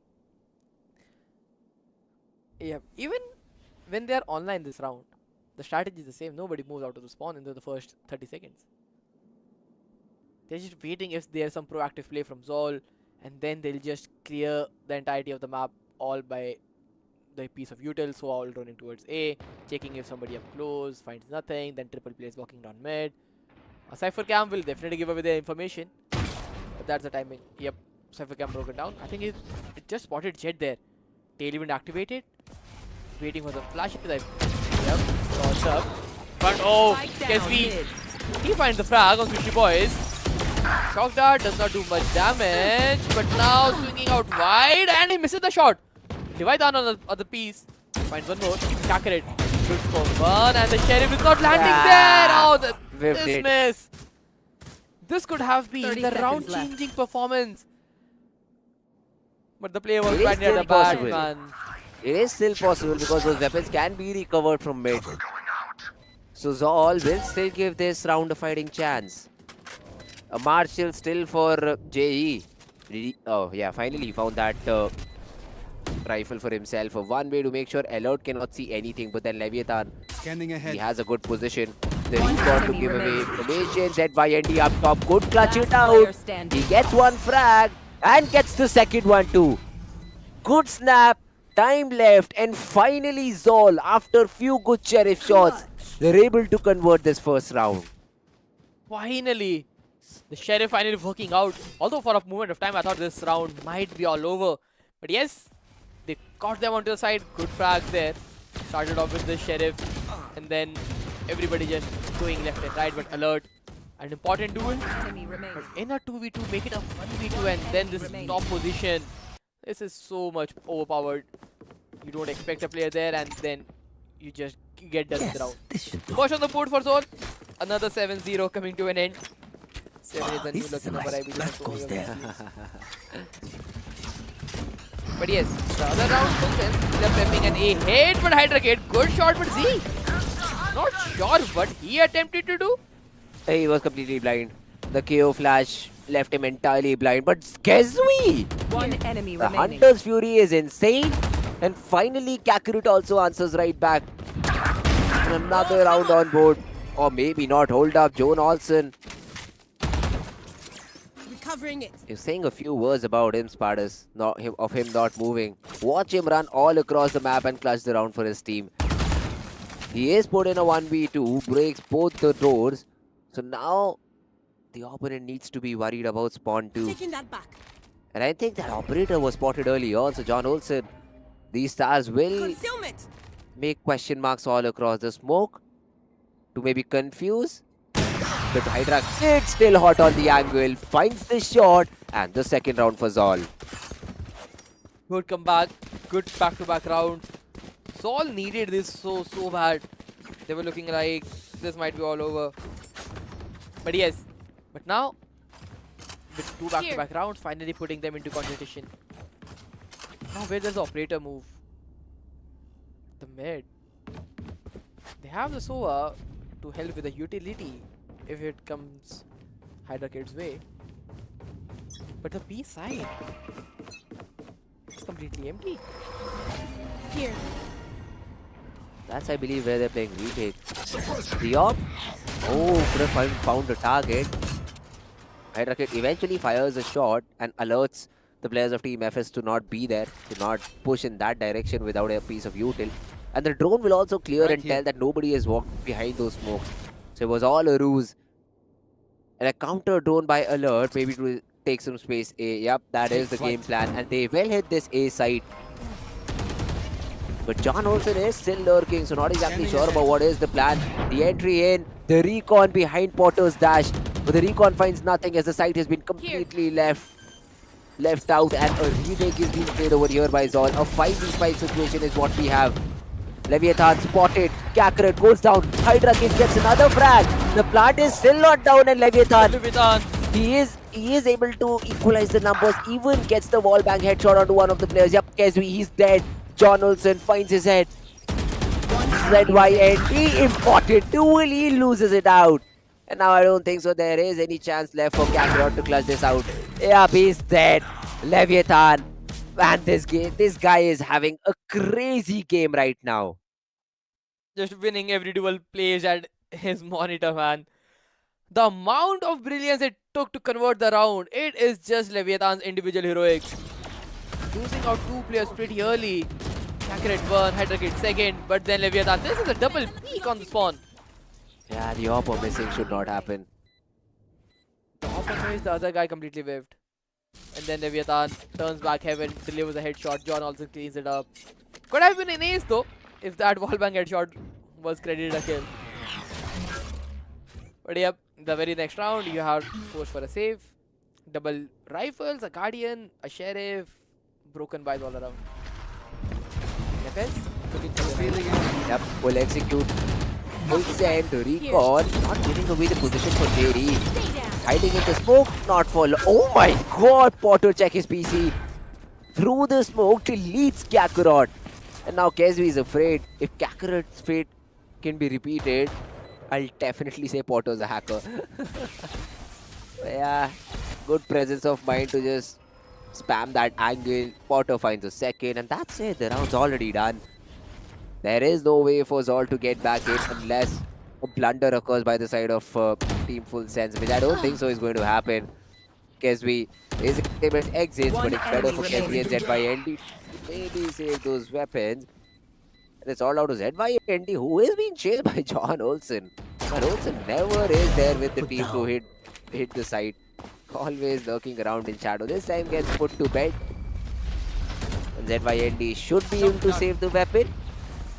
But another round won by Team Last FS. round before the switch. They're looking for a 10-2.5 years, Spartans. For sure. And by the look of things, that might be even possible at this point. It's fine, but I just... Oh, that's How sure. did that happen? One enemy It's just remaining. presence of Perfect mind. burst. Good round. Another good round played This from is a nice FS. spot. They are Threat goes completely there. comfortable. We What's that, bro? will reveal their secrets. Basically punishes the jump up. So if you try out of and my jump way. up and get that player down, that is a trick to deny that kind of a play. That's so very situational But there. yeah, then again, the player that is supposed to spam off of that trip has to play heaven. And we haven't seen a lot of plays being made through heaven for Zol. And once again, it is just fake pressure towards one part of the map and FS rotating to the other one. This time they will see a smoke in their way. They should be happy to just wait it out because there's still a minute left on the clock. And look at the timing on the 2 smokes round mid. Question marks all across. This B player has to rotate and check if somebody pushes through that smoke because you don't have a tip, you don't have a camera. All the while, FS has already cleared that smoke, put a cosmic divide of their own, and entered into the site. Easy hit, easy plant. And for the post plant, what do they have? Nothing as of now though. So they have to rely on the side. So last time, the post plant sequence was based on the Hunter's Fury, but this time, they are playing side with a perfect crossfire. Just Astra, enemy Orbis gone also. He's playing for the gravity well, but No the way. crossfire is just better. Alert Leviathan, 1 frag each. A 3-5 retake should not be possible, but Hydra Kid, hold up, finds 1. Potter with a refrag. Anime battle! One enemy Anime remaining. battle! How is Potter alive? Not sure, man, not sure. Just credit the team and move ahead, Switching Spartans. sides. That's how good Leviathan is. That's how good his teammate 20 in Alert 3. is, Potter is, 20 in 3. Give him the Jet Potter. Nah, just kidding, man. FS, they're playing really good. And Zol have no idea what has struck them. And this is the reason Leviathan picked this particular map. And the power of double controller can be seen right there. It is not Leviathan's shooting that is winning them the round. Of course, it adds to the tally. But it is the idea, the composition, the two smokes Here. down mid that is winning FS the whole game. And they've got 10 on the back of it, and now look at the defensive structure. They don't care about B. If it is a B hit, let it be. We will try to take mid from your hands.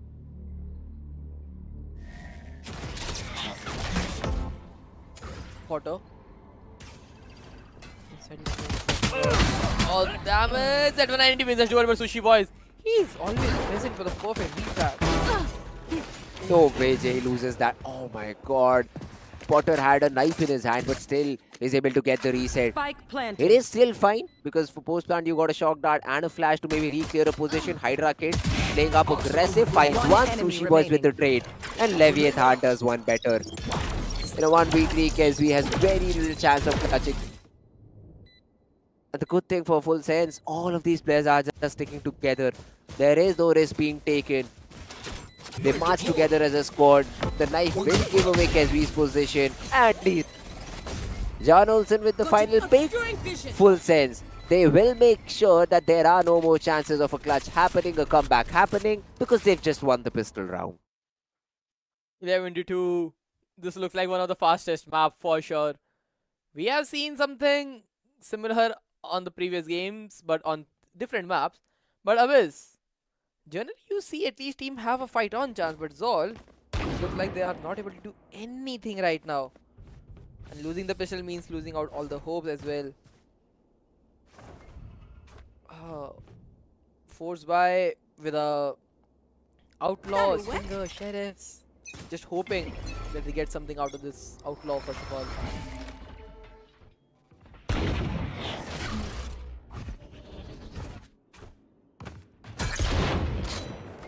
Shot thrown in, and Hydra Kid, he will be marked. And even though Zol lost, Hydra Kid has invested into this outlaw. This will be a problem, because it is only Sushi Boys who can tank a bullet. But I don't think so. FS will put themselves in disastrous situations. So they need to be very careful. Potter holding for that orb tap. Let's see how well aware Zol is. Do they clear Potter out? Is there an outrun available? There isn't. The recon just refreshed. But the drive peak will be fairly punished. Well played, Hydro Kid. Good double frag. And the force by it is also going down the drain. That's the thing with outlaws, man. An operator generally good for one, but if you have an outlaw, even better than the operator. 30 seconds left. The capability of double shot, and if you have someone like Potter who does not miss, he is just going to punish you round after round. A quadra into the round, and FS already eyeing out the map point. Oh, that is one of the most easiest map that I've ever seen.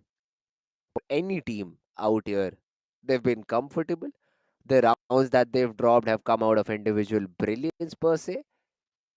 And Full Sense, they're looking strong.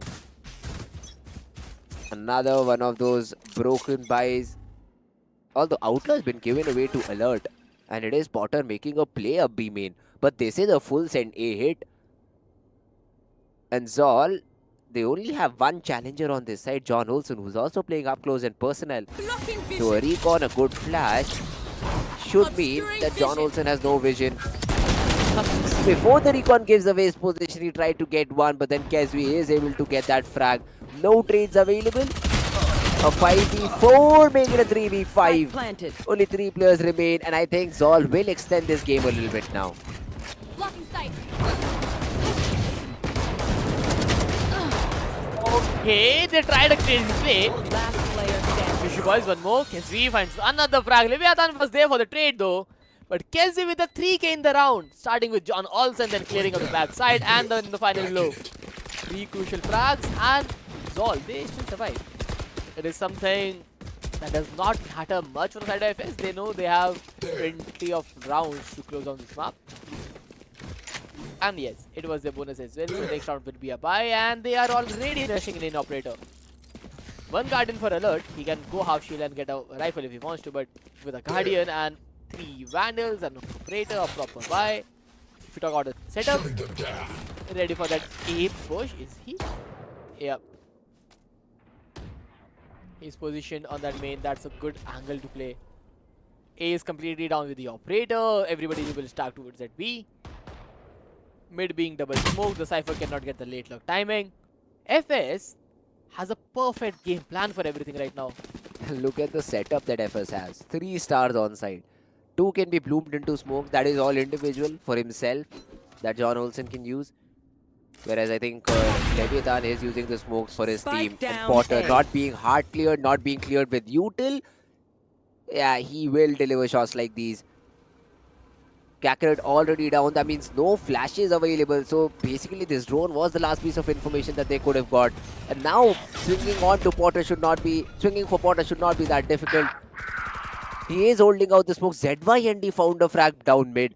Now this can alleviate some of the pressure on Team Zol. But they're still sticking around. They're still standing here. Then Potter is going to go for an awesome play. The flash, the updraft, not needed. But Hydra Kid was prepared. For a second, I thought this could be a good play. But John Olsen still equalizes the number. So the round ain't over yet. 25 seconds. They are rotating towards B side. There is a star available which will get picked up. Yep, they are going towards B. They will get the freest side. A 3v3 retake has to commence. But the thing is, JAAA is down to just 25 HP. left. Hydra Gate 75 HP.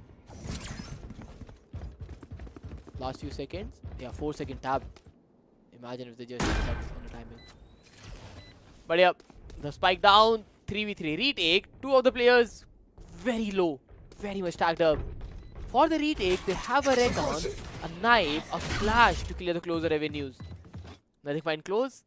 Next stop, let's clear heaven.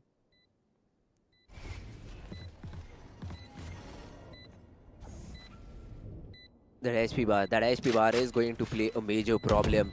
And Alert. Alert is very high on, very quick on the flank. And yeah. Before even I can correct my mistake, I spoke wrong words. The game is already over. I don't think so I need to do anything else at all. And neither does FULLSENSE. They get the defuse, they get map number 1 and team FULLSENSE. Simple as anything. Alert just going in for the fist bumps, just showing that how easy it was for his team to win this particular game. And Zol Esports, I think they will be left with their heads scratching. They will have to, come back and maybe do something about this, maybe get a different outlook of the game. But then again, they need to reset. They need to just say that FULLSENSE picked Abyss. They were entirely ready for it. Now let's play on our own map pick. Let's beat Team FULLSENSE on the map of Sunset. Oh yes, not our map pick. Fine, we were not prepared enough, but that has to be the mentality for the reset. But man, FULLSENSE, what a team! This is what we expected from them, despite the fact they have 2 different editions and they performed phenomenally well as well. Potter, crazy performance. Alert, similar can be said for him. Leviathan, John Olsen, Sushi Boys, they have been the core and they are still performing. Why they are one of the finest in their team. Leviathan, 22-5 by the way. The maximum frag Zol has is 9. Exactly, I was about to point it out. Sushi Boy is the bottom fragger who's still better than Kevzi, sorry. That is a bit underwhelming performance by Zol. We knew that FULLSENSE is going to win this. I also said that they'll get 12 rounds combined.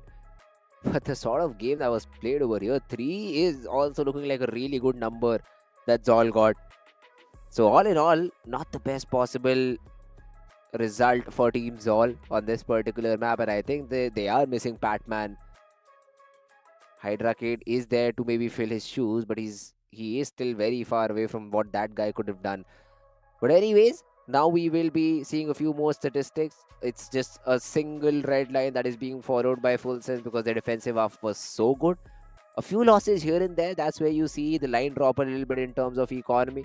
But then they were easily able to stabilize themselves. The 7-2 scoreline looked like a comeback in the making. But yeah, after that, it was just again FS winning 3 rounds back to back, and then overall the entire game. Good job done by the team. It was just another day for them. Like, it was so easy to watch FS play. They had all the ideas. They were able to hold down the sides. The retake simulators were perfect whenever they were wanted to take the chances. And Zol, the time they tried something different, it looked like FS was already prepared for it. Mm-hmm. You want to play 1-4 split, leave down mid. They are going to the side where just one single sentinel standing. That too from a mid split. No chance given to Zol whatsoever. They have the first bloods, but I don't think that mattered much for them. Because maybe there was a round, they were immediately traded off. So it was not like you found a 1v1 and make an advantage. It was Zol, if they get one, they are immediately shut down. That is exactly what was happening. Zol, they were not able to answer back in kind. The first bloods are there, but not the win. And look at the post plant as well. FULLSENSE is so good in their post plant scenarios. 9 out of 10 conversions, 90% conversion rate is a really good number to have when you're attacking. Anything in double digits, if you're getting plants in double digits and you're converting 80 to 90% of the rounds, you're winning the game anyway because you've done half the job in one of the most difficult sites for some maps. Although it's a bit relatively easier to attack on Abyss, but you need to get your basics right. You need to create pressure, you need to force rotations, and all of the things were done by Team FULLSENSE. Oh, and pretty easily as well. It was just another game which we thought will end in this result, but it was way more one-sided. But yes, you just have to keep in mind this was their picks. All might not be prepared. Abyss is one of those maps which requires a lot of preparation as well. So keeping that in mind, Zol, all they need to do is now reset their mind. Their next map pick is the map of Sunset. And on Sunset, I just want to see what Zon Olsen is going to play now. We have seen him play Astra. Does he stick with the controller or now he's back with the Neon? That will be one thing to watch. I think the roles have already been swapped, Spartus, because I've been checking a few games. I've seen John Olsen play Sentinel. Now we've seen him play controller. The duelist role has kind of been locked in by Potter. So you will see Potter playing the duelist role, and unless FS decide that they do want to go in for a double duelist comp, I don't think so we're seeing John Olsen on the duelist role anytime soon now. So get habitual about that particular fact that you will only see Potter playing the duelist role. And even though John Olsen plays controller, but in most of the games he is the one fragging out with Leviathan, of course. So let's see how does the next map of Sunset pan out for the team. Zol, yup, that they have chosen this map, but when they played it against Naos, it was a close 14-12 defeat. When they played it against Oblivion Force, it was a 13-4 clean sweep. So be good at it against some of the teams. But now when it came to Naos, they were well dead. And I think FS might try to do the same thing here. Player standing. Yep. One enemy remaining. Just look at the retake, by the way. Before the winning moment at 3v3. Within a span of a second, 3 frags back to back. It was not like even Zol could call out where they died from. Just in a blink of an eye, everybody is dead. It was that well. They exactly know what positions Zol could play. One on the flank, 2 players from the side, and then bam, bam, bam. You get the round. But yes, Zol on the defender side of Sunset will be interesting. Because they are defending on both the maps. So the first half of the defense didn't work out as well. But let's see how prepared this Sunset defense is. Okay, because defending Sunset is definitely not easy as it looks like, especially against team like FS. Yeah, exactly. FS is on a roll right now. It seems like they cannot do anything wrong. This will be a big advantage for the team. So be it attack, be it defense, you will have to be high on your toes. You need to be very careful with whatever you're doing and hope that you're able to win your gunfights. That is a very important factor, because I've seen moments where John Olsen is caught in an off-guard angle. I've seen moments where Potter has been caught in an off-guard angle, who then bails themselves out with just sheer good aim. Dashing through, forcing your opponent to switch their crosshair, put it to a different place, and then they die. That's it. That's simple. So on Sunset, we need to see some set plays happening from Team Zol. We need to see something different being done by Team Zol. They tried their own default. They tried what they usually do. It did not work out on Abyss. And it's not like that they haven't played Abyss at all. A few games can be seen in their history. And same could be said for Sunset now. They haven't played a lot of Sunset. But hopefully, this one is theirs and we see a third map of a set. I doubt that though. Cause like, FULLSENSE, man. they have a good history of the map and everything, but if they Sunset, I will be definitely really happy. Because we can see how does FS and Zol prepare for that most defaultish map. So that would be a thing we would have to witness. But yes, Sunset is going to be very crucial, especially with the type of format that we have for these teams. You still know that you have an 0 loss scenario. You have to win your match. If you lose it, you are already out. No second chances. So Zol, they are on the verge of elimination. You have to keep that in mind as well. Alright, all things being said, this is a comparison between the two MVPs from the previous game. Almost double frags of what... Not even MVP, I think the Jet players from the previous game. And Potter almost held the frags, and Hydra Kid has double the deaths of Potter. A number that swapped is sword would be better. But hey, Hydra Kid was not given much opportunity. Most of his game was played on the defensive side. And as soon as the half swap, they lose the pistol. The number of playable rounds even go further down. So Hydra Kid really not getting that opportunity to start out on the attacking side. So we should still give Hydra Kid some time. We haven't seen the guy's full potential, and hopefully does better on Sunset. I think they should play with that neon composition that they usually do. So Hydra Kid will be seen on the neon, and that battle against Potter is going to be of supreme importance. That is true. Neon's battle are definitely fun to witness, especially with the type of slide and crazy mechanic play we have seen. The Bucky running down and the utility usage with the breach and everything. Yes, it is an overpowered agent, but the grass is still greener when it's on the opposite side. So everyone's like, yes, oh, you have a neon, you are winning. Even you can have a neon. So it will be a diff for neons. The last match, it was Leviathan who was making the controller diff there. One of the crazy fraggers. I don't know if Leviathan didn't have such a game. Maybe things could have been at least a bit closer for Zol. But if Lev fragging out in a day, is winning every duel possible, 20-3 on that Omen, so there's nothing more you can do about that. I mean, you say that Leviathan is fragging out, but it's all because he's set up in a way. That's all just positioning and his game senses. That's true as well. Because if your team is winning 6-0, you're a bit more confident. You're a bit more confident and likely to get a frag while you're trying to wide swing. So it is all a team game at the end of the day. So maybe the last guy on the leaderboard for FULLSENSE is alert. If I'm right, it is not like he did not play good. He was just responsible for setting his team up for success, which he was easily able to do. At the end, it's 13-3 victory. I think same things can be repeated on the map of Sunset, and I expect the same result. But at the same time, I really want Zol to win 9 rounds so that my prediction still stays true of them getting 12 rounds combined. But let's see, I mean, the chances of that happening, right, very low. That is true. The way the previous match happened, the chances are fairly low. But if there is one thing we know about SEA teams, is that they are known for their mental resets. They are known for their composure. True. One match dropped, they are like, yeah, fine. We didn't pick it. Abes, not to play at all. So it's all good, boys. Let's move on to Sunset. We have prepped it pretty hard, and we know what does FS do in that map. So we have a counter ready for it as well. So let's win it and take them to the map of SA. That might be the call going on in Zol's bootcamp. And if that happens, definitely things will heat up. Ooh, that's true. Things will definitely heat up, and let's see Zol. How do they try and get back into the game? We've talked about the agent composition a little bit for both of these teams. That one of the teams likes to play with the neon, and overall a similar composition for the other team, FULLSENSE as well.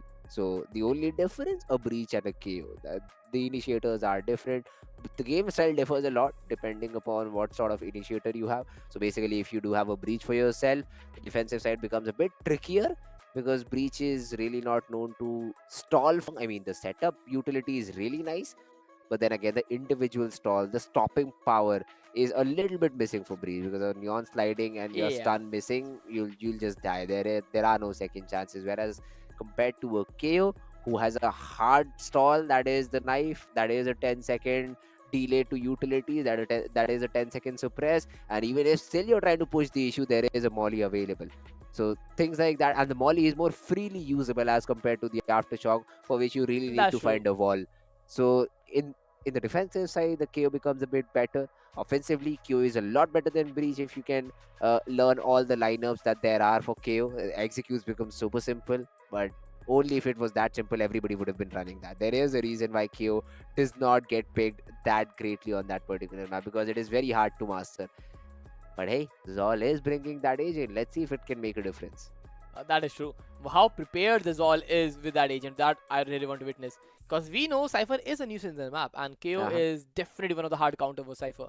That lineups with their knives can definitely catch you off guard. Because there are very certain plays which Cypher makes in a side. There are very certain positions that Cypher starts the map. For example, B side, you know he can backside, or if he's not backside, then who is playing for the spam? There's just one guy, and that can be dealt with easily. So the overall, the permutation and combinations, KO definitely can be a pain for Cypher. And we have seen so many Cyphers just like to leave the side when there is an opponent KO. So you have to keep someone out there on your side, and you have to change the setup altogether. So that can be one of the cases which Zol can turn things into their favor.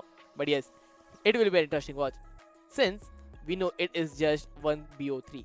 No second chances. You lose this, you are out of the VCT Off-Season. Exactly. You're out of the VCT Off-Season. That's where we say it is a very difficult tournament to be in. So for Zol, this could very well might be a learning experience altogether.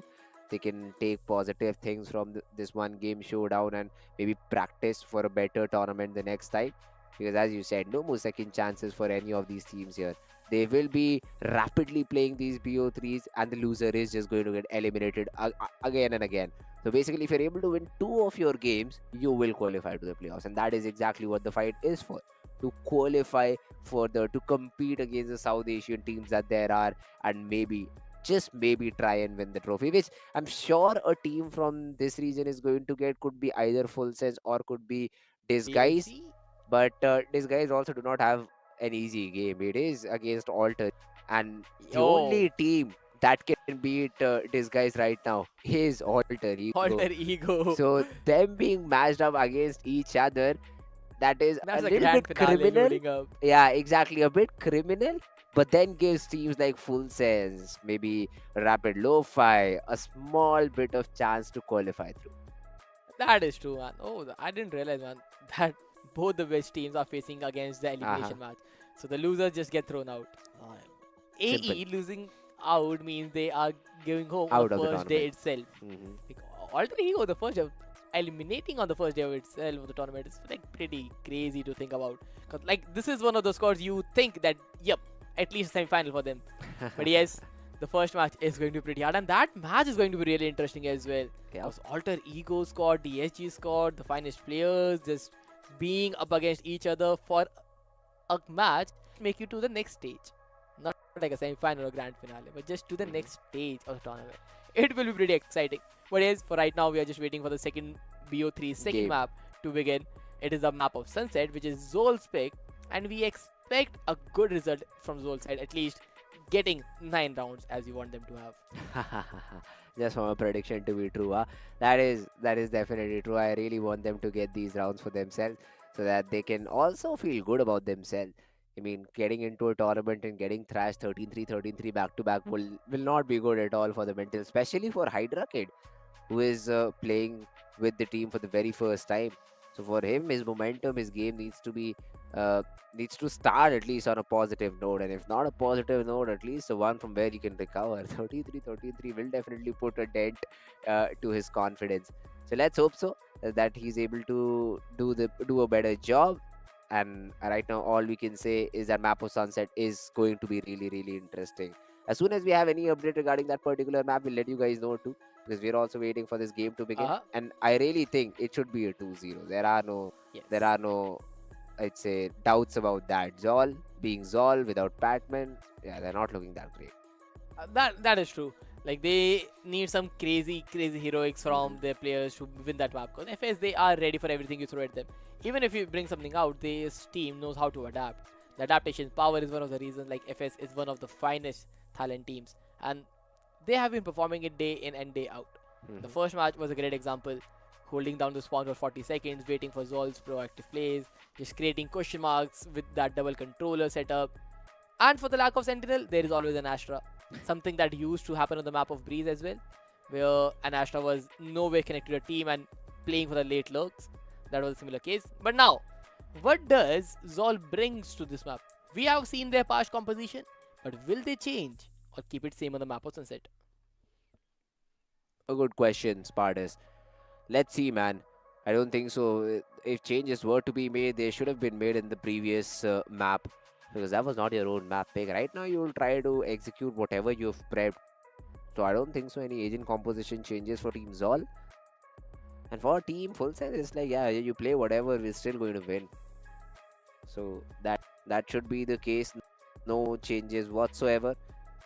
And Sunset, this will be a really fun game to see. Agent compositions we've already discussed. The only change should be between the Breach and the KO. But let's see if any of these teams can surprise us.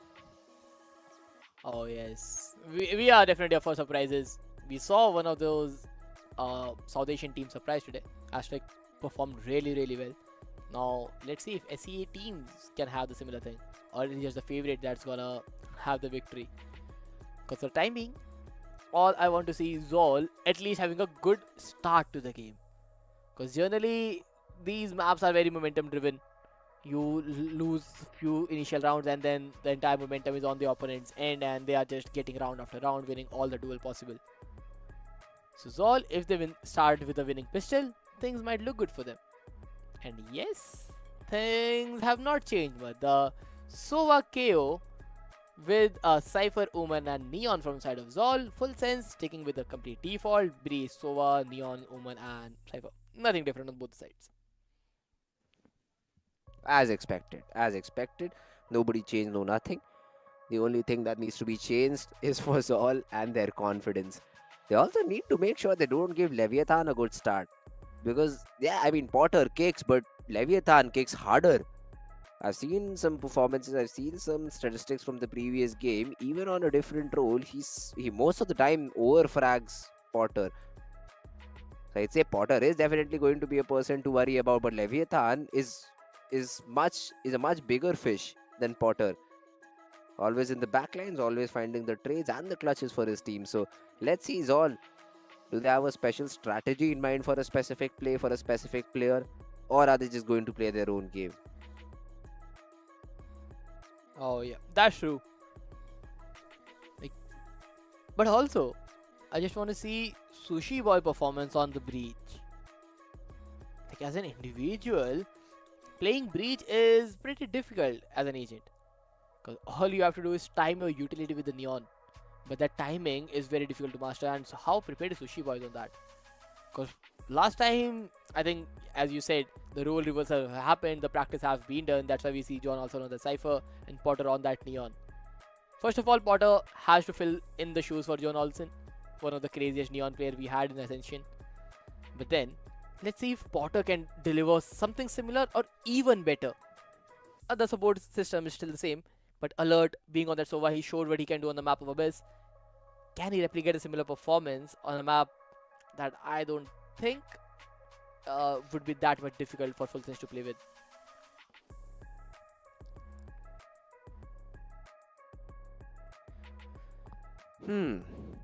We're still waiting. We're still waiting for the game to begin.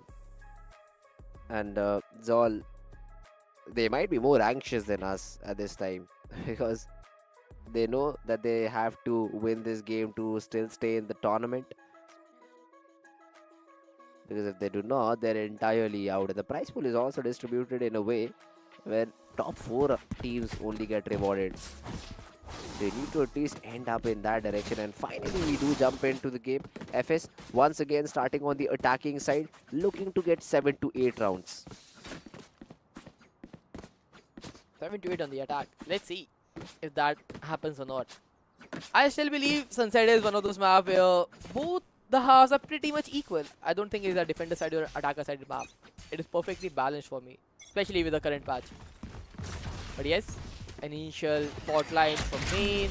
If we look at Jon Olsen, a cam mid, and then Leviathan, he finds Kakarot. The first frag of the second map goes to a controller, that too on the mid top. Did I not say do not feed Leviathan early in the game? He then starts to pop off. And that is exactly what he has done. There. Hydra Kid just waiting patiently, marking an angle so that if the camera spots a player, he can spam off of it. There is a one-way that has been set up in market too. So ZYND has a cheeky piece available for him. Cage tripwire destroyed. Where is the cage? John. Yeah, man. ZYND, you're not at fault over here. John Olsen is just too good. Although has been tagged through the box down to the 5 HP. But the good thing is he survives. KFZ taken down by Potter. And another positive start for FULLSENSE.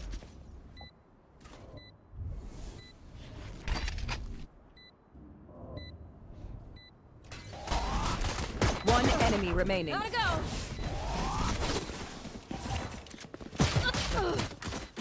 And now look at this side. Look at the dashes too. Leviathan just getting everything. The final frag also flows his way and FULLSENSE. They've been able to get that first pistol round for themselves.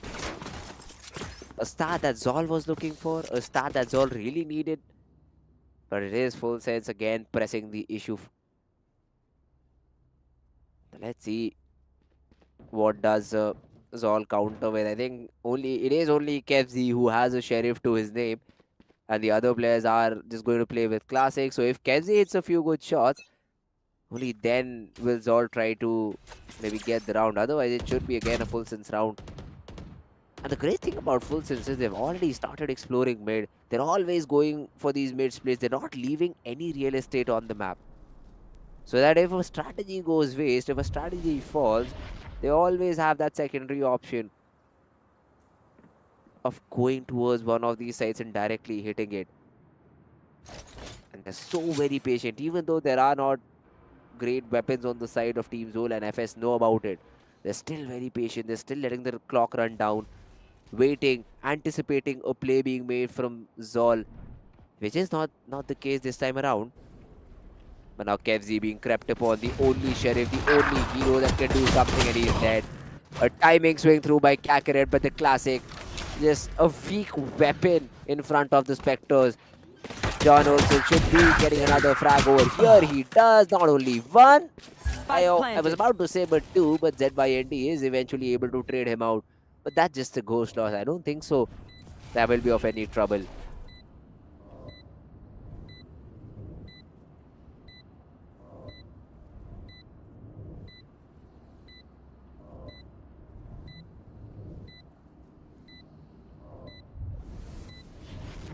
That's not ready. Post-plant situation. Yeah, I think Zol is not even interested to do anything. ZYND, Hydra Kid, the last two remaining players. Yeah, they will just fall down to the spike, making sure they do not give any orbs to their opponent. And yeah, I don't think so any ultimate will be available for FULLSENSE in their bonus round, but according to history, according to the previous game, FULLSENSE really do not need better weapons. They're just too good with their strategies. Go, go, go. Things are looking pretty comfortable again in the start, and as we said earlier, the initial round, they matter a lot. For the time being, that what happened. 2-0 again on the scoreboard. But I just want to look at Alert right now. He is just throwing utilities and doing nothing. That's a pretty crazy thing for him. But yes, into the next round, a Cypher Trip. Similar setup that they are running. A smoke mid top, a fault line for the B main push. Just get there, break the Cypher Trip. An early easy default, and then just take a pause. Just reset yourself.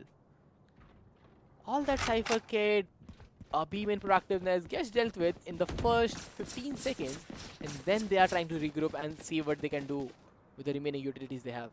Although Zol is expecting a play like that. Look at this. Two players are still towards that A side, and the other two can be called towards stairs at any moment.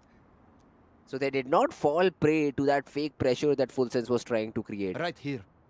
All because of the camera that it is still there. Cover going out. It is giving information.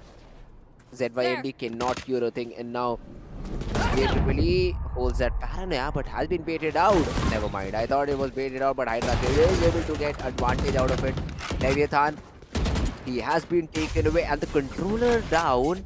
This will be problematic. But look at where John Olsen is.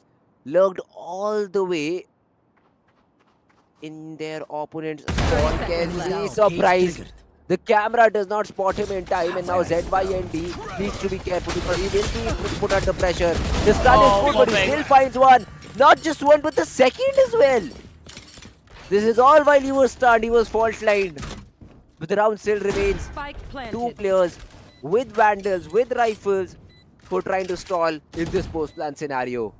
They have a flash to find spawn. Last player standing. Peeks in drive, loses out to Hydra Kid, a 3k for the lad.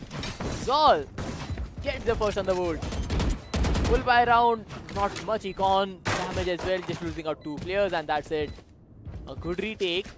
Although flash for the spawn push would have suited better, but they tried to go and try and lose out both the duels. A good round from Zol on it all.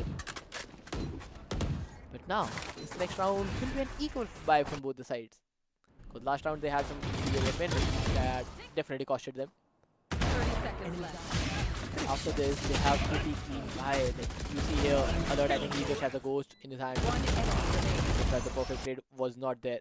But now with the full buy, how does FS play this? They have a similar default. Cypher A, 3 players B, initial trip Here. to deal with. Shadows traveling.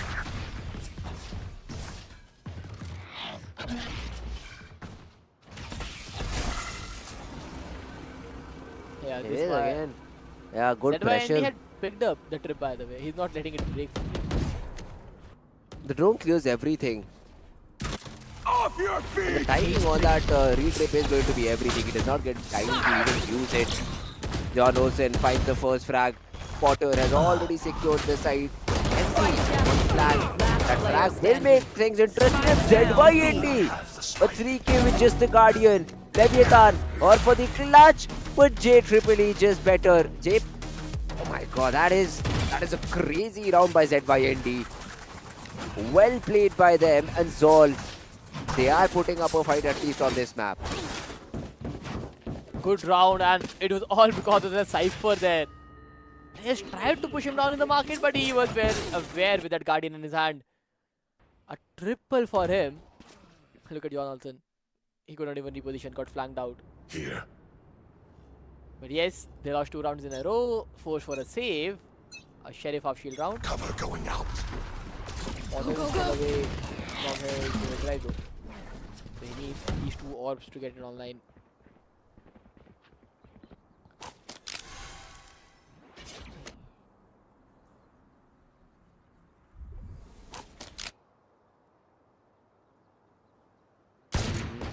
Alright. Just walking in this time. Sheriffs all across. And it is ZYND. This time, the trips are really different. All of them focusing on making sure that the players cannot run at him with these weaker weapons. Potter is just 2 away from his ultimate. The stun, the double trip, but Potter still finds one. This is a good trap because John Olsen is also flanking now. Sushi Boys has been able to pin the player down. A 3v3. Backside Kakarot spotted. He is looking for a fight. He wins it against Alert. For the support, and it's all down to Leviathan who gets to double. The ultimate available. He wants to grab the spike and get out of dodge. But does he get the fight? He does!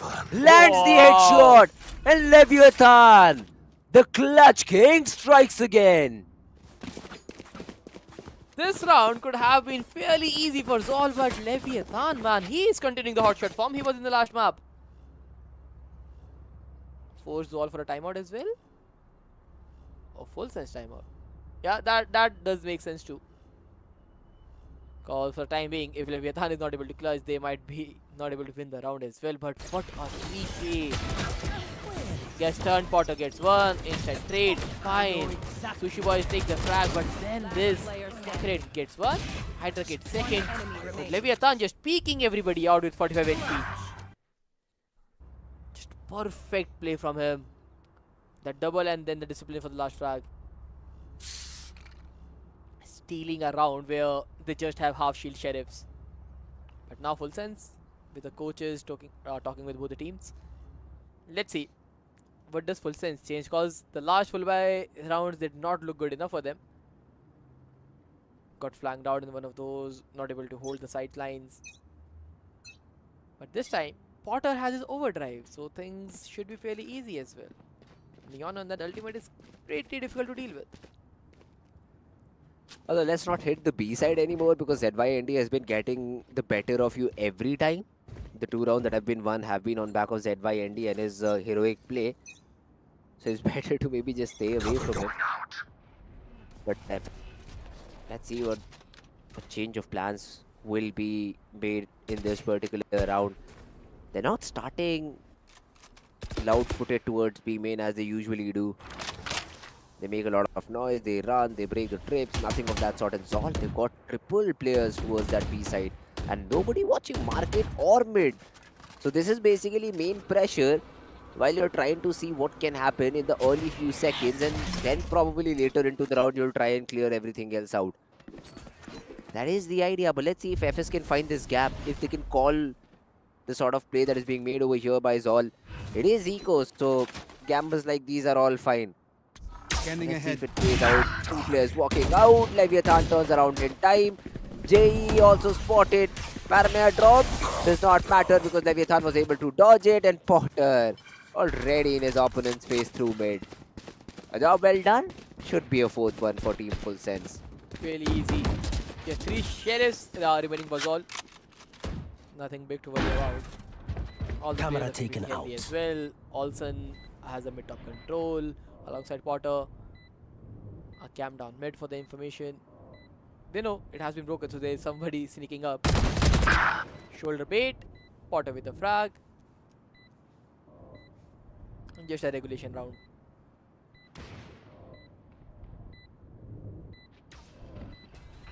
They're trying to get some exits though. From both the ends, we have 2 players waiting if they can deliver some Last headshots, player standing. drop some weapons. Accurate. He finds one though, denying a flawless. But I'm out FS, here. 4th one on the board, and the Please timeout stay definitely alive. worked. Gotta go. Go, go, go. Alright, well, Full Go, Sense. go, go. I know he's the only one struggling till now. But other than that, the team seems to be all fine. Except for the 2 rounds. Full Sense seem to be in control. But this is now when Zol have a proper buy. And the setup has changed for ZYND. Now he finds himself on that A side instead of starting towards B. And Zol, they have a pretty good read about what might just happen in this round. Nobody starting towards B main. The exact same case for Full Sense. Hydra Kid being planted in a position from where he at least should get a couple of frags if everything goes right. But let's see, even if Full Sense give him anything at all. Potter playing with discipline towards styles. If he overpeaks, he might just get dealt with. But is Full Sense aware about the possibility of a player walking down mid in such a situation? I don't think so. Leviathan checks it. Huh? Turns around and still finds the frag? That is Half just cleared. insane, man. That is just insane. First of all, it was half cleared, and then Hydra Kid was like, yeah, I can trigger discipline. I can go. Then he get full cleared, and look at Potter sliding in the face of JEEE. Oh, another good default round, another round incoming from the side of FS. Potter have the perfect off angle. Kakarot will get dealt with pretty easily, nothing to worry about. KFC and ZYND better save, but hold up. He got a double. Now things might be interesting, but yes, sliding Neon will take you down. The last player spotted as well. ZYND save up for the next round, because this round is already gone. Let's see even if Full Sense allows ZYND to save or not. A few shots thrown in by Potter just trying to bait his opponent out. And yeah, ZYND will just run spawn. Although he is being chased down by Alert, he will eventually find the frag. So no weapon saved, no money saved either.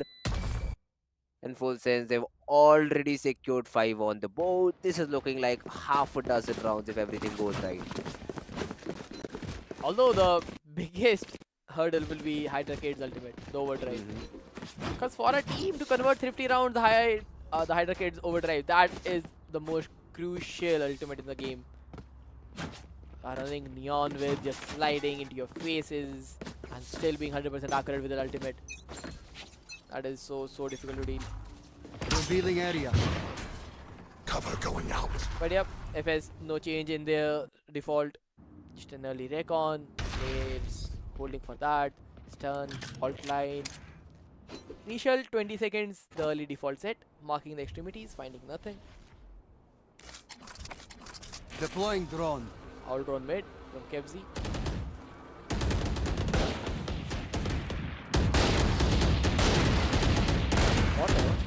Yeah, he is very vigilant about this angle now.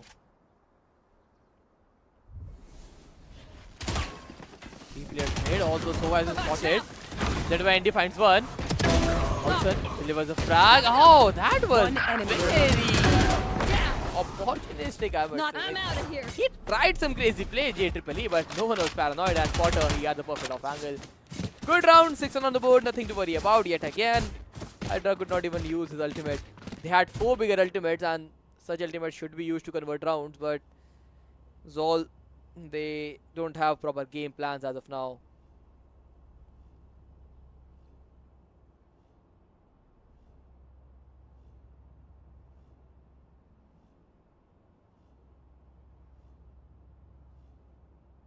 Zol with a perfect timeout. They needed this right now. This own map pick and their own map pick is not looking that good.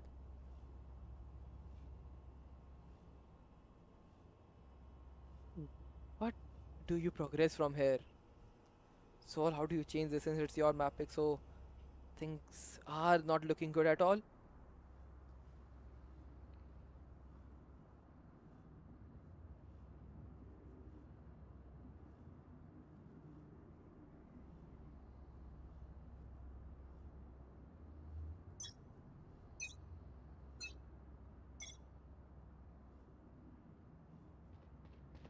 A timeout from Zol, and let's see what they have fixed. They have 4 major ultimates in this round as well, and the buy as well to supplement their ultimate. But what's the game plan? Because FS with the default, they are a smooth sailing boat. I'll show them. This is definitely going to be a round where Zol need to get that victory. The ultimates, the timeout, everything needs to chime in. Otherwise, FULLSENSE will be basically running away with the game. And it is not only just the rifles and the players of FULLSENSE that you have to deal with. You also have to deal with the Rolling Thunder, Potter's Overdrive if necessary, and even Alert can gather up his Hunter's Fury with maybe a plant or an orb or a frag. So for Zol to secure this round, they have to be very careful at the same time. And once again, they're gambling away mid. The last time they did so, Potter just took the space entirely and ran up to help the players aim in. And a similar thing is being attempted. Potter finds the headshot, but Kakarot still good for the frag. He also escapes with just 10 HP, but now the B split is on.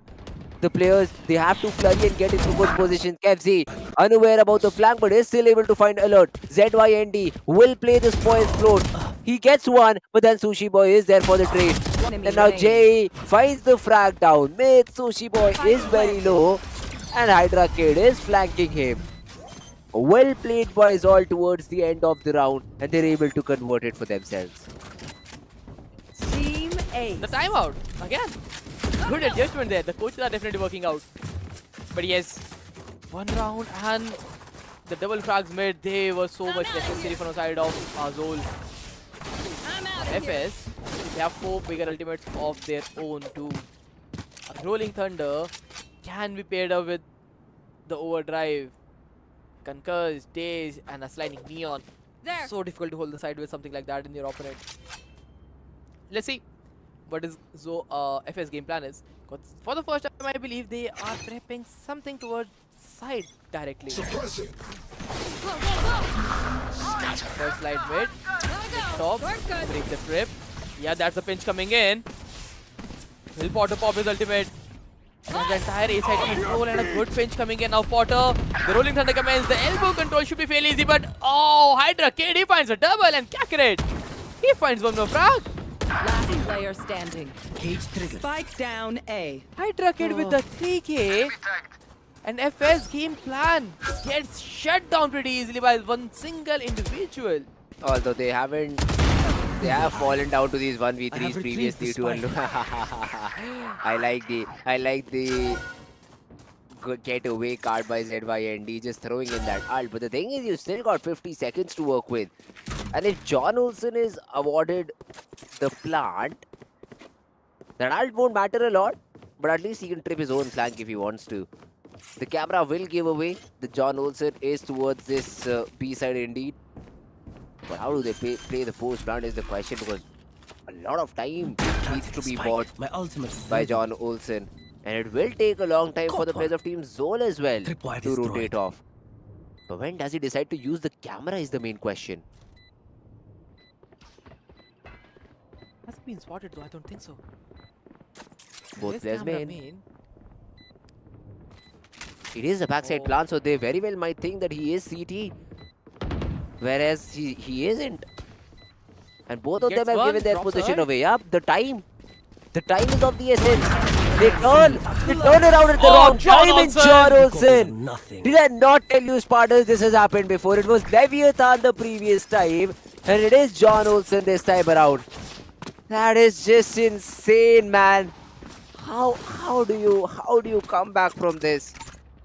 The first time it was a guy named Leviathan, now John Olsen. They just clutch it out every time they need to. Exactly. They are the biggest hurdle for side of Zol. Hydra Kid, he played it to perfection, got a triple in that round, but then John Olsen, without taking a single damage, takes one down, and this reposition was just perfect. A frag and then a spray transfer. Both the picks, pretty easy round in a standard for sure. 7-3 on the scoreboard already. FS, they are in complete control. 7 rounds on the attacker side. If they get one more, half. ZYND marking mid with the cam. He knows there's somebody peeking every round. Inside complete for Cypher. Both the players are double downing for the market hit. Mid top being controlled by Hydra Kid, Kakarot, a Guardian, the Sheriff. As for the weaponry, walking up A, where J2 gets spotted, but the information of just one player is given, that's it. They don't know where the rest could be. Still a contact play, and you don't have information about B, neither mid. So you cannot call rotations on the back of it. A good job that lineup still set Potter up for success. And now JEE has to be very careful. He gets one. The flashes are also there to keep him alive. The paranoia as well. Potter hitting every piece of utility, trying to escape, won't be able to. The magical finger from Hydra. Kid gets a double. Add the third to the tally as well. It's just Kevzi who steals that kill. But Zol, they've got at least 4 rounds to work with. In the half. Good round again, man. The contact play almost worked out, but JEE getting that crucial pick was so much necessary for his team, and then the mid-top players immediately rotating out, giving him the support he needed. A wall thrown, a flash, a paranoia, everything just dumping down on the players of FS, and they were not ready for all this util dump. 4-7 the scoreline. The map is getting a little bit more closer. The last round, the first half, full buys on both the teams. But now, initial wall, just creating some ruse on that A side. And deployed, but yeah, other than that, and nobody has moved because of it, because B side is completely under control of Team Zol Esports.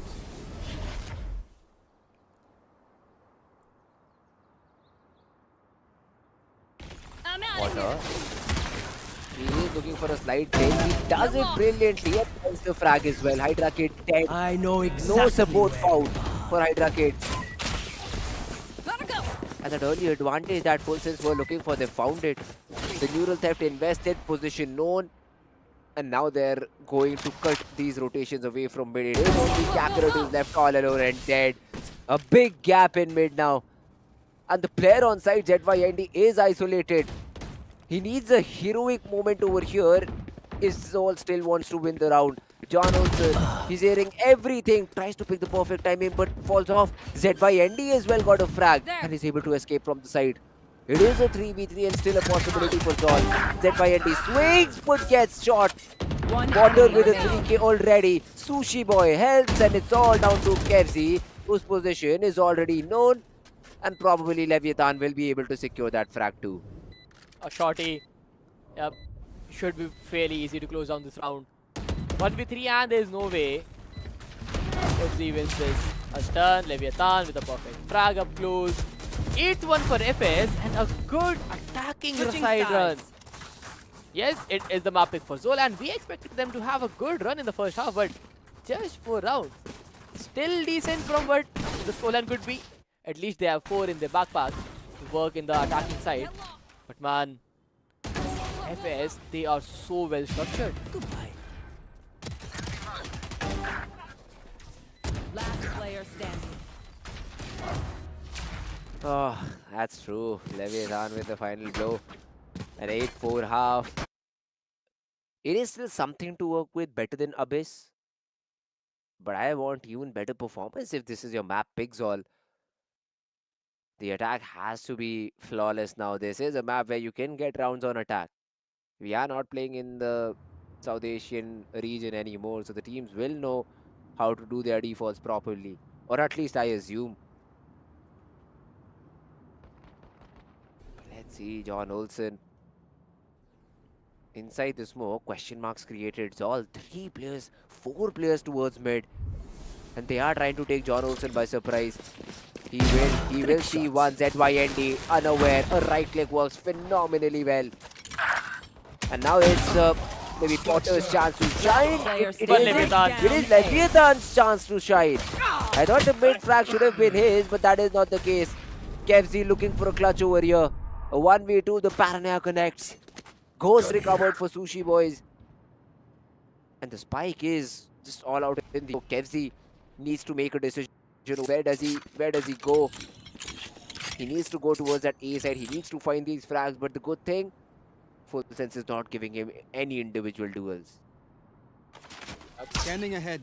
And they know the importance of this round. Pistol rounds are 30 necessary seconds left at the start of every half. Kevzi walks in. Another of the player. Another 3k to win the round. The amount of 3Ks they are having is immense. Individual heroics. A moment of time looked like Zol will be able to turn things around, but then John Olsen won. Leviathan from the back line getting a double. And then round was just fairly over by then.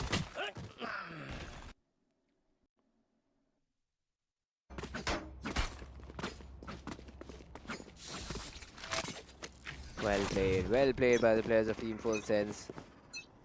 This has put them on with the 9th round. Early aim control established. The relay bolt and the one-way will help to maintain this part of the map for the next 15 seconds. And I think Zol wants to re-clear, wants to challenge for this position. But the weapons are not the best. Potter sees a lot of util, but gives away a main because the breach stun was really nice, making sure that not much space is given to Zol anyways. And where Zol was hoping for a fight towards that particular choke point, FS is comfortable by entirely just leaving it all alone. And the one-way will again buy a lot more time on the clock. 50 seconds remaining. Where do you move from here? Drop the cage though. They are still prepping for the A hit, but Potter with a bulldog. ADS burst up, and it is 3k. Kakarot definitely will get the trade, but Potter has done his part. Potter 3, but Kakarot finds one more. But so does Alert. Another good frag. 30 seconds Kakarot left. with just a sheriff. This is not going to be possible now. Any other weaponry, maybe with the player, things could have been easy, but not right now. Easy frag for Leviathan. 10th round for FS, and it is pretty clean. The defender side, yes, they have the better weaponry, but again, the better weaponry has to be dealt with, and Potter with that bulldog got 3 players in the same angle. FULLSENSE now just looking very comfortable. The bonus round to be played, but the economy management is great. I think they're expecting a loss over here. Potter just lining 3 up. How close is he to his ultimate, Spartus? I think just 1 or maybe 2 away, or is it ready? 2 away. Yeah, 1 just away. 1 away. Just 1 away. So basically, if he fights for that A main orb again, he can get his ultimate ready. Drop the weapon, Sushi Boys, play on your ult, and then how you convert the bonus. Exactly. And I think that is the idea. That is the general idea. I do see 2 and 3 players helping him to do the same job. My ult's ready. He don't need orb, Get man. no orb, just get the frag, get the job done. The stun is also really nice. Hydra Kid stunning himself. The situation is not looking optimal. But now Potter, I would love to see his approach. I would love to see how does he approach this retake. The paranoia thrown in. The rifle does not connect. Although John Olsen from up top can still do some damage. Hydra Kid holding him aggressively. But FULLSENSE hit the brakes. They just wait for this ultimate to get over and then they start the retake. Maybe. Oh, maybe it's a shot like that. Taylor 3v2, the advantage is well in the side of FS, but Kakarot. A good double, surviving for the round. Another KO-based round. FS had their ultimate and everything, but that null command stopped them in their tracks and they were not able to deliver the shot. Not even the weapon recovered. They dropped down on Cypher on A main. The Sheriff landed, yes, but after that, Kakarot with a double and E fairly on the round all by himself. Full buy converted, but now FS on the similar buy and an ultimate ready. The game plan still the same. Clear up A main for one way, play the neon behind it.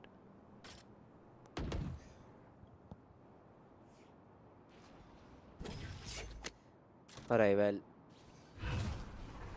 this B main play is definitely going to be very interesting with John Olsen suppressed. No trips, and he will be put in trouble, but then Leviathan just helps. The recon gives away the positioning. I don't think so that will be a problem. The flash to set the peak up. Alert gets one more, and yeah, it is just graveyard of the Zol players. I mean, KFC is trying to survive, is getting his one, but I don't think so that will make any difference. Team FULLSENSE, 11th one on the board. The economy once again not in a great state for the players of Team Zol, and really looks like that the team has run out of options. They tried to hit B, the Cypher side, but the support was just too much from the backside players. John Olsen, Leviathan getting all the shots, the utility, the flash, everything was there. 11-5. And another timeout coming in. Zol, but what do you fix here? Because at this point, you don't even have the economy to implement those ideas. By the time you will have the eco, the opponent team will be on a full buy and the series point. FS, they definitely are in a very comfortable spot. We've been talking about Potter's ultimate for so long, Spartans, but my guy has decided to save it maybe for the rainy days, which might never come. So he's just going to perform with his rifle. And did I not say stop Leviathan? He has reached another crazy score of going 19-8. No, I don't know how is he doing this on controller, using his smokes, using his utility, as well as getting so many frags. But I think this guy shows that even controllers can frag. I will be their nightmare. All you need is some good utility usage and Cover going out. accuracy. Just position yourself for the frags and it doesn't matter what role you are playing. It is a properly well structured team at this point. And FS Take showing flight. their importance, class and all the hype that they have in the name. It's all drone for the main, trying to just send back the players from one way. While if you look at FS, they're happy to play the B retake. Although all they're putting down One enemy jump remaining. peek. Oh lord! Down B. The same position, 3 players jumping onto his face, Cage they just decimating all of them. It has to be the series point now. John Olsen with the final frag. Surely he is. 12-5, series point for FS. They are so much in control. Match point. Which should be the last round of the game. Zol, let's just throw something crazy. Something again where Alert is, asked to do stuff like that, because That goes there. it was once again a bit of luck involved in that particular round. Not entirely your fault, this just is the right Alert being spot. too good. Yes, And some of them have been afraid of doing the same thing That again goes and there. again. But it's fine. Again, just a learning curve, I suppose. FS just running the same strata again and again. Look at the A main play. Potter uses his relay, one-way smoke. And now the Paranoia are being prepped up for even further push. I mean, JE is very far away in spawn, but Potter is going to get a fair duel because I don't think so Zol is going to be ready for a play like this. And I believe the flash will be thrown on contact. So basically, Potter is continuously holding that angle for active information, and as soon as he spots anybody out, Leviathan will toss that Paranoia and fight with his teammate. That is if anybody comes towards A main. Zol, they're re-clearing everything, but then they're making me afraid, Spartans, because they are regrouping A main, and this is a kill designed to finish the game. The drone is the trigger point, but oh my god! Did he have the vision or the luck? I don't know. He's surviving on 2 HP and get 2 players who had the perfect trap play. The 30 meat seconds grinders left. plug is out. Zol might survive another round, but Sushi boys. He has a good off angle. Time, Spartans, that is so the they have bigger to complete problem. time. Yeah. Finds one, the spike is down. Spike down A. Perfect trade. Hunter's Fury to deny this plant, maybe. 14 seconds remaining. Alert. Oh, but he's not in a good position. Left. Yeah, they will plant the spike. Spike Alert planted. finds one. 3v2 while Jay is barely surviving, barely breathing. So John also has his ultimate. A recon and a shock dart available. He needs to rip the Fury right now if they want to convert this round. Recon and Alt on the back of it. A camera to maybe get some information. Default player spotted. Kevzi aiding around the corner. The smoke to maybe head the player in, but John Olsen is already in the side. The Paranoia connects. The recon is available though. The trade found 1v2. Better handled by Zol this time around. No clutch allowed for John Olsen, and Zol they survive another round. JEE saving the round. It was a perfect setup. I just want to see his POV, but he saw there. Trigger. Spamming a double headshot. And maybe the rainy days that you were talking about, by the way, they are here for Potter. You need to close on the map, just pop your ult and get the frags. But similar can be said for Zol if they want to survive one more round, because the scoreline is pretty big. Standing ahead. They need 6 rounds in a row to push through, which is very unlikely. Also Kesvi has been spotted, stun, forced back, and mid is in the control of FULLSENSE. My camera is destroyed. Cage trigger. John Olsen. The one-way cage will give him at least 7 more seconds to work with. And once again, you see Potter being planted in a spot. This is something that Zol also tried when they were defending. But at that time, Leviathan was good enough to be aware about that possibility. ZYND. Oh, this is a huge frag to find. Will open up a lot of spaces. But Potter is not hearing anything. And Alert has been able to deal with that Cypher. So I think so.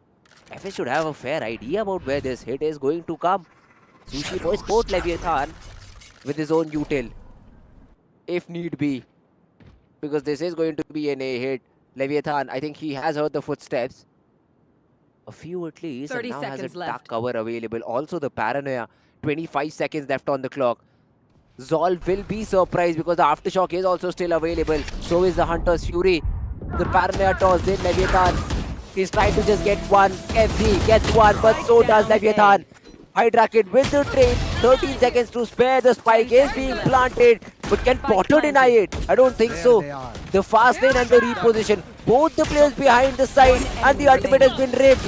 Potter gets one. The trade by Hydra Kid, with the spam being tracked through the smoke. Alert with the final frag. And FULLSENSE with not just the game, but the entire series. They move ahead in the OneGame Showdown. Defenders win. They needed one map to go ahead, and they surely did. The mini-map frag from Alert to close down the series. So much necessary. Almost looked like all might survive for another round, but that's not the case. Perfect time for the ultimate usage. Good frag one each, and then the trades were just there. FULLSENSE showing why they are one of the best teams right here in the tournament. Despite the fact that Zol showed some good rounds, But full sense, they were so adaptive in their nature. They exactly knew what's coming their way and exactly know how to counter that as well. Oh, that's true. Look at this. Oh, I thought Potter would be the MVP. Sorry, Leviathan would be the MVP because of less deaths. But better ACS for Potter. 294 as compared to 267 of what Leviathan has. But for me, the MVP will be Leviathan. He Sure. really created crazy moments. He was the one getting the rounds. That 1v3 conversion was really important. Otherwise, they would have lost that particular round, and God knows what would have happened. Zol could have had a head start in that particular situation. He denies all of those things. And FS overall, not a problem phase. And overall, just came 9 rounds, not even 12, but 9 rounds in both the maps combined. Sushi Boys is the only one who struggled, but everybody else was there to pick up the pieces. Oh, yes. And if you look at Zol's side, 3 players on 11 frags, 115 and then 19. So even the fragging department was not there. The individual duels, they didn't have time to have that individual duels. Because the way FS works, you always have somebody peeking together, some piece of utility coming your way, and entirely they were so optimized to play the attack and the defense that Zol had no idea about. We thought that this might get closer since Zol is a prepared team. We wanted to see a closer game, but doesn't matter whose map pick it is. FS is a better side overall. Exactly. FS, they were definitely looking good from the very first series, and they have continued that in the next map as well. And all in all, a really good performance shown by the team. 13-6, no problem whatsoever. Let's see how does FS continue to do the same in the tournament. Oh yes, they're going ahead for sure, and let's see what will happen next for them. But yes, the way these Southeast Asian teams are playing, we are in for some crazy Valorant. Good discipline, good strategies, good structures, everything is visible. Even on the newer side of Zol, we had a similar kind of result. But if you compare the duelists from both the teams, 20 and 15, I think Hydra Kid carried his weight for sure. Not much first bloods, 100 difference in the ACS, but Hydra Kid was definitely there. He showed some good plays, but yeah, Potter definitely had a complete overall structure around him to perform the way he did. And then teammates just clutching rounds after rounds. So making sure the buy is always there for them. They have always weaponry to come to the next round. But Hydra Kid on the other side, they lose one, they have to save another. So not probability of performing good, since every other round was a save round for you. So even that's the case that hurt you a lot. I mean, it's fine. At the end of the day, Hydra Kid, this was, I think, the very first game that he was playing with the team. Zol, this was the very first day of, practicing with a new player. And it's fine to make mistakes. The important thing is you need to be able to just justify them in the future. Just make sure you do not repeat them in the future. And Hydra Kid performed far better than what he had in the previous map, but still improvements to be made. And let's have a look at how FULLSENSE played. They really liked exploring mid. They really liked taking B main control early on. But after a point, after the round which it did not work in, the adaptations were made. They did hit that A side. They started taking mid control. So all in all, FULLSENSE, they really have a good playbook on both these maps. Not just Abyss, but Sunset as well. Oh, exactly. And this is what we were talking about as well. That the map veto does not affect anything. This team is prepared for each and every map. The amount of practice games they have played, so every map is pretty much similar for them. Except the fact that there are some crazy prepared map and then just prepared map. So Abyss was a crazily prepared, this was just a prepared map, and this was the result they put in. 13-6, pretty one-sided again. And even in the rounds where they were losing, they were down in numbers and no spike control, no side control, they have players like John Olsen clutching a 1v3. Then Leviathan clutching a 1v3. These heroics as well, even if you do 10 things right, the hero comes and just turns things around. This is the final round. I mean, Potter just popping his ultimate. I mean, Hydra Kid was able to find the trade, but then alert. He was too alert. He knew what he had to do to get the job done. And 50% improvement, Spartus, is what I can say. I mean, you did get double the number of rounds in from the previous game, but it still does not make a lot of difference because you will learn a lot. You will be eliminated out of the tournament. Now, FULLSENSE has moved forward from this very first game, but they cannot take a sigh of relief. And let me tell you why. Because there is another game that is prepped up that will be played between BIGETRON Arctic and Rapid LOFI, and the winner is going to play FULLSENSE. Let me tell you, neither of these teams are easy to work with, Sparters. Both of these teams know exactly what they're doing. Oh, yes. So it is going to be interesting watch. Because again, this is what we want from SEA teams. They bring in better competition, better rehearsal, better preparations. And that's what makes this off-season even better. Because the time they took to reach here, and now they're justifying themselves why they are the invited teams and why they are one of the favorites and the dominant side when it comes to APAC. But yes, this is just 2 matches done for the day. We still have another SEA match coming our way. That is Rapid LOFI taking on BTR. And we will be seeing that game after a short little break. Hi, my name is Suraj Singh. I also go by the name Ghost XD in the gaming world. I play for Reckoning Esports professionally in the Valorant roster. For the specific tournaments, we just play as a team. We have scrims, we have a set of dry runs, we have theories done days prior, and that's how we move past every tournament. In our team, I think the backbone would be Mojo because he's the shot caller for our team. He brings in a lot of experience because he's played for other international teams such as Nexga, etc. We don't practice by the team or the composition that we're facing against. We have a set comp prepared for every map, and we just play our game. We don't play by the opponent's strengths. Well, a little bit of luck and also a lot of practice. We've been scrimming a lot, we've been dry running, we've been, again, theory crafting a lot. Plus, we've had a new addition to the roster on the name of 123. I think we're pretty strong because he's there at the roster. Hi guys, my name is Dekro, and my in-game name is 123, and I play for Reckoning Esports. For me, the biggest change was the roles. I used to play on duelist roles. Now I'm playing on the initiator one. And for me, it was kind of difficult, but I'm getting used to it now. So like playing a lot, just keep playing them, I'll get used to it. I think Reckoning Esports is a very impactful org in the Valorant scene in India. They are constantly bringing in imports and promoting players to the Valorant scene, the bigger scene. And I think Reckoning Esports could be a very big contributor to Valorant India scene. Just keep playing and keep training your aim, play a lot of ranked games, and have patience, and you'll have the chance one thing. Hi guys, this is Saksham. My in-game name is Deadly10. I'm playing for Reckoning Esports. Backbone of our current lineup is Mojo because like he's like our in-game leader and he's like very mature. We work around him. He gives us order, we do it. That's it. We don't like change our compositions against specific opponents. We just do what we do best and what we played like in scrims and all.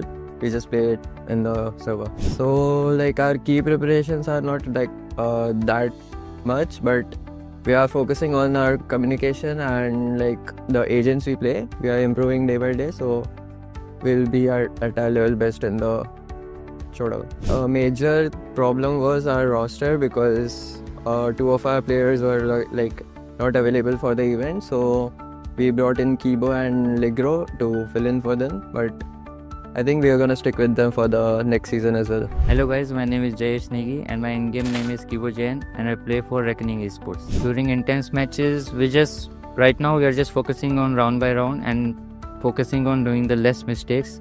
So whoever does the less mistake, he's gonna win. So we're just focusing on that. Reckoning Esports is a really old org and they're giving opportunity to young players, so that's a good thing. And they're looking to make a roster for long term, so it's good for us, good for the scene. My preferred agent is mostly in Clash Initiators because I like to support the team very well, and yeah. Strongest map right now would be, I guess, Split because we like to play on contact and we like to. Our gun power is really strong, so that's why.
Alright guys, welcome back, and as promised, we are back with another banger BO3. You guys are still watching the OneGame Showdown, and this is the time where Pacific teams will fight. We've already seen one of the games, and I know Phoenix missed the action, so I said Spartans bro, go aside, let Phoenix join back and let him cast some good games as well. So Phoenix, welcome back my man. I hope so. You did see the game between Zol and FULLSENSE. FULLSENSE was easily able to qualify without any trouble. But now it is the battle between BTR and Rapid LOFI. What are your expectations? My expectations are going to be quite high from the players of BTR, because once again, Rapid LOFI did some study, just check some stats. Accordingly, BTR should win this game. But once again, if they win this game, they will face FULLSENSE in future. So they have to be very, very, very much prepared for the future. First of all, you have to showcase a good game today, and then you'll, just be ready for the FULLSENSE game. But once again, not gonna count out Rapid LOFI. They can also just surprise us if they want to, but it ain't gonna be that easy match. But the most interesting match is gonna be the match number 3, though. It'll happen tomorrow. Alter Ego versus this guys. Can you imagine one of the best, one of the finest teams just fighting against each other right off the bat? I mean, Phoenix, according to me, these two teams could have been the ones qualifying for the semi-finals. But now them being put in the very first round against each other, we're definitely going to miss the other one. Most probably it is going to be DSG. Usually it's a close battle, but usually DSG qualifies through, wins through against Alter Ego. But nothing is confirmed. Nothing is confirmed. I am just happy to see Ray4C play tomorrow. That's the only thing I'll be looking forward to. I just love that guy. The weapon he uses is close to my heart. Bracket, the judge. And if Bind comes in, yeah, the race satchels are even more difficult to track. So that game is going to be fun. But yeah, coming back to the game between Rapid LOFI and BIGETRON Arctic, if we talk about some previous encounters, there's nothing to talk about. They haven't fought against each other in a long time. But some things that we can compare upon is FULLSENSE. The game against FULLSENSE for Rapid LOFI was lost by them, but it was still a close affair. FULLSENSE took Sunset 13-10. The Abyss game was won by Rapid LOFI 13-11, and then they eventually lost Haven 13-5, which I don't think so is the map that they're prepared for. But still a close fought battle, so that means Rapid LOFI cannot be taken lightly. Yeah. You have to prepare against them. And at the same time, BTR as well. They have been able to take maps out of the hands of teams like Alter Ego. So you really need to be careful of how you perform. You're going to be look out for those crazy shenanigans from the side of Rapid LOFI, so as BIGETRON Arctic. But hey, once if these teams going to fight out against each other, so there is a chance that this is going to be a 3-map affair, Mr. Fritz. But hey, high hopes. I really want BIGETRON to win, because once again, Rapid LOFI, yes, you had a competition against the players of Rapid LOFI, in fact FULLSENSE in the past, but let the other team taste. Let other team, just defeat or maybe just face them, because you already had faced them in the past. But what you have learned from your past, that's going to be the question. And the format of the Pacific teams is quite interesting. I really like it, by the way. Just cut short. If you win, you win. If you lose, yeah, go home. That is the problem. That is the problem, as well as a time to experiment as well. right? So we all knew what was going to happen in the very first game between Zol and Full Sense. Now this is the time where I would have loved to see Zol do some experimentation, throw in some masala, throw in something unexpected in front of Full Sense, maybe pick a double duelist composition. Because short formats like these, if you do something in that particular situation, if you try and surprise your opponent, and even if you're able to win one map, suddenly your opposition will overthink, will start to try and maybe counter you, maybe hope for another sort of a crazy play, and that's when you get that opportunity to get another few rounds, early rounds in the second map. That is how you try and tumble down your opponents. But let's see if that's the case, if Rapid LOFI can do something like that. Of course, the odds are just a little bit tilted towards Bigetron. But then again, you cannot count out Rapid LOFI, man. The odds were hugely against them when they were trying to qualify for Ascension, and they were still able to beat that squad of Fancy United and book that slot in the Grand Finals. Even though after that, the performance has deteriorated for the team. Their recent losses against Full Sense, now as Team Flash, Fancy United, which they had previously won, is definitely concerning. But then again, BTR, they haven't had their fair share of crazy teams to scrim or maybe practice with. These are just random teams that they've been able to eliminate, from, I'd say, tier 3, tier 4 tournaments. Nothing this big, nothing in terms of off-season has been played by BTR. So, of course, it'll be fun to see. The players are definitely experienced. I'm sure our South Asian audience will recognize Sayo and Frostmine. Even Damara, King, Appa, and Madeline are crazy players because I've seen them play firsthand. So, yeah, that's why I'm saying Bigetron Arctic a bit preferred in this matchup. If you know about Rapid LOFI, you should have known about Prodigy and obviously Albus. So, especially the Pacific region teams, right? Then let's see, man, how this particular match will pan out. Because we know these players individually, they are actually good, but in terms of that match factor, in terms of that team factor, how well you will perform. And as you just mentioned, the team BTR, they don't have that first hand experience of this TU in circuit, and obviously this particular event will obviously give you that advantage to play against teams like obviously Rapid LOFI or from different regions. So you'll get your experience up and you will definitely understand that what type of play you can expect in future. But hey, Sayo, let's see what type of role he will play. And did he like switch to a different role, or he's still sticking to that Sentinel or Initiator? The game I saw in, he did switch the role. But then again, that is just a scrim I'm talking about. So I'm not exactly sure if they'll stick with the same thing. Even the map veto, just because of that fun factor, becomes a bit of a question mark, at least in my mind. I'd like to see what maps get picked over here by all these different teams, because Rapid LOFI should have a really deep map pool, considering they've been together for a very long period of time. But BTR, I mean, haven't been together for a very long period of time, so they still will be preparing a few maps here and there. I do see Bind, I do see a good performance on Pearl by them, but let's see if these are maps which they're very confident on, because Rapid LOFI as well, I don't think so they will leave these maps out of equation.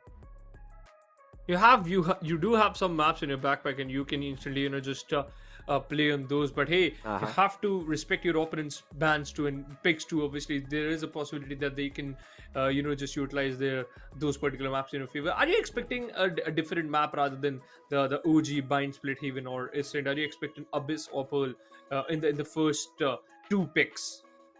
Not at all. I cannot say not at all, because it might just happen. There is a possibility, but we'll have to look. We'll have to wait and watch for that possibility to be seen. I don't think so.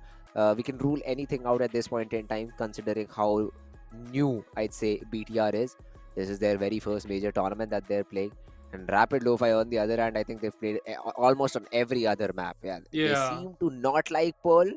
So Pearl could be still out of equation, because I think that is their permaban. But then Sunset, Abyss, Haven, I even see Ascent, I see Bind, Split, and the other Pearl.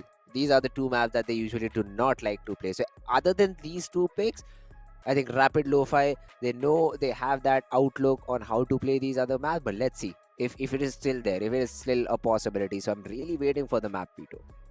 I am looking forward for that too. Hey, can't wait for the match to start. And in fact, first the veto arrive, right? I think so. It'll be in front of us in just few minutes. And here it is. Yeah, there it BTR will is. eventually ban the first map, though. This is actually very interesting. I think so. You should just ban Haven out. Just randomly ban Haven out. Yeah, let's go Randomly. for it. Oh, Nah, Ascent. they ban OG map, Ascent yeah. out. Let's not play a defaulty kind of a map. That's the call for BTR. All right, well, let's see. Rapid Lo-Fi, they take out Split. As said, Split and Pearl. These are the two maps they do not like. What does BTR choose though? Maybe Bind. Pearl. Never mind. They've taken Pearl. And that's a good pick because just now I was saying Rapid Lo-Fi hasn't played Pearl in a long time. So this looks like to be a really nice split. Really nice pick. Bind being picked up by Rapid Lo-Fi makes a lot of sense. They feel comfortable on this map and that's the reason they've chosen it. BTR, do they ban Abyss over here? They have Abyss, they have Haven as an option and then Sunset. These are the last three remaining maps and options for BTR. And I think Sunset could be taken out of the mix. Sunset or maybe Abyss. Out of these two maps, I think Haven it is. You opted for Sunset and opted for Abyss, but hey, banned by Haven and Abyss Abyss. Is the decider. Oh my That god, is you just insane. mentioned that not at all, and then you switched your sentence so quickly. And hey, you are gonna be right, because once again, after all those incredible picks, the OG map it's gonna be Bind, and then the new additions Pearl and Abyss.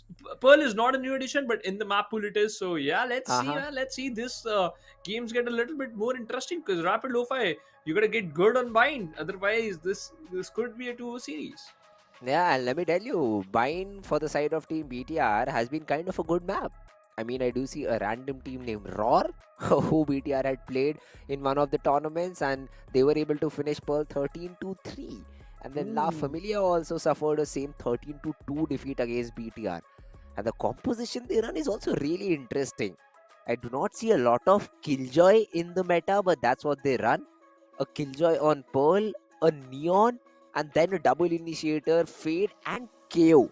KO makes a lot of sense to me, but then a Fade is definitely an interesting pick. Because for me, a SOA is far better than a Fade on this map. That drone and that recon for me is just too good. Plus, usually teams play Cypher on this map, so it is better to have those shock darts rather than the Prowler, because throwing a Prowler will definitely activate the trip, but then you physically have to break it rather than the shock dart doing the same thing for you. Plus, the post-plant situation as well is a bit better with SOA. But then again, the Fade I think has been working for them flawlessly. They might have some crazy lineups with it, because of which they feel comfortable with that particular agent, Team BIGETRON. But let's see what Rapid Lo-Fi brings in. That is also another interesting thing, because haven't seen them play Pearl in a very long time. They just played last year, and it was Phoenix in the. I don't think so. Yeah. Okay, so the Phoenix can still be brought into the equation. Still Phoenix? a play. Yeah, because that is a possibility. There is an update. There is an update which gives him rechargeable flashes. But then my question still remains the same. How many times do you get 2 frags to use that third flash for yourself? So Once that again, is also something.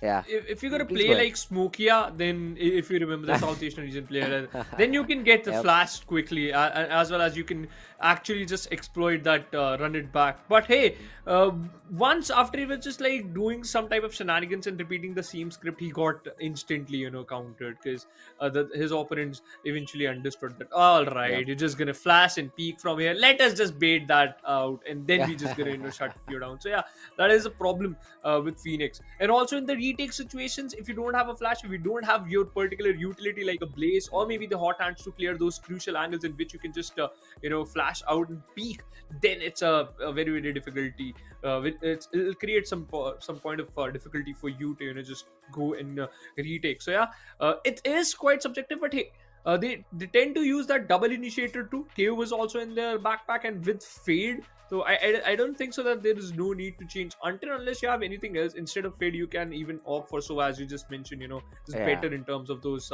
post-plant situations. But what about Gecko? You can utilize Gecko on the map of Pearl, because you know what, on Art you have that opportunity, but with a lot of initiators you have those flashes, right? There are some small gaps which you can exploit to just lob some of the flashes and some of this util to collect some information. SOA can be utilized in that way too, because you have a recon that's going to be one bounce recon on top of Art, and it clears the whole Art, and then you can just simultaneously move forward. So there are so many plays, but I'll still think rather utilizing a Gecko, because you need to collect those utilities that's the solely reason, right? Exactly. And then That's the the point. second option is to get a free plant.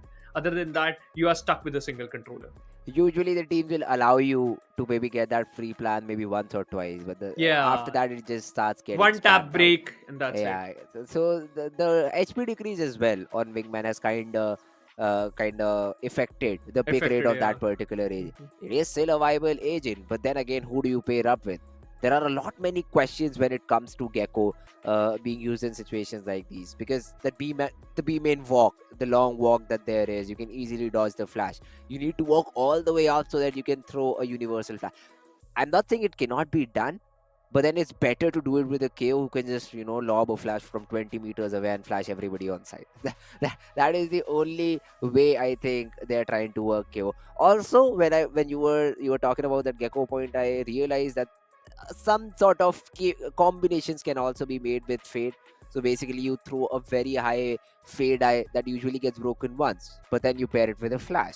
So the guy looking up above and trying to break the recon is completely flashed, and the player sitting on side hoping that his teammate breaks the flash, gets revealed and dies.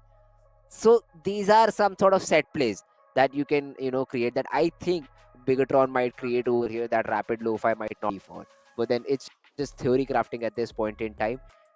What will exactly happen, we'll have to wait for the game, and we'll have to also wait to see if these agent compositions are going to be used or not, or will we see some sort of a different composition by Different BTR composition, altogether, yeah. and they just remove the KO and put Gecko, and then Phoenix is like, told you so.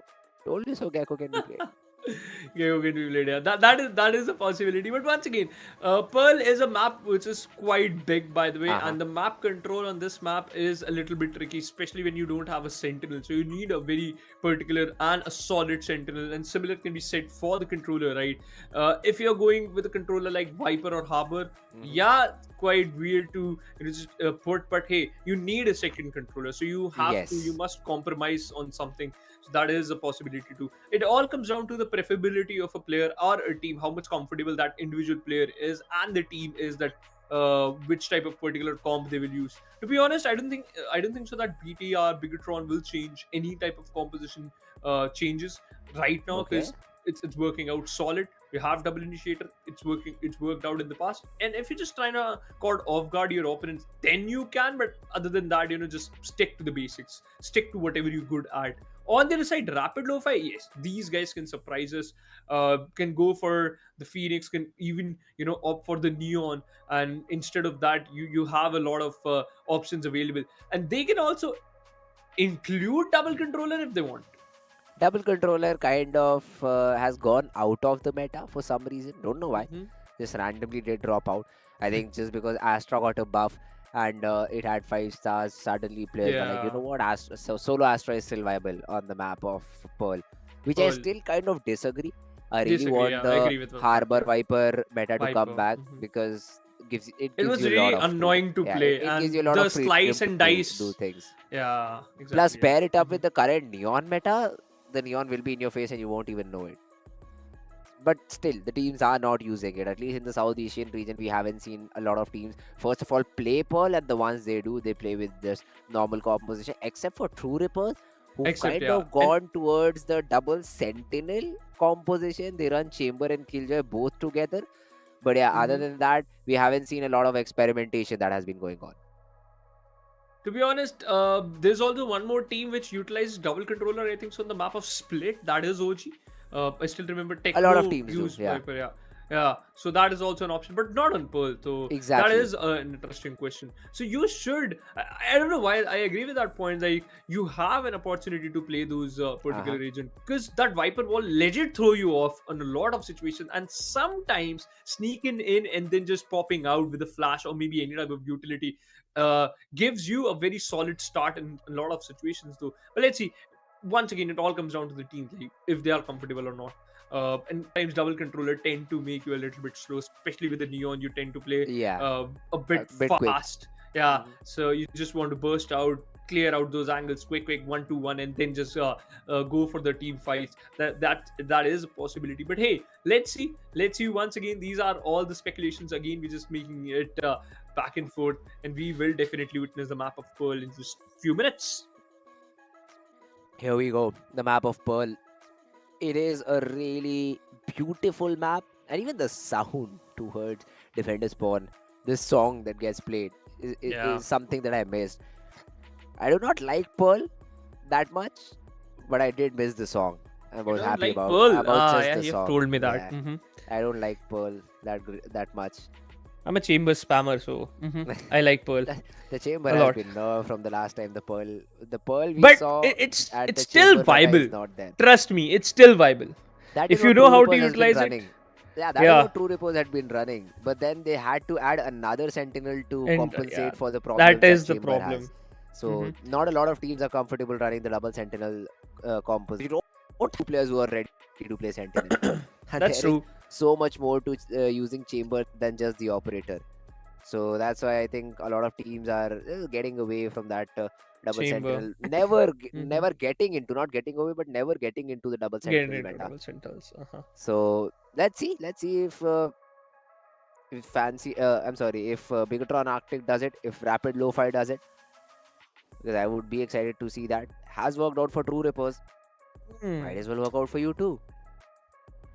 Also, there are some lineups which you can utilize controlling the mid, the double doors with that fade. I still remember. I used to play fade on this particular map, especially because of those incredible lineups. Because there still are some lineups of that haunt of fade that sometimes it's really difficult to just break them, and they are in a very weird spot that if you're really trying to break them, then you are stuck in a very weird spot that somebody will peek and shut you down. So yes, that is a possibility to utilize. That is why you can utilize fade. But once again, there are just only 3 and 4 spots. Once you utilize them, then it's done. Player must be like they'll be ready to just one tap down that horn. But it can grant you a lot of information in terms of where the shot has been fired from and where the player is, because it scans the whole side or maybe the close pillar. So on side B, it is quite useful, and on side A, you all know, right? There is a top building. You just lob that horn on top of that and use the prowler to clear close. So fade is also going to be a good option. Teams can opt for that, and Bigetron, we have seen them enjoying that. But what about Vice? Vice still hasn't been utilized that much as we thought, right? Because after the first initial play you just mentioned, right? Yeah, it's not a useful agent. Because the best way to compare an agent with something else is to see who it replaces. So Vice is competing against maybe a Killjoy or a Cypher. KJ, Now both these agents have utility that gives you passive information. Vice lacks that. It just has a wall, but once stripped cannot be used, cannot be picked up again. So that's why we don't see Vice a lot, because the competing agents are just too good. Better. But now if you talk about the composition over here for Rapid like it, LOFI, man. I like it. Phoenix will be very happy. The double dive available for them. This will be an interesting match, because once again, in terms of that double duelist, you can take control of that mid quite often, and I would love to see, man, how comfortable that Rapid will be after utilizing this particular composition, and how much it will be difficult for the players of Bigetron Arctic to shut them down. In terms of controller, you got that single Astra in your comp, and Bigetron Arctic just opting for the double initiator KO and that fade. That's what we expected. That's what these players are going to do. Madeline on that KO, King Kappa on that KJ, Frostmine on that Astra, Damara on the fade, and it seems like maybe Sayo is Sayo could be on that fade. Yeah, Sayo is on the fade. Sayo is on the fade. Damara is playing Neon. Yeah, I thought because he was a sentinel and this he randomly switched to a duelist. That's a very interesting switch, man. That's nice. Yeah, but hey, Rapid LOFI. Yeah. The double dive. The double dive is something which can go really in your favor or against you. Because completely. This looks like a very attacking composition. If not played properly on defense, if you're not taking aggressive aim and control with the Phoenix, and basically you're allowing your opponents to get into side, allowing them to maybe take the fights with their own pace, with their own utility, and that's where the double duelist comps start losing rounds, when you're allowing your opponents to execute onto you. You need to take random fights, you need to set your vision towards one part of the map entirely, grab it, all the while making sure you're not playing retake on either of these sides, which is not an easy job to do. So Rapid LOFI, the defensive side is going to be a little bit questionable, but attack should be fine for them. That should be fine for them for sure. On the defensive stance, yes, you got to make those proactive plays in those early rounds so that you can collect information, or maybe just collect some kills. If you don't, then yeah, if it's just gonna hold on, then BIGETRON Arctic can get a little bit, can create a lot of problems, and they can easily get those rounds for them. But hey, the match will just begin in a few minutes. What's gonna be your prediction, friends? After now looking at the composition, also the BTR pick. should win it. Simple. I mean, Damara as a Neon. How do you catch Damara? There is no Cypher. So For available. him, this is a free reign. He can run into the side, has his own wall. Madeline will be throwing the knives again and again, so he will know exactly which corner to check and which one not to. Plus, the two slides are just too broken. I mean, Rapid LOFI throw a Cypher in this composition. I say it's a close game, but otherwise, it is free reign for Damara. Alright, opted for BIGETRON. I was also opting for BIGETRON. Let's see. Either we win or either the fans of Rapid LOFI and Rapid LOFI will win. I'm really excited that on the attacking side, Team BIGETRON is just starting on the attacking side. So in the early stage, Rapid LOFI will get tested that how much comfortable they are on the defensive side itself, especially with this double duelist, because you really need at least 5 rounds in your bag if you really want to just bounce back on the attacker side. The more rounds you get, the better it is, but at the least you really need those 5 rounds. Yeah, that's true. It kind of helps you a lot if you get the 5 rounds. Then the pistol, suddenly the scores are equalized and the opponent team is under pressure. But then saying just getting 5 rounds is not going to be easy, because BTR will try to measure your caliber in the first few rounds, and after that they just hit you with rushes which you're not ready for. Their adaptation is very quick. I mean, that is something I'd say a lot of teams from the South Asian region know, because of Sayo's calling, because of Sayo's read. But let's see if that's a possibility right over here in the game as well. Alright, here we go. BTR starting out on the attacking side. Rapid LOFI on the defensive side, and the setup is really weird. They're playing full retake on B. A 4-man stack towards the A side. But they're not fighting for it. They're standing and letting the players of team BTR swing their way. And that's what they are doing. Oh my god, Prodigy peek randomly without even utilizing any type of utility. Look at him. He has his flash available, both the flash available. And now they're just backing off. I like the position of King Kappa. He can still caught off guard 2 players, but the problem is, look at the position of Suka. He can still punish 2 players. King Kappa on the other side lost off a fragment to stop the flow, but no, both the players just charging in, barraging into it. Suka, he was unable to even get a frag. He got the control of CT, and now they're all stuck. The sides have been switched, and now they're heading towards A. All because King Kappa had all the space for himself. I think he also heard one of these players rotating towards bottom mid, that is Albazin, and that's the reason he calls them back A. The plant is also in a very good spot, because you can still play it from main, all the while taking CT control, and Frostbind, a crazy flick by the guy. Jin dead, and now suddenly Albazin and Prodigy are left like, guys, what? Prodigy even got the first 2 frags. The remaining 2 players, the remainder of the team, did absolutely squat. King Kappa fairly healthy, can opt for a fight down CT. Albazin trying to creep up forward, does not check his corner, and Madeline right clicks him in the face. It's all down to Prodigy. This guy needs an ace to close out the round, and Madeline is just toying with him. The right click and then the left click to follow up to win the round. BTR, they control the situation fairly well. Yeah, I love the fact that King Kappa secure that particular frag, and both the players just charge on to Suka. That was a very, very beautiful decision, because at that right nick of time, you got a very good control of the map, and also you got the control of the CT. Unfortunate Jin, I'll say, because he would have won that fight against Frostmind, but Frostmind was just too good with his aim, and that flick just broke his skull. Jin, although investing in the Marshal, and so has Prodigy with the Sheriff, this will get more interesting for us here. Because look at the position. Jin with the Marshal towards B. Don't tell me it's gonna be a tech pause. I hate him. Suka is facing some, I'd say, connectivity issues. Is not moving, but it's fine. It will be interesting to see what does Rapid LOFI do in the defensive side. They should have been their pistol, so the 5 rounds could have come a bit more easily. But now they will have to start all over again. Even in this round, I'm not expecting much from Rapid LOFI.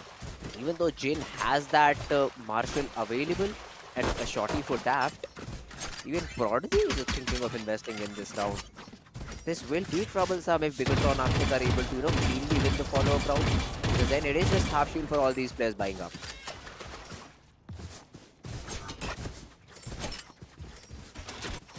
I would love to see that what type of buy do these two guys will have. And Prodigy, if he can get at least one and then he dies, then there is a possibility that you can get a buy, an ult in your buy round. Madden is the only one with a ghost, the Mara, with the Vandal. Come on, let's start the game, man. Suka, where are you? We are missing you, buddy. Can't even see his cam.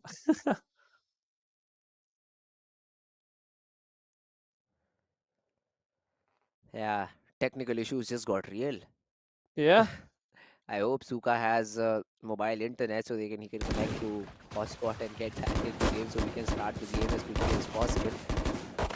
But hey, BTR, the way they recovered from that round was really nice, and that's why I'm saying BTR is a team that you need to worry about. These players might not have played for a very long period of time together. From all the time that they have already spent in various different teams gives them a lot of experience. Let's see Rapid LOFI, how do they pan out against them. A good thing though for Rapid LOFI is the progress that Prodigy has made towards his run it back. 3 orbs already collected.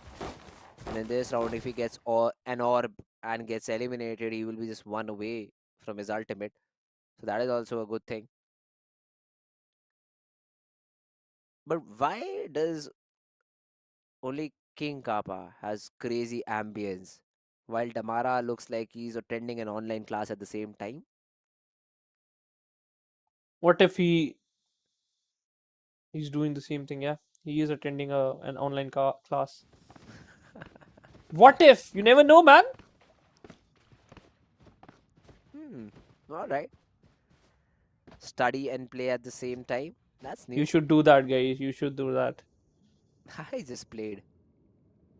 I did the same thing. Guess what? Where we are? Hey, just kidding, man. It's important. This is also career path. It's not about playing. You should be a caster too. Be a talent. POV. Or be a talented player.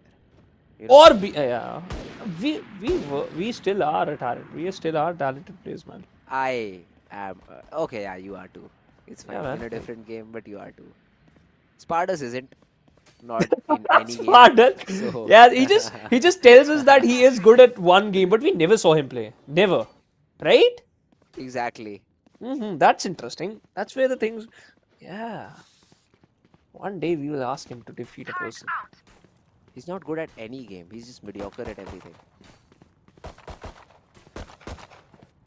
That is fine. It's fine. There is nothing bad in that. Just your choice of words should be better. Right? Yeah, you know what? I just won a game. In which rank doesn't matter. I won a game. Says every other silver player. Exactly. It's all good. Because sometimes run and gun is all you need. And let alone high rank players, Neon has showed us that. The ultimate. It is a really skillful ultimate. Just slide and one tap your opponent with an ability. I love this game. BTR 1-0 still leading. No updates on Suka, I guess, because of which we're still waiting for the game to load up. But at least it has given time to Rapid LOFI to sell all the weapons that they bought. And they're like, you know what?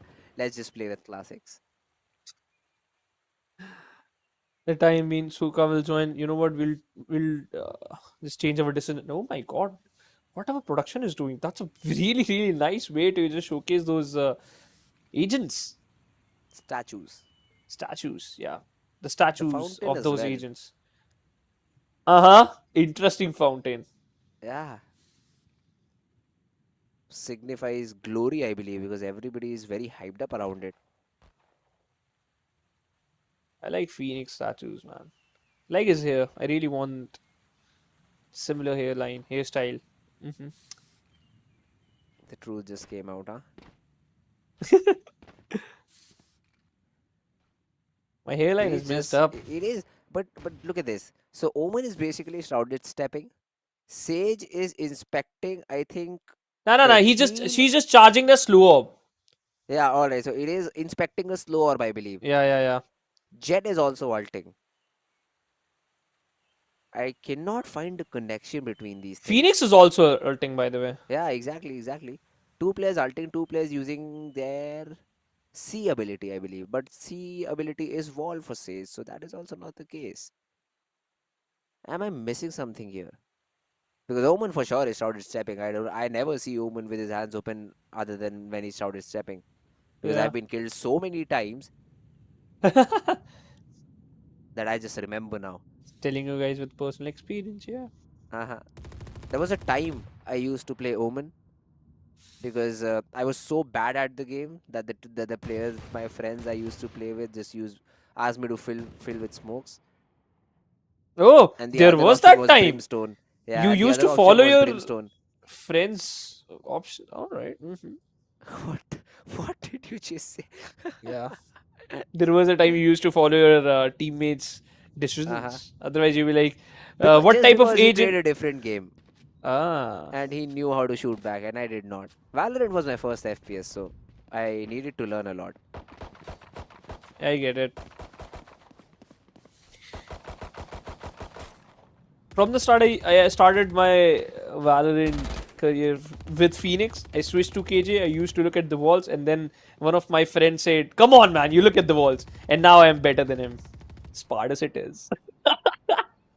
He's not even here. He's not even in the VC with us. But we just I know. I'll clip it and then send it to firing him. shots at him. That's what guy we is do, not here to friends. defend. We'll ask him. We'll say the same things to him tomorrow too, so that Why he can not, defend man? You himself. were also there when he just said that, and you'll be like, "Yeah, exactly. I defeated you quite a while ago." Just don't turn on me tomorrow, then, huh? I will. What? Come on, man. Let the tech pause go away. We really want to see this match. Where is Suka? By the way, an update for you guys. 2 more games tomorrow. happening tomorrow. Yeah, that's 2. Only 2. Alter Ego versus DSG Disguise Esports. The better will move forward, and the whosoever loses, unfortunately, that's the end for them in the OneGame Showdown. And then Fans United also playing against a team. But hey, second round has just started.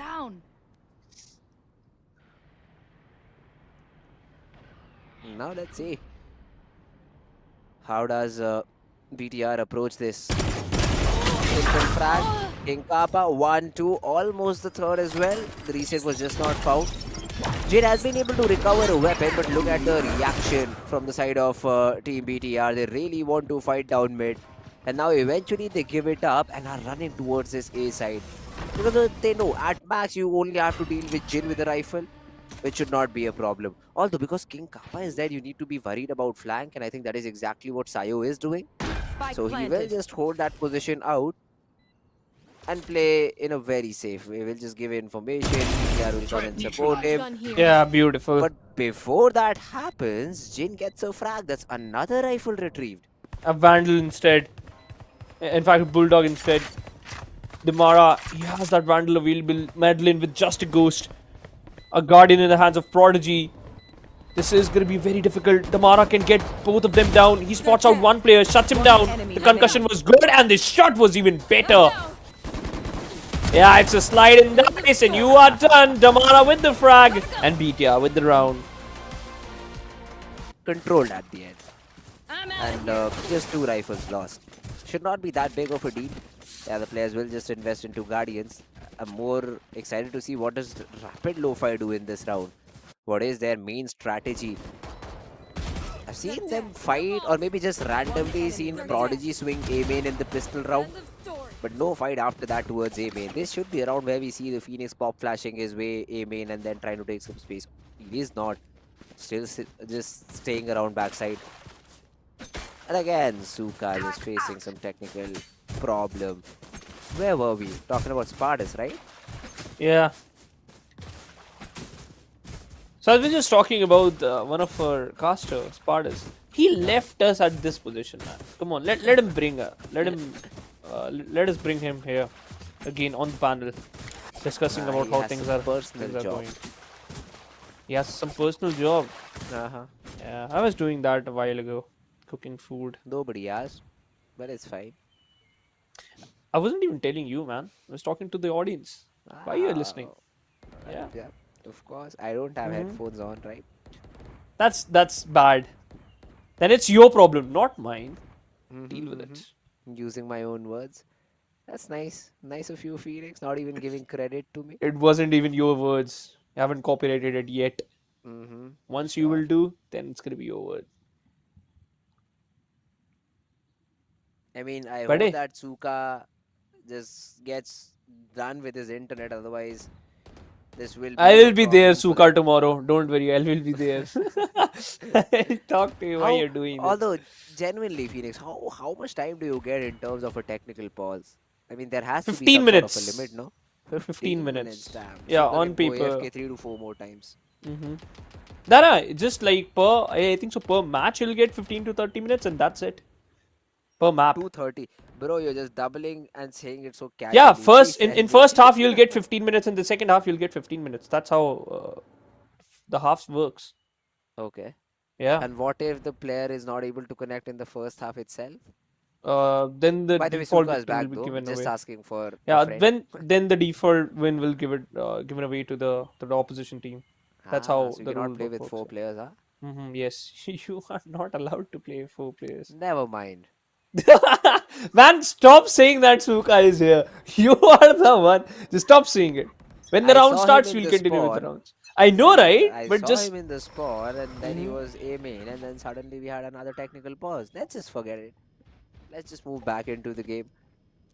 And now finally I do see Rapid LOFI looking for that A main fight in a weird way where everybody is just jiggling around and nobody's taking control.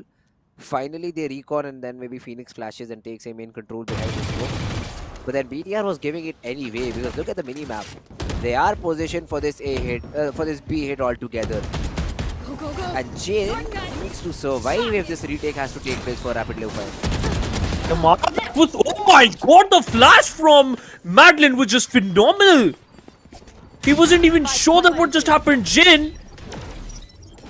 Oh my god, he's done. Come on, let's go. And now the retake is going to be very, very difficult. Although you do have that ultimate available. King Kappa got falls. Demara, he's the 7 bullets in the chamber. A Molotov, the hot brand was just good and daft with the pick. Madeline inside the smoke. The alarm bot will give that information. Isolated Madeline, another good frag. Gravity well still available. The flash is good, but Sayo still finds one. And Prodigy is anyways taking it all the way. Never mind, it was daft to stock it all the way. Well played by Rapid LOFI. Good usage of the run it back. And then isolating every player on all of these corners. A team game all together and Rapid LOFI put the first one on the board. I should do. What?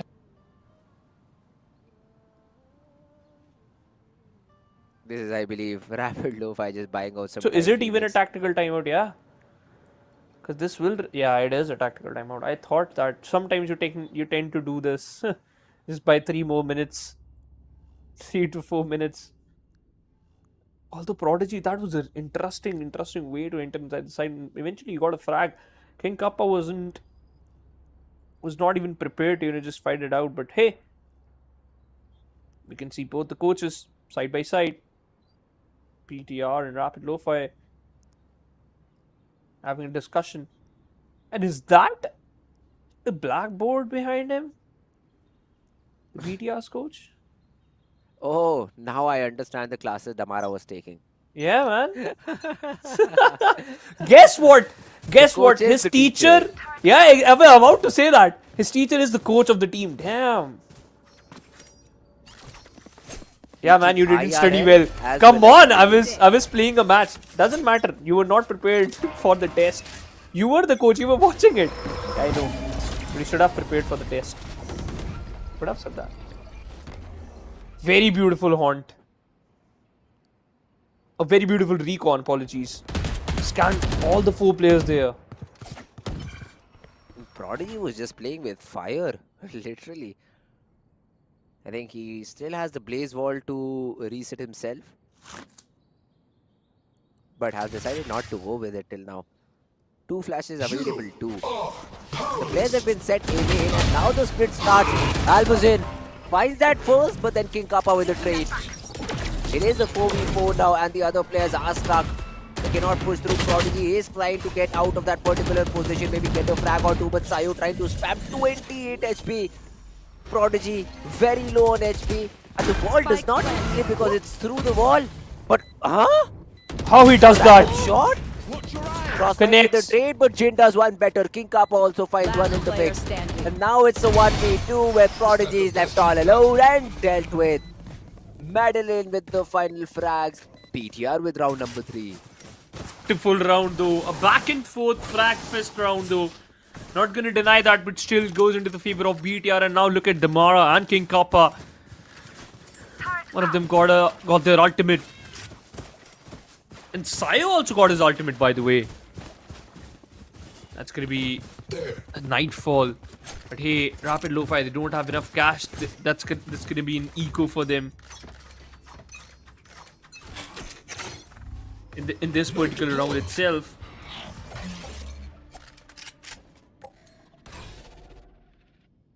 But hey,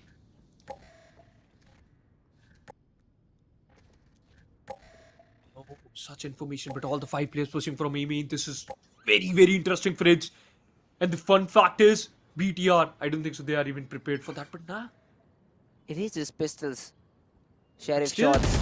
Damara one, but that's good. Albuzin with the trade. But yeah, the firing squad is there. Sayo, Madeline control the situation. It definitely was interesting to see a play like that. But then again, it is BTR who will be able to get the job done. A good thing about BTR, they're never alone. No player is ever alone. They have this sort of a buddy system where you always carry your teammate with you and then try to take a fight. And that has been working for them till now. 4-1 on the scoreboard, Rapid LOFI, even though they were able to win that 3rd round.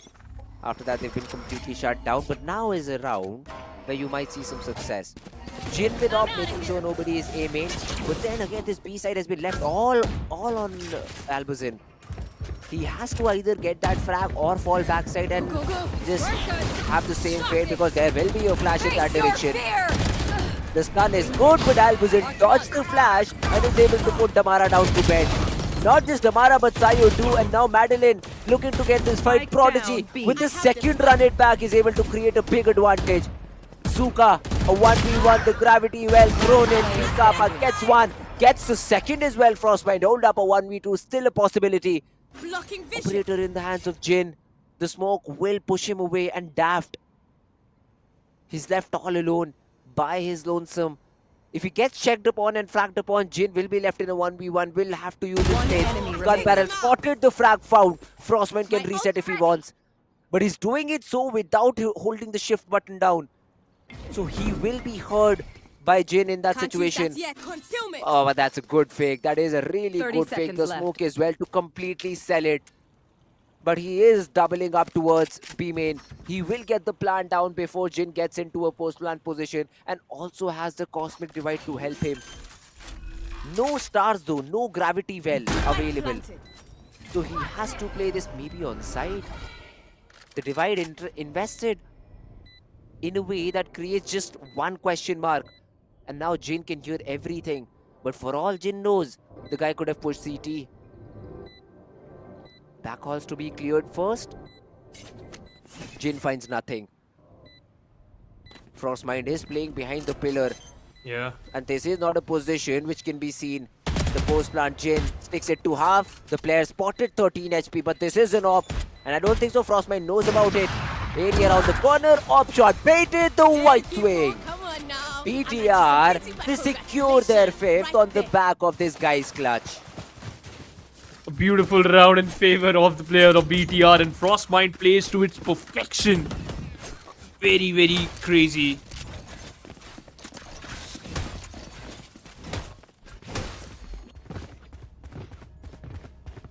Good round, and you lost an op and you lost a round, by the way. And look at that King Kappa opting for an outlaw.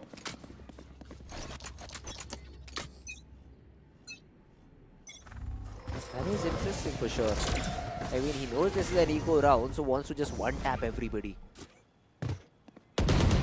Not wrong. Jin wanted to be the hero, but Madeline will make sure Prodigy does not find anything more than one.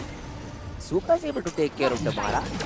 ESP bar have been dropped low, and Jin has been seized as well. He's trying to hide inside this smoke, but Madeline creeping up forward. Gets that frag. The recon gives away Madeline's position, but he hides.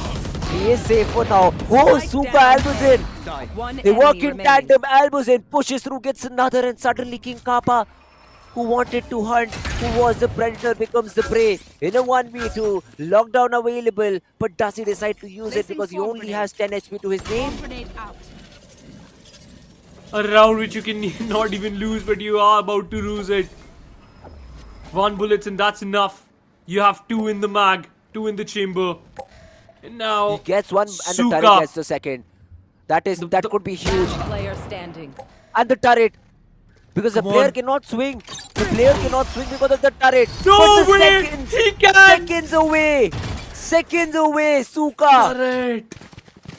I mean, the turret was perfectly positioned, but Suka connects the bullet first, Phoenix, and that is the only difference in the whole round.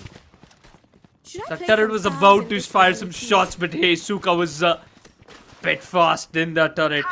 Right there. Right there. Right there. What a round, what a thrifty, by the way, for the players of Rapid LOFI. Commendable approach. In BTR, you can't lose rounds like these. Your round, and yeah, look at Damara. Running out wide, spots out one, shuts down 2, collects the weapon, and maybe collects the round. You see how he praised Damara for that ultimate, but the way he was set up is something I admire. Sayo with the Horde, Frostmind first with the pull and then with the stun. Just entirely giving that space, and Damara now will hunt for the ace. Jin not throwing in the shot, finally it does and will be dealt with. Let's go Damara, go for the ace. The knife does not spot this last guy, so I think Daft might survive. Or will he? No, he will not. Swung upon, but Damara takes the longer route. Yeah. It is just connector, but that is the only position that hasn't been checked, and now Daft information given away, and that's great, man. His team is allowing him to go for that ace. The stun does not connect. Daft is making sure he takes out a few rifles out of the hands, but then it's BDR putting half a dozen rounds on the board.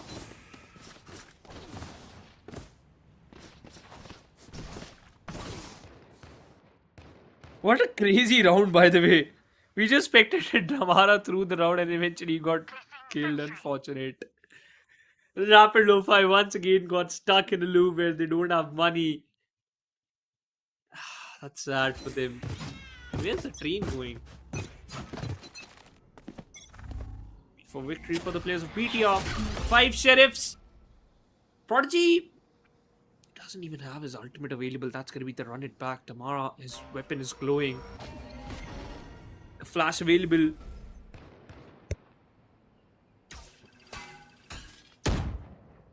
recon though. Yeah, that's the counter play. You see the flash, you toss the relay bolt, and Damara just making sure his whole team does not die there. A very important relay bolt because there were 3 players. Flash, second round, second frag, not found. Better trades for BTR once more. And that is where I'd like to see a KO Phoenix instead of a Phoenix. Who could have predicted That is this? true.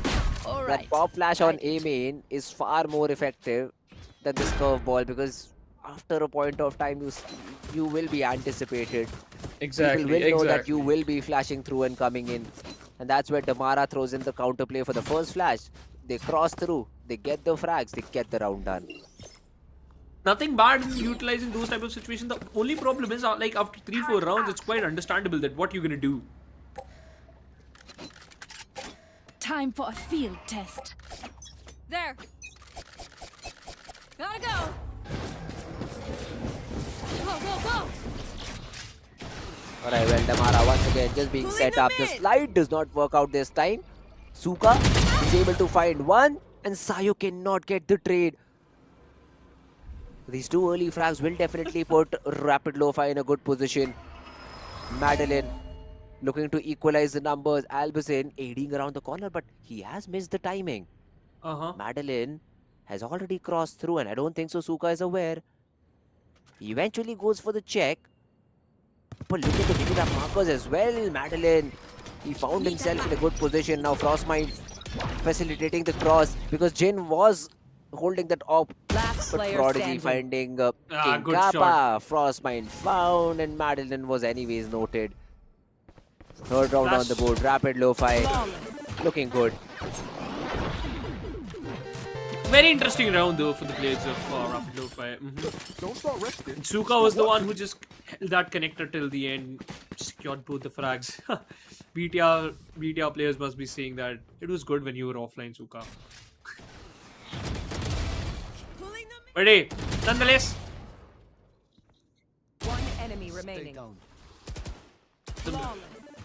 the match will continue. You already got 7 rounds. You just need 2 more for Rapid LOFI. That's what we wanted, right? 5 rounds minimum. If this is going to be an 8-4 swap, this will eventually help the players of BTR. But look at that. You do have 4 ultimates. You do have that lockdown, the counters, Hunter's Fury to counter that lockdown. BTR's lockdown though. This is the third run it back in what, 11th round? Back to the defensive side. I mean, Prodigy has been doing a very good job. Damara just waiting for the smoke to dissipate and make sure that the close corner is clear. The flash as well did connect on Jin. He was rattled by it, but nobody took space. It is just a fake pressure. You've planted Damara in this position, who now has to watch 2 different angles, but he is selling a great fake. Jin cannot see anything that is happening, and look at the rotations. Look at the rotations. Everybody is off this A side. And until you realize what has happened, the round is already in the hands of BTR. The cosmic divide being invested as well. The flash, dodged, but Prodigy still finds one. That's a good thing. The lockdown will make sure you have a lot of space, and then Damara is going to be your win condition. Yeah, completely. It's all upon the remaining players of BTR. How much time can they buy over here? And also King Kappa is also in a very good spot. Sayo shuts down one. The recon is there. Prodigy takes down one. King Kappa one for himself. Damara. So 1-0. Okay. That's one. And nice. Woohoo! He got another. He got the third frag. And now look at him. 1 away from his ultimate. I can buy. Yeah, man. How is this possible? This guy should have been dead long ago when he was left all alone in that link area. But not only he survives, he thrives. He wins the round for his team. What a round by Damara. I mean, the read, the response by Rapid LOFI, everything was good, but then Damara happened. How do you even kill a Neon who's doing stuff like that? I don't think so it's even possible. Answer is you don't and you can't. I'm out of here. Ready? Damara can easily enter inside the side. He just needs that setup. And it seems like, look at the position of Madeline. He is setting up himself for that flash peak, or maybe they're just waiting for the smoke to dissipate. Meanwhile, on a different tangent of the map, Frostmind roaming around B. If he shows his face, I'm sure Rapid LOFI will have to send the rotation. I don't think so. Daft saw him. And now, never mind. The hit is now being faked again. The rotations have been put through. It is just the null command which is forced, which is not forced but has asked Daft to leave that position. The molly being marked and Frostmind is just taking some space. Daft seems to be aware about it. But is he good for the duel? That is the question. Instant star. The ultimate being used to make sure that nobody is flooding through that particular mid-link area. Hunter's Fury being thrown in, but the plant is already secured. A tag on Damara, but that's it. A 5v5 retake, but they do have the lockdown and the Cosmic Divide available to their use.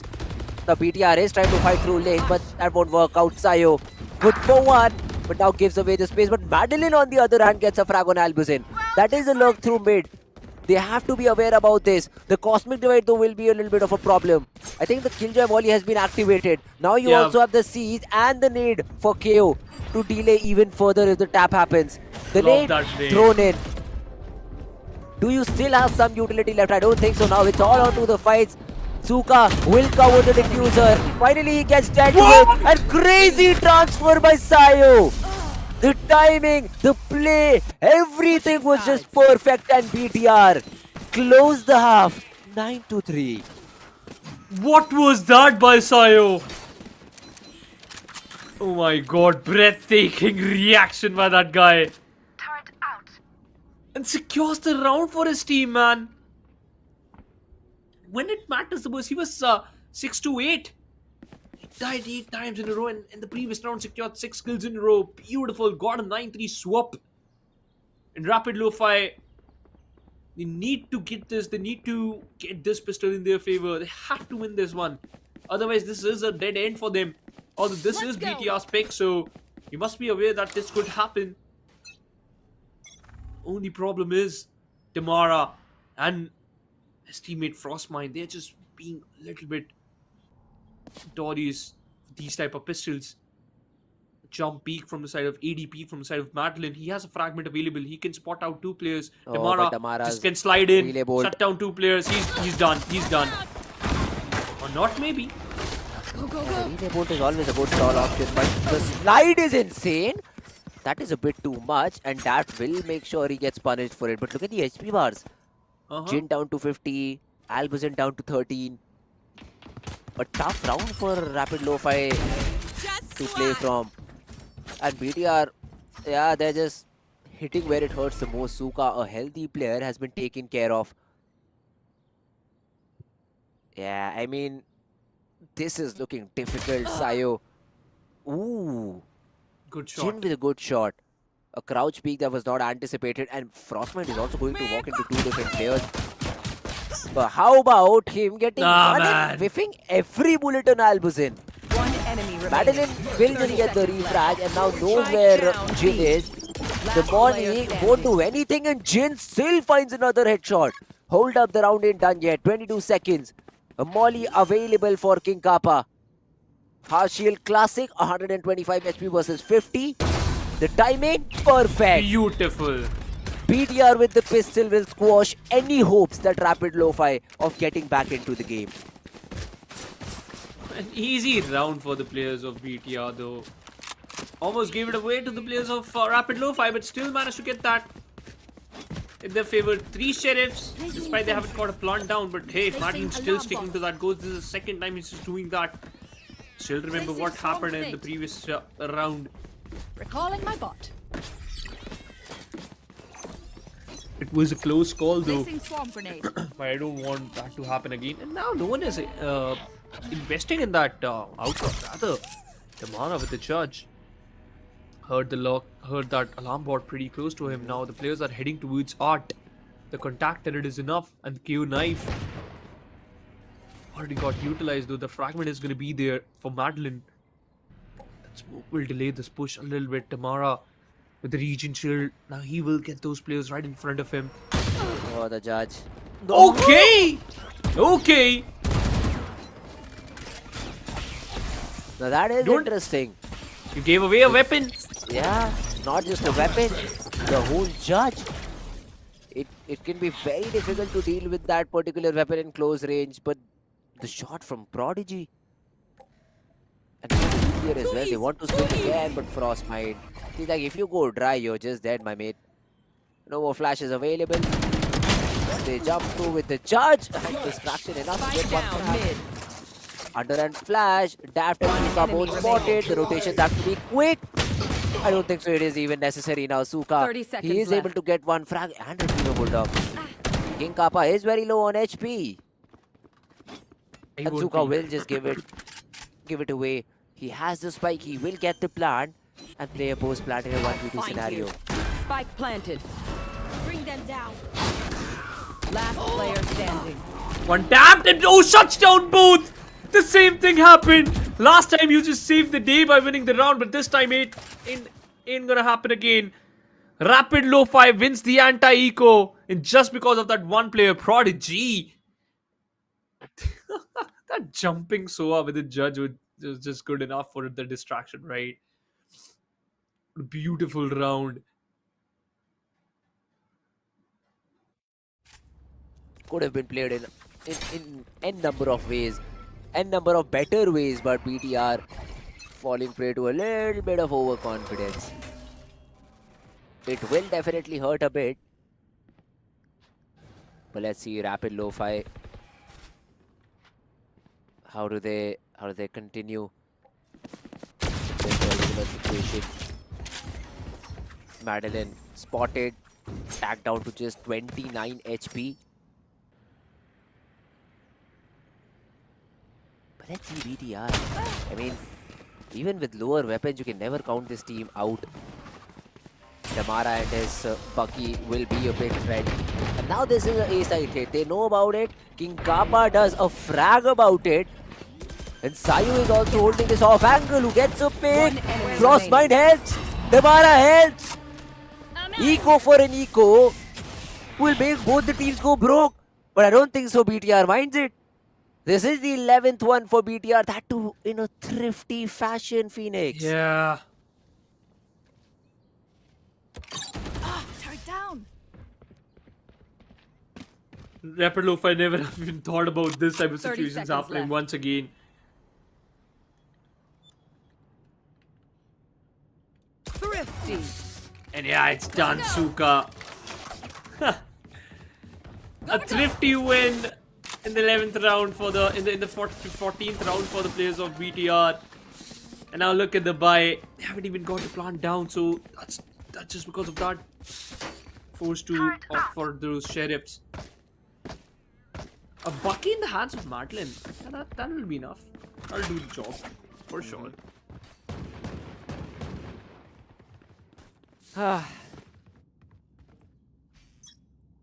It for sure is interesting, man. BTR, they will make a round like this. I did not expect, considering the early damage that was dealt.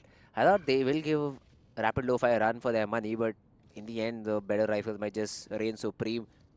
But the team fight that they took was very nice. And now Rapid LOFI, eco round, Jin stunned, almost spammed as well.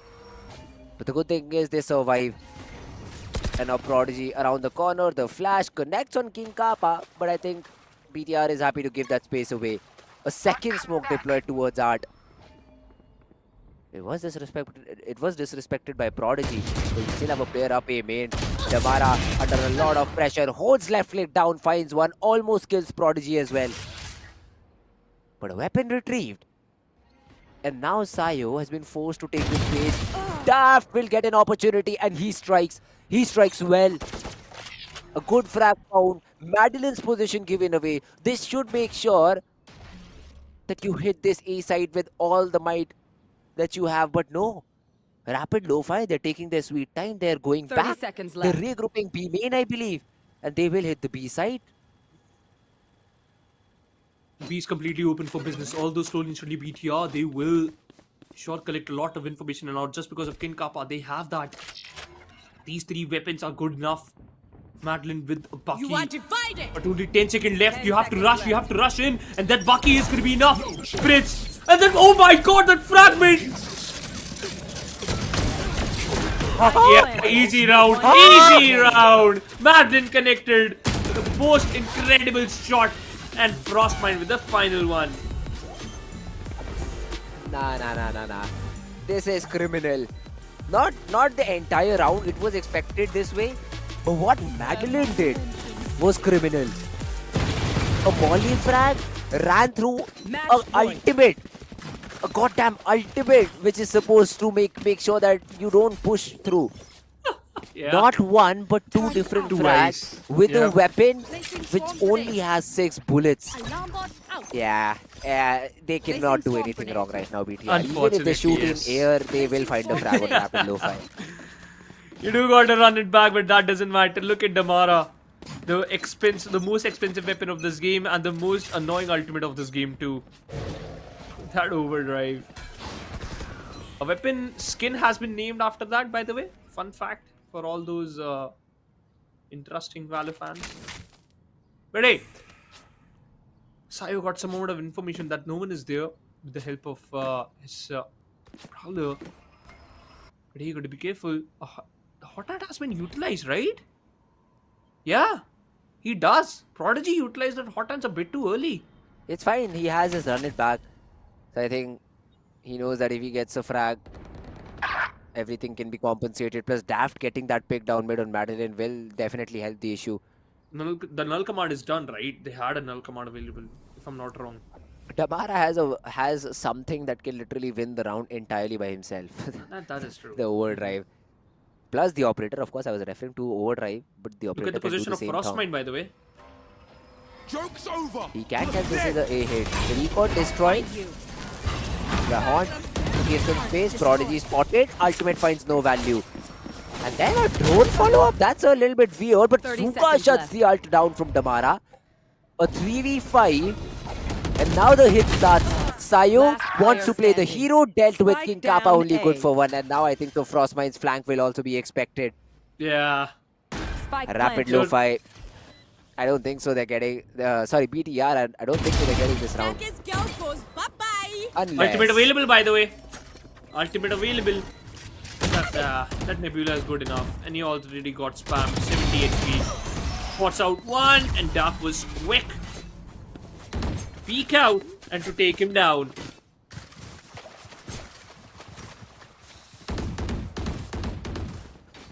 A round which you had an easy win for sure, but you lost it. Damara just one tapped right away by Suka.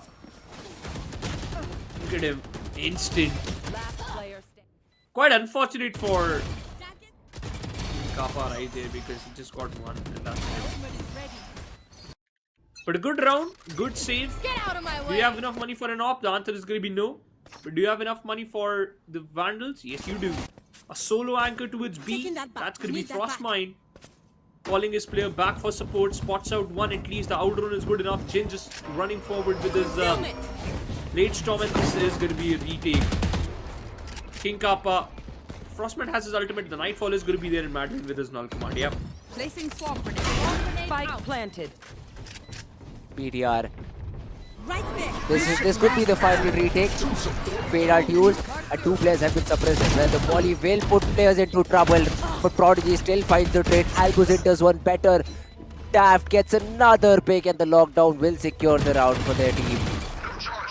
Yeah, good job. Good job done by the players of Team BT, by the players of Team Rapid LOFI. At this point in time, I'll say that they're just delaying the inevitable. So by wait a second. Lane, hello. Madeline, do you know that the last player is Deng? Suka gives away his position, dealt with, but no time. God, there is not enough time. Otherwise, this could have been insult to injury. Exactly. He would have stick to that for that half defuse. It would have been his round. But hey, Madeline, a madman for sure. What a crazy round again, and now BTR, they don't have enough creds to just survive here now. This will put you up in a very weird spot. So, Don't worry about much. His teammates, if they were a bit more aim focused, they would have secured this round. But hey, nonetheless, another round to survive. And as you just mentioned, they are just trying to delay the inevitable, right? He ain't gonna get much.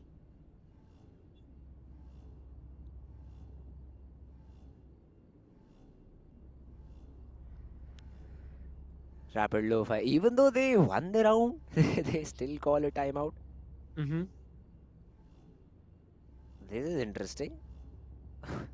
I mean, you get 6 chances. Let's see if they can do something about it. 6-12 on the scoreboard. BTR. They're just one away from closing the game out, and Rapid LOFI, while they've shown signs of resilience in the previous game, I don't think so they will be able to survive for a very long period of time, because we already have seen what BTR can do, and Madeline is 23 in 9.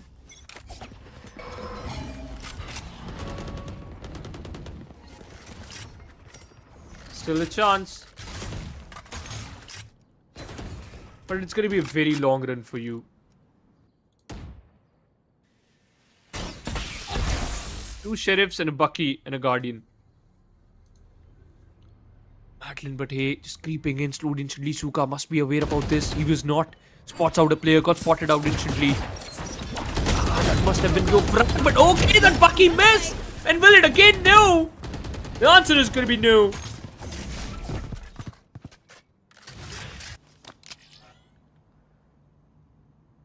Again, this is the type of round that I was talking about.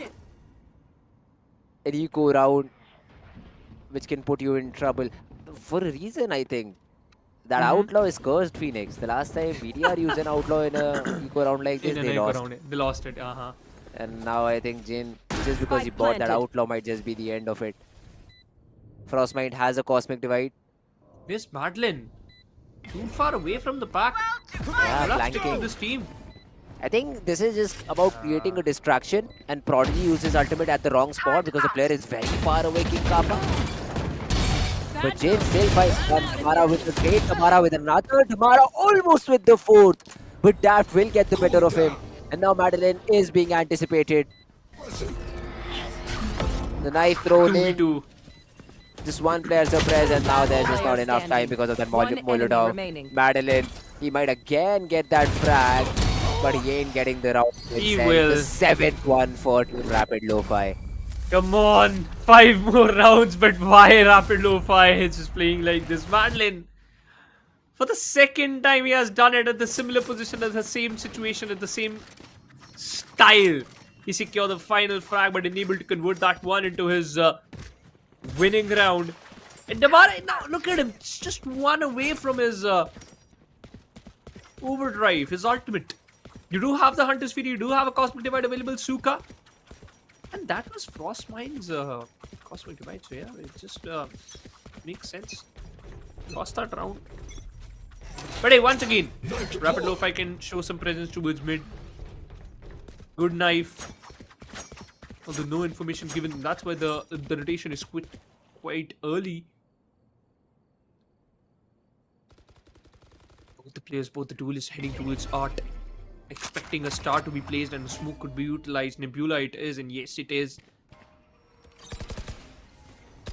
Contactor, it buzzes, and the smoke blooms. There. Sayo has both his Prowler available, and I'm wanting just 7 seconds. This Prowler will give you some... no information. I thought this might give you some information though. The aim in is also clear. Now you'll question. Now you'll think. Spots out 2, drop down to 33. And a lot of pressure onto Madeline. He has both the flashes available for it. And a fragment. But Sayo, gotta be careful.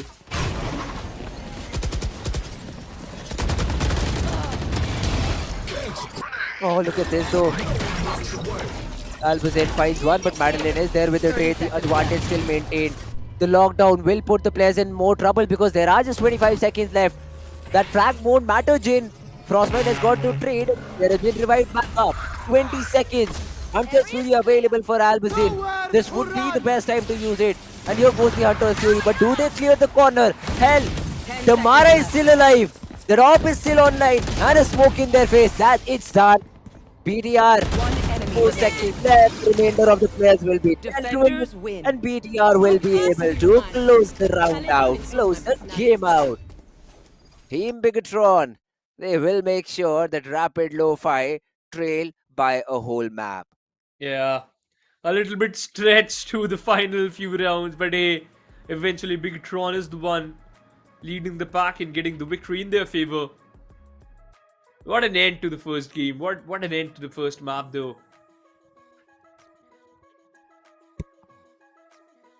Well played by BTR.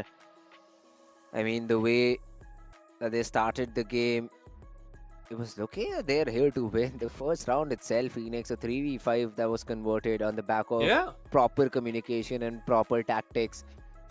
And Rapid LOFI, they did get a few players here and there. They did get a few frags here and there, but it was just not enough to win them the whole game. And BTR just showing why did they choose this particular map. They were quite good and quite convincing victory, by the way, from the side of BIGETRON Arctic. Just because few rounds they were just not that perfectly synchronized and lost few rounds by some seconds. Madeline is an example, about to close those two rounds, but just because Rapid LOFI bought a lot of time. And look at the frags, man. 13 to 15, Suka, 14 to 17, Daft, and then Prodigy and Jin. Unable to even secure double digits. That's a bad thing. Madeline on the other side, 26 to 9. Fortunately, they got 7 rounds. Otherwise, they would have even got those. Damara, 21 to 17. Beautiful number. 312 ACS and 2 first kills in favor of Madeline.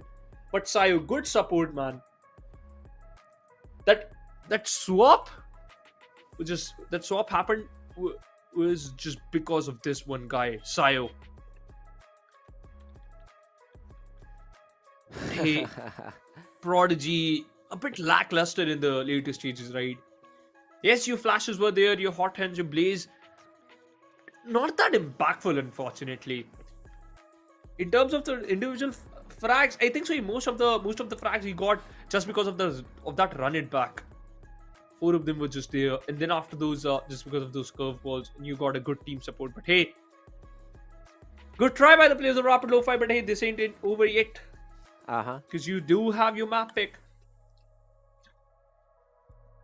And you can still do wonders on that. And I think that is the only thing Rapid LOFI is banking on. The one map that they still have left, that they can still play. I mean, it is not going to be that easy because BTR is good on every map they play. But hey, at least Pearl was a good check for Rapid LOFI. The next map, by the way, is going to be the map of Bind. Oh yeah. And it will be fun to see because BTR, they were a bit shaky on that map, and the composition that they use is also weird, very weird. Sayo plays Clove, Frostbite plays Brimstone, and then you have Damara playing Neon with Madeline on Sky. So yeah, it was a very weird composition. Not exactly sure if they still continue with the same or not. But hey, Rapid LOFI, I really hope they can get something done over here so that we see a close series. Phoenix. But on the other side, Rapid LOFI is also testing their composition on the map of Bind, right? Utilizing double duelist, ISO and Jet, and sometimes that double Sentinel, the Deadlock and Cypher. So that just puts them in a very good spot because both the composition worked out in their favor. But hey, now let's talk about the Astra's comparison. Suka, a bit short comparing to his counterpart, but hey, Pearl, BIGETRON Arctic, and that's what we talk. Whenever we talk about the winning team getting the most kills, and that's where we see 88 to 63. The difference is quite favorable, and there is not even a single frag in Art. You can see at least 4 frags, 4 to 5 frags in Link. Exactly. Despite you had a Phoenix, you legit have a very perfect composition to play around. You could have secured a pick in Art, but hey, not even a single one. 2 picks in mid, and that's it, the top mid. And one of them was Madeline, unfortunately, towards that double dose. It surprises me a lot. Yeah. Yeah, during the defensive side, you tend to take early control down mid if nothing is working out for you. Just throw the smoke down window and just run out mid and try to take those fights. And especially with the composition where you have Phoenix, you even have the freedom to do so. Oh yeah. But then Rapid Lo-Fi never tried to play like that. And that is the reason BTR was just able to put rounds after rounds after round in their attacking side. 9-3 is what they got. Only if Rapid Lo-Fi were able to win the follow-up pistol, this game could have been closer. Oh yeah. But that not happening essentially just made Pearl easy for BIGETRON. Although you lost your anti-eco, right? That was an interesting round to just happen. But hey, BIGETRON still understood the play, right? If we can win on Thrifty, we can do the same thing. So that just instantly got denied by the players of BIGETRON. But hey, moving forward on the defensive side, Rapid Lo-Fi will start on the defensive side, and BTR opted for the attack first. So kind of an interesting decision though. At what are you even cooking? Although, as you just mentioned, right, their composition is not that good on the map of Bind, right? The Clove, the double controller. You can play with one controller and just opt for double initiator if you want to, maybe or double sentinel, whatever it works. But hey, that double controller, that Clove is technically you can play aggressive if you want to. That's it. But you can utilize another agent if you want to play aggressive. Yeah, that's true. I mean, Bind offers you a lot of flexibility, but at the same time, agent composition also defines a lot of these things. But let's see. I mean, you did talk about their agent comp. I do see an ISO also being picked one of these games on the map of Bind for Team Rapid Lo-Fi. So they're not exactly sure about what composition do they really want to play. And in the previous 3 games, they haven't even touched Bind. So basically, it has almost been what? A good month and a half that they've played Bind. So I'm not exactly sure what kind of a result to expect from this particular team when it comes to Bind. What composition they pick is a big question mark. How will they be able to play it out is a big question mark. So BTR, I mean, they've had some recent practice. They've got the momentum going. Looks like a BTR's game to win. Looks out to be a BTR game to win for sure, man. But hey, what if Rapid Lo-Fi just surprises us and push this game to abyss? The chances are quite thin, but hey, we can still root for that. We can still root for that. Alright, Nothing alright. taken away from the players of Rapid Lo-Fi. But the way they played BTR, the way they played on their map, especially, it was just quite good. And after 4 rounds, I think so, they countered Prodigy's play, right? Because he wasn't even prepared. He wasn't even making sure, not even showing any type of presence to it shot. If we talk about B-Link, Art, apologies. If we talk about Art, you weren't even there. There was just a contactor. If the contactor is bust, you just smoke it off, or maybe just use that initiator utility to confirm if there's a person or not. And for B-Link, it was just like, all right, we're just gonna play on contact. We're just gonna do AD, and if a person just trying to charge into the connector, we just take a fight, and that's what happened. That's where Jin got some frags. Other than that, nothing just happened though. So quite an interesting map for them, but hey, eventually you lost. But Rapid Lo-Fi, show us something crazy. I really want to see that double sentinel. I actually like Deadlock because the use case of Deadlock sometimes also get repetitive, but hey, if you are just good with your aim, just the way Paradox play from the players of level 5, if you can match that though, and I know these players can surely do that because their aim department is really good, but that's a one-trick wonder sometimes. Your Deadlock works, it works. You get an annihilation, yeah. Your sonic sensors are crazy, yes, they stop the flow and obviously in the post-launch situation, but other than that, are you even comfortable with that or not? That's the question. Yeah, exactly. Comfort. As soon as it comes to comfort, that's where I think a lot of teams, sacrifice comfort for the meta composition that they really want, and that's where I think the players start struggling a little bit with the agent that they have to play. So that should not be something that you can easily overlook. So let's see Rapid Lo-Fi if they're able to do something on this next map. Well, here we go. The map of Bind has been loaded up. The players are selecting their agent, and in a few seconds we will see which agents have been picked by them. I still really want to see that ISO come back, because I think ISO could be really good on this map where there are very small corners and the vulnerable, the undercut can do wonders while defending and while attacking at the same time. So it is a really good agent to have in your team. But then who do you sacrifice? Do you not pick a Raise Up? Well, that is the question, isn't it? That is. because the utility and the race kit is just good enough to even deny a lot of map control, be it on the defensive side or the attacking side. The use case is just quite good, so you need that particular agent, by the way. And I don't know how you're just gonna match that similar type of performance. But wait a minute, Rapid Lo-Fi opted for the race, a single controller, and a double controller, by the way, with a clove. On the other side, BIGETRON opted for the double controller but a neon. Yeah, so BTR played with this composition the previous time, but this is something new from Rapid Lo-Fi. I mean, I knew that the double controller meta is evolving, but never expected Clove to be a part of it. I do get the idea that it helps you double dive as well as provide smokes as well, when the Brimstone can focus on the other side. But hey, this is definitely interesting. Would love to see how do they play in this particular situation. The flash makes a bit more sense to me that Madeline has, rather than the fade, because Rapid Lo-Fi is going to choke on information. There is just one information gathering agent, Cypher. That too is just passive information with trips, maybe with a camera that gets broken down very early in the round. So this is something Rapid Lo-Fi need to think about, but let's see how do they play it. Let's see how they will play. 13 more seconds and the round will continue. BTR on the attacking side and Rapid Lo-Fi on the defensive side, ladies and gentlemen. This could be the final map, and this could be the map where Rapid Lo-Fi can get back a victory. You can type a prediction in the live chat section if you want to. Rapid Lo-Fi, one of the players just speaking out, moving through. That is none other than Jin. Meanwhile, on a different tangent, Damara got a frag. Prodigy with the trade. Every single one of them will move towards B. The trapwire was just good enough to collect some more information. Damara collecting the orb. And no one is inside the smoke. But the spike! You lost the spike. I almost forgot about that. The spike carrier got killed. Not killed, apologies. You lost the spike in the market.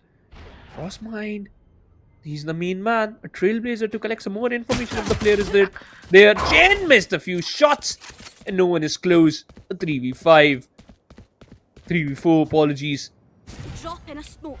Sayo deep inside the site. Control CT. Tuft. Still waiting. The haunt is good enough. A beautiful pick by Sayo. Prodigy on the other side, just waiting for his turn. Another sky smoke to deny the push. One enemy remaining. To delay it. And Madeline with the pick. One away. It's a 1v4. Daft. Go, go, go. Left alone on his own. Every single one of them peeks out. Shuts down. The round goes to BTR. A good pistol. And hey, Tamara just the knee on the side. What a weirdo. Alright.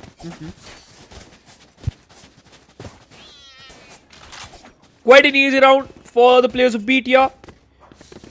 I like the approach of Prodigy. Got the first kill and that's it. I'm out of here. But hey,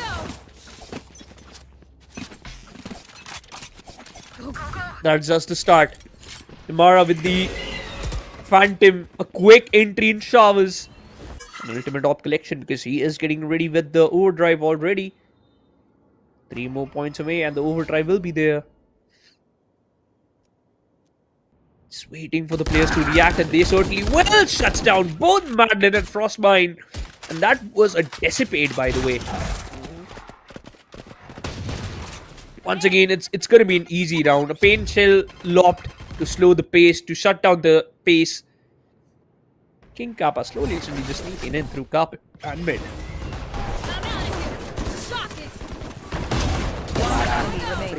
Free frags all across. I mean, the stun was just perfect, and even though Suka is good for one, we'll make sure that some sort of damage has been dealt.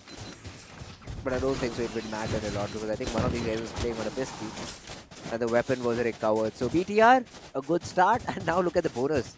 It does not even look like a bonus. You still got 2 Bulldogs, a Guardian, and 2 proper rifles to work with. Plus, if Damara gets an orb, it's game over. It's round over because Bind again is a very small map. And the Neon ultimate can really wreak havoc. There.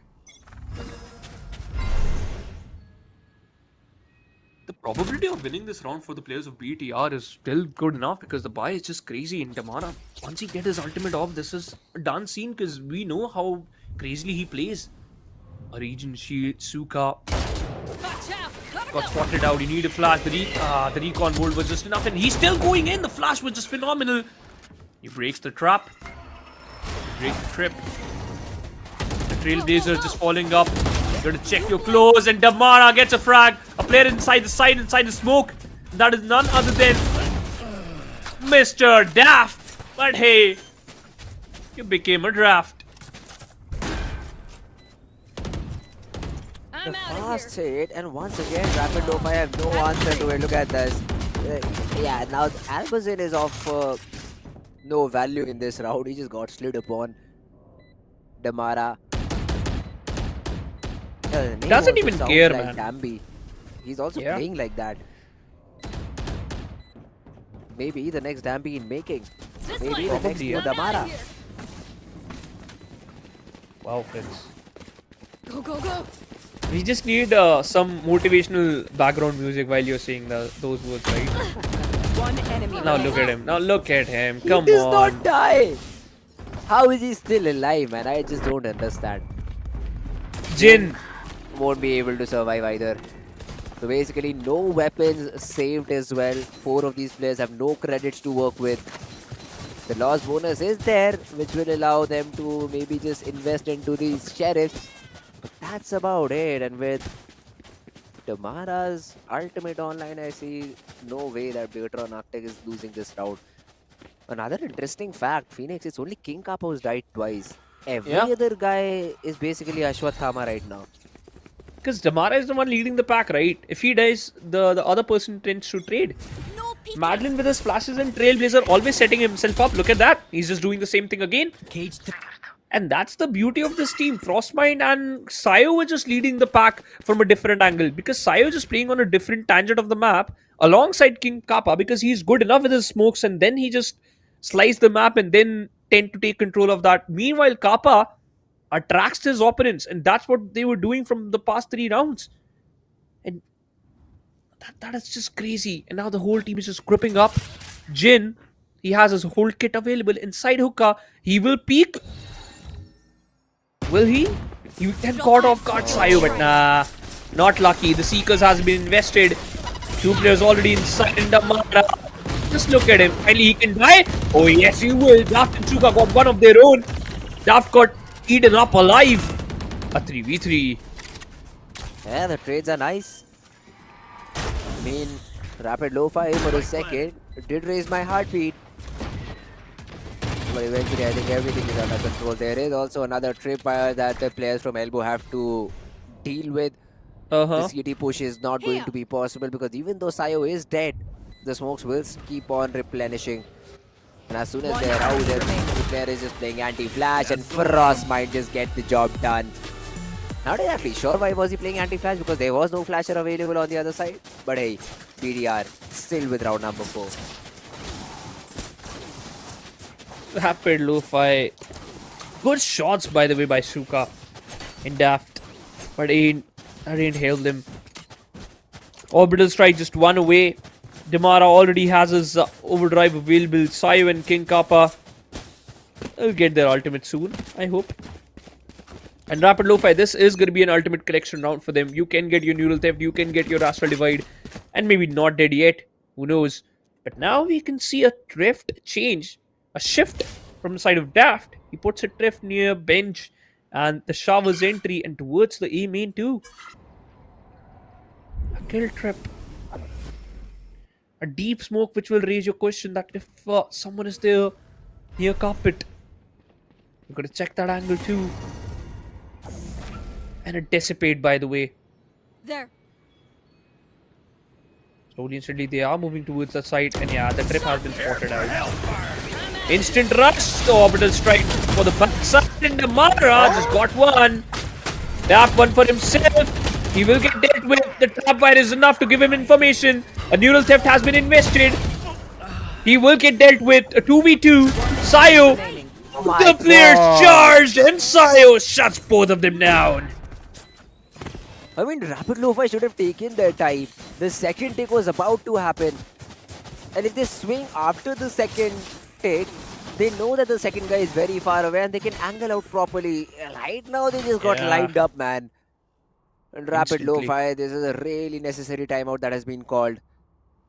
The coach needs to talk to the players. They need to start addressing the fact that Damara, even though is very quick, but is always alone on all of the parts of the map. It is the utility that is being thrown in by BTR to support him. So you need to maybe make a trap play. You need to maybe trap him on site. Something needs to be done. Otherwise, BTR will just run away with the map of Bind. Exactly, man. It's just...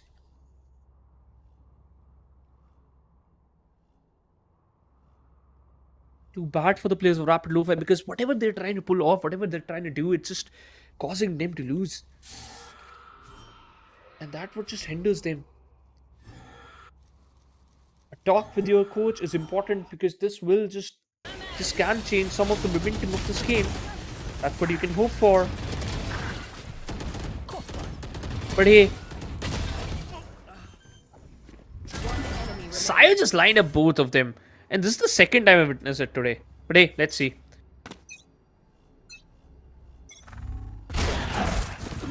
Rapid lo-fi. Let's see what are the changes after the timeout. I don't think there is changes from the BDR side. It is still slide and run. Finally, Jin gets one, but then King Kappa has also been able to close out the distance. Suka ran all the way to U-Hall to try and survive. He won't for long. Prodigy finds one. Just tries to get lost inside the smoke, but then the one tap by Sayo is just too much to deal with. And BIGETRON, they've been easily able to squash this eco round. No, Daft is left all alone, and as soon as the smoke fades out, he might just get completely eliminated. Smoke maybe let him feel safe, and Daft still finds one. And the rifle recovered to hold up this 1v2. Daft looking the wrong way. Never mind. BTR, half a dozen rounds on the board. Quite an easy run, by the way. And once again, whenever the teams play on Bind, they just become beast, man. One team from the South Asian region unfortunately won't be able to qualify for the playoffs, but they have showcased a similar amount of performance. But hey, BTR just better here. Damara hasn't even utilized his ultimate. And an operator in the hands of Jin. Look at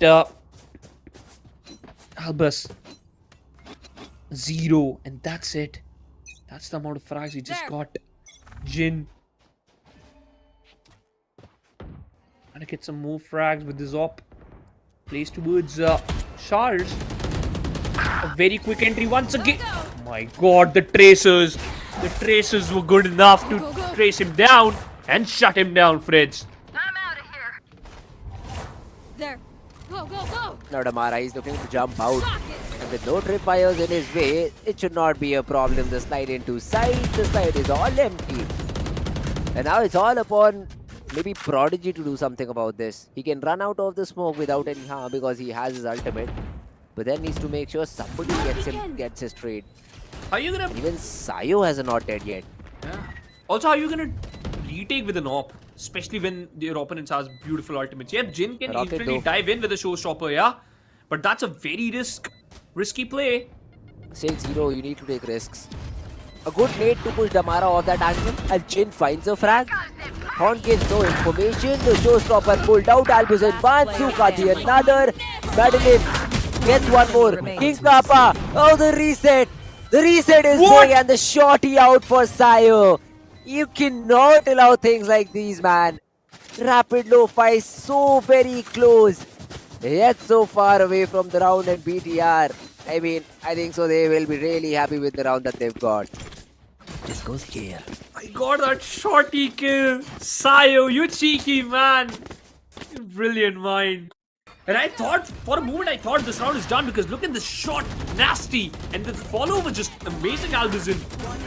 But hey, King Kappa dealt with all the problems so perfectly that the players of Rapid Lo-Fi, they don't even have a single chance to perform well. 7-0.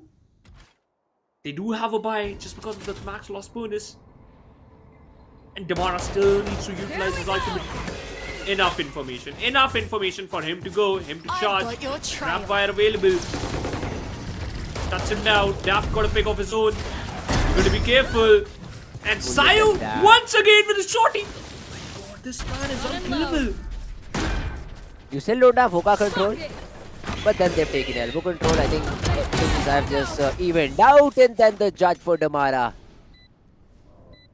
He's literally beating the players of Team Rapid LOFI in a way which is really unexpected. Look at the reaction on the Hindi desk. I mean, we do have the same reaction, but then again, it's already over. We're too late. Come on, man. How? Three shotgun kills. Can you imagine in a single round? I love it. That's why I love shotgun. Did I not say Now look at him. possible investment? A weapon which costed you $300. The second one is 1850. That's it, and you're killing those guys who have a perfect loadout, $2900 to that Vandal or Phantom, whatever it is, and a full shield. God.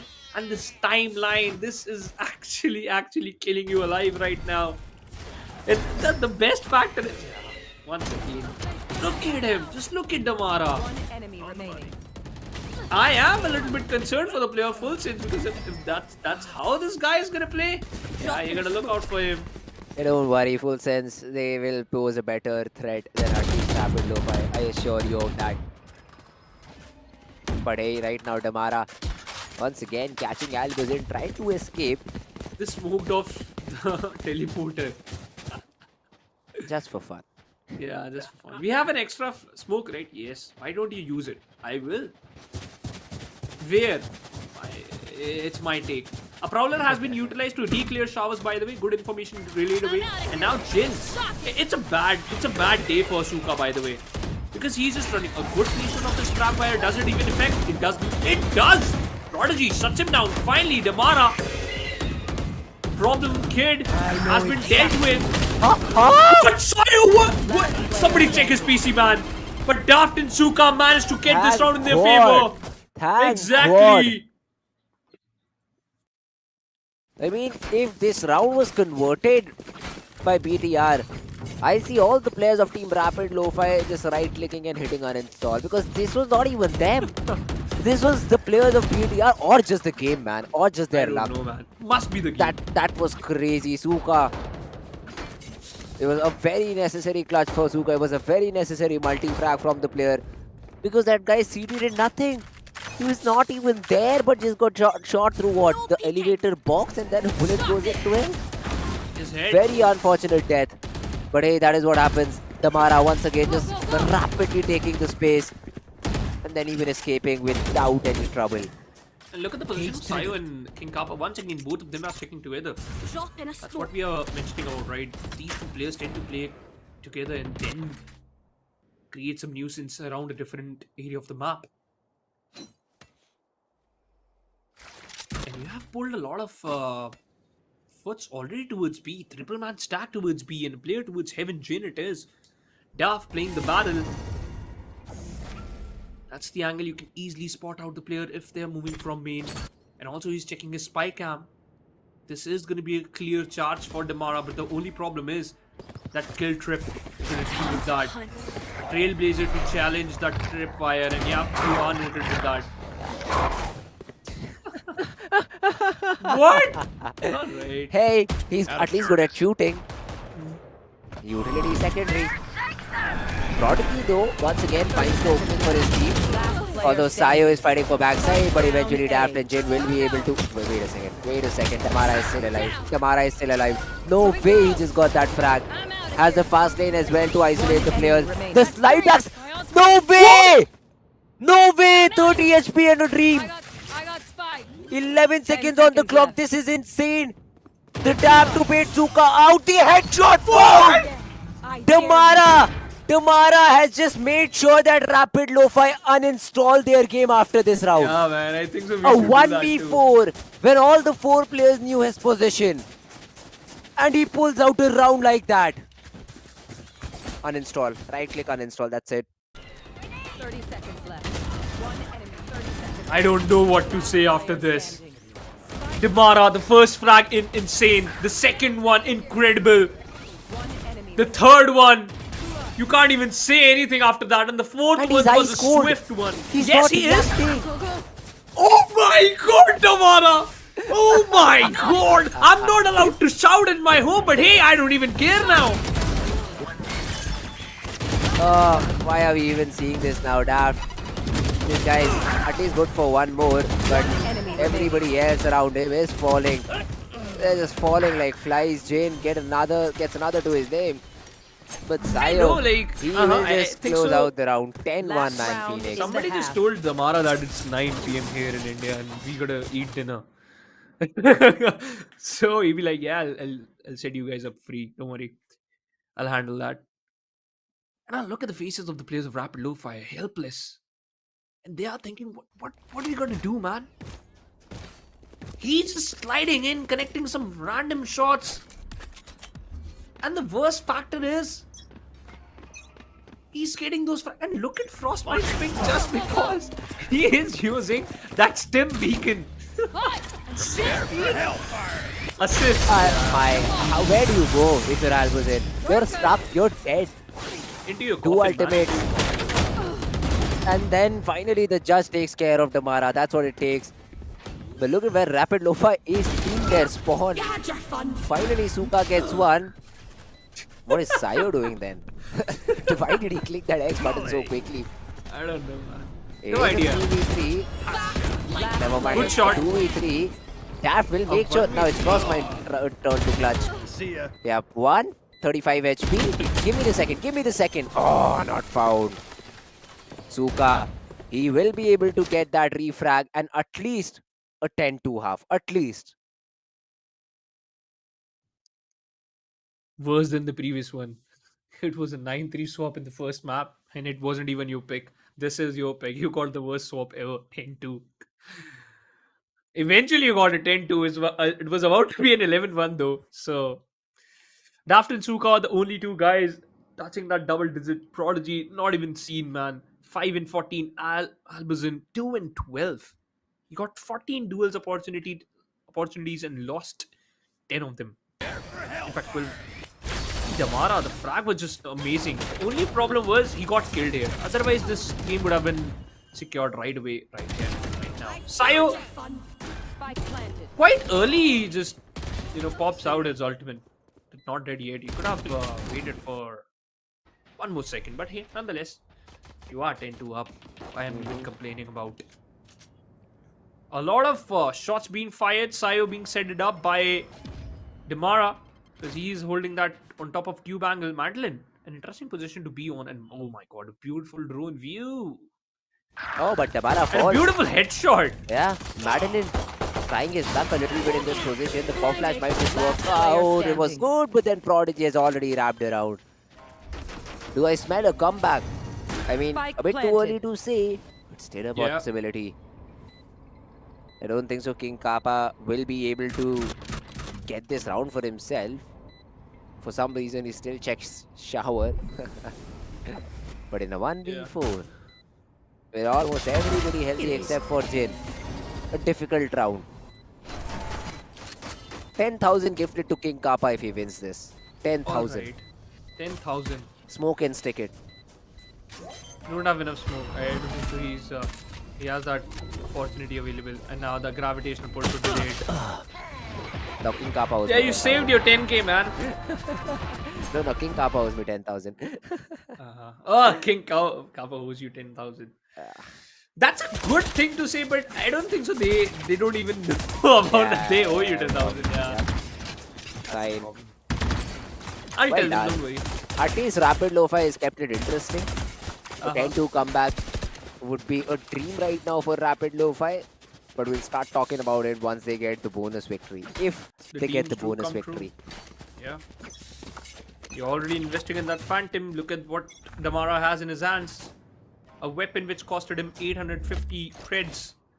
Good enough to shut you down instantly. A 5-man stack towards B. And there's only one thing in A. And that's a spy cam. And I like the play of Rapid LOFI because just because Damara and Sayo, they are quite notorious for those early little plays. That's why they're expecting some type of mini play from the side of the players of BTR. But hey, they're just holding their angles. They're just holding their size. holding their horses. The thing over here is that camera will give sound. King Kappa can constantly turn it on and off, and it will give you that sound cue that the cipher is somewhere near. Is that enough to maybe push the players of Team Rapid Lo-Fi towards this stacked B side? I don't think so. It matters now because BTR has already started to rotate. All because of the long push by Madeline. He can break the tripwire if he wants to. But even Rapid Lo-Fi can hit the rotation. A Bucky hold up. And this is Bucky range. A frag, a weapon retrieved is the way this round can go. Albazine has already been tagged out. Tab finds one frag. The Bucky only good for one. Good damage control. Jane dealt with by Sayo, and that overheal might make the things a bit more interesting, but Prodigy will be able to get the frag and Rapid Lo-Fi. Fourth one on the board. You know what we do? I'll tell you. We should win. Now we're just going to focus on that bonus to get in your favor.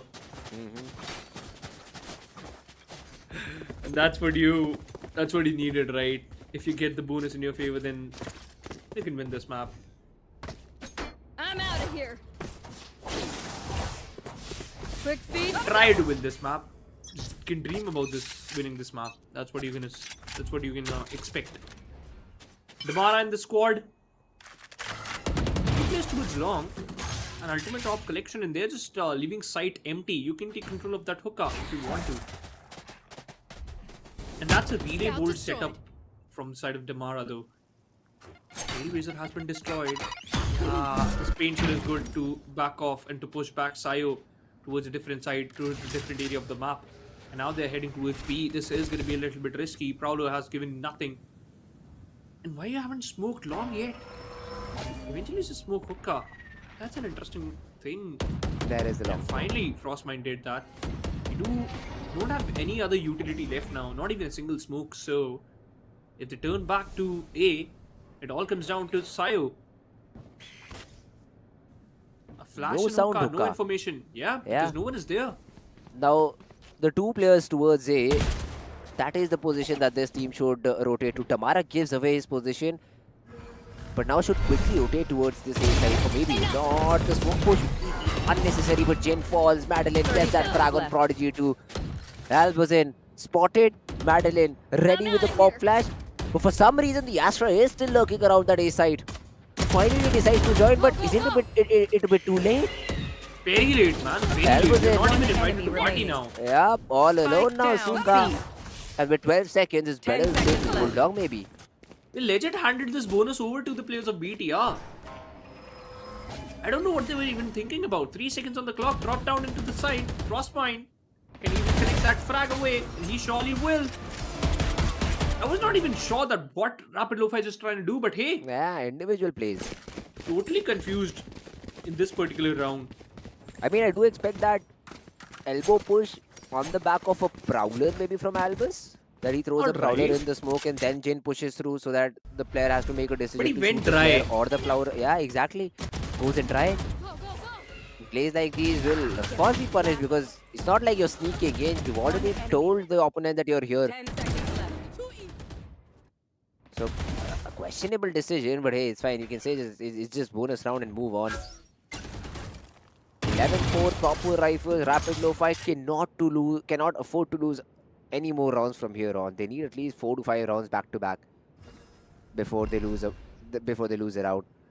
This smoke will do nothing because that camera is still available for King Kappa, and he knows nobody has crossed or walked up a shot. But now he will get that information. He himself is still playing towards U-Haul and Frostmind. Yeah. Oh, Fangle better frag, even burns Albuzin down. 57 HP is all he has.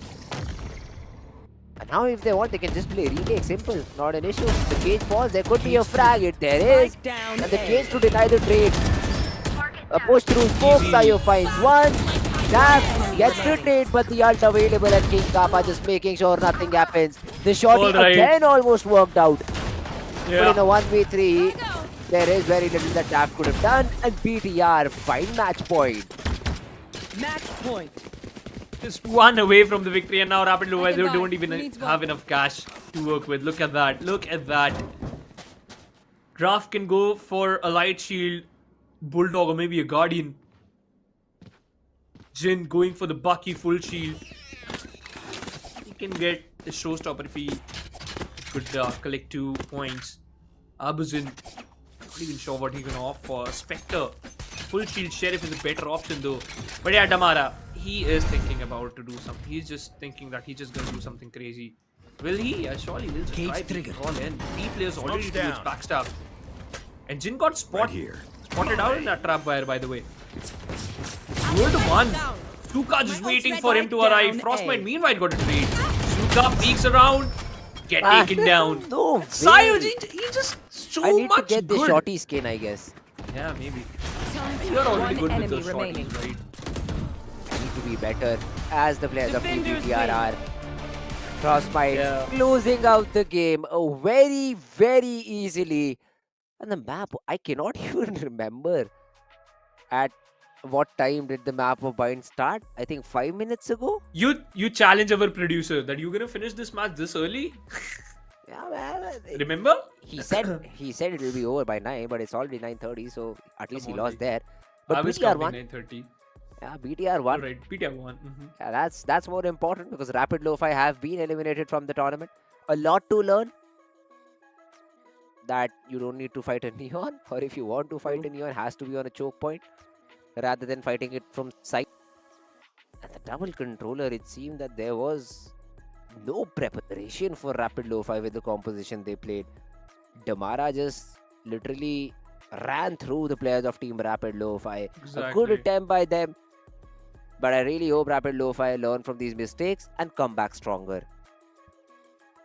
The worst thing which I just want to mention is the best thing is out of 20 frags, I think so 8 of them being secured by a shorty. By Sayo. So he was just solely focusing inside that with that shorty inside that smoke that he will caught someone off guard. On the other side, Albazin 4, Prodigy 7, Jin 8, Suka and Daft secured 15 each. And 3 first frag goes to Daft just because he had that he has those trap wires. Madeline King Kappa doesn't even have to fire all those on all those cylinders. Gets Sayo and Damara, both of them individually secured 20 frags and sum up to 40. And look at this, again a very short timeline. 13 to 4. That's it. I mean, this was expected. I won't lie that a game like this will happen. BTR. Way too easy, man. They are a really good team. They are a really good team. And you haven't even seen their best map yet, let me tell you that. These two are not their best maps, by the way. That is the biggest thing. The map that they play really good on, we are yet to see. And yeah, they play just like this, be it attack, be it defense. They are always in your face. They are always making plays which make no sense, but at the end win you the round. But that's what BTR does. They throw a player, they throw Damara at you. If you're able to kill Damara, well, they will stop. But if Damara keeps on going, why should they stop? They just support him with util and he does the rest of the job. So BTR, look at the post plan. 10 out of 11. This is out of 12 rounds, by the way. So they get 11 post plans, out of which 10 have been converted. Yeah. That is an insane number to have. I mean, more than 90% conversion rate. That is very good. That is certainly very good. And if they can replicate the similar number against their competition, FULLSENSE, day after tomorrow, then it will get certainly very, very, very much interesting though. We'll surely see, man, what's gonna happen. But look at the comparison. Duff got the highest frag, but look at that first blood, 35.3. That innocent face, 334, man. What are you gonna even say about that? This is not even a fair comparison, by the way. It is a Cypher versus Neon. Oh yeah. Daft was the MVP who did most of the job. I mean, I do remember Daft playing good and Suka. These were the only two players that that made an impact in the game. Everybody else was just dying to Damara. Alright, him sliding, him getting all these frags. The clutches that this guy got was insane. Yeah, all in all, it was just Damara doing Damara things and winning rounds for Team BTR, at least in the attacking side. Did not see a lot of the defending side either, because not many rounds were needed for BTR to win. But they did a great job at the game that they played. Yeah, quite one-sided for them. And Damara and the whole team will now look forward for the next match. But hey, Daf, nice try by the players of Rapid LOFI though. You weren't even just prepared for this particular Neon. And we were just concerned about that. How are you going to stop this Neon if you don't have a Cypher on the map of Pearl? Dude, they had a Cypher on this map. But guess what? The scoreline is even worse. It's a 13-4. So that is true. yeah, Cypher is not a problem, man. The Neon is. Doesn't matter what type of Sentinel you're using. You need to shut him down. The most ridiculous part was he got stuck near the bench. He was stunned. Before that, he just did a very crazy move where he just slid back into the bench area, connected a frag, and then went back towards the Tetris, shuts down that clove.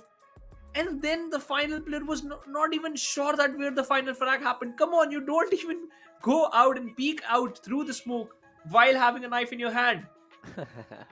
So These two games were so fun, Phoenix. Can we have Abyss as well? I mean, just to see what can be done. All right. Just to see. In future, you might. I want to see Damara play Abyss. I really want to see Damara just sliding out of the map. Exactly. No, not just sliding out of map, but running. This map is so big that you can just run and confuse your opponents. How will Damara, play on this map is something I'd love to see. That game is also going to be against a team that likes Abyss, so no problem. Full sense. Be ready for what is about to come your way. Yeah. Because if you do choose Abyss, because for good reasons, I think PTR does not ban this particular map. Abyss. Yeah. So if Damara plays Neon, it will be fun. If he plays Jet, well, not that much, because Jet, you have limited potential with what she can do. But Neon is crazy. Get a frag, go, 100%. That is what Neon does to you. But then this game between FS and BTR is also going to be important, because whoever will win will qualify for the semi-finals. And for tomorrow, we'll have to keep an eye on Alter Ego, DSG, Fans United, and Sharper Esports. These two matches are going to be very, very interesting. Yes, from tomorrow onwards, by the way, an update for our viewers that we'll just have only 2 matches from tomorrow and the day after tomorrow. I'm and then sad. we'll get back to the 3 matches schedule. You are sad. I can agree. Less and matches, man. I'm also sad, man. Like, you need 3 matches. You need more matches, right? Yeah, I would love to do some more matches. So, you know what? We'll give you an offer. Not an offer. You don't even have an option. Now you will cast both the games. Alright? Me and Spartus will switch because you are sad, like Fritz. We will, at least we can do that for you. Yeah. So best of luck, Fritz. And it'll be fun with to cast with you at least. I'll cast the first game. Spartus will cast the second game with you. So yeah, no worries. Anyways, Fans United and Sharper Esports should be a one-sided game for Fans United. The first one, it's going to be a 2-1. So. That is a match to watch. I'd request everybody to just set your clocks 5 p.m. IST. This game will start, and you should not miss this. Even if you've not qualified, even if you're Rapid LOFI or Full Sense, just watch this game and you'll be entertained. Yeah, we surely will. This game is going to be very good, because there is a guy named Ray4C who can click heads, and there is a team named DSG where all 5 players and the coach as well can click heads. So this will be a really fun battle to see. You surely do, man.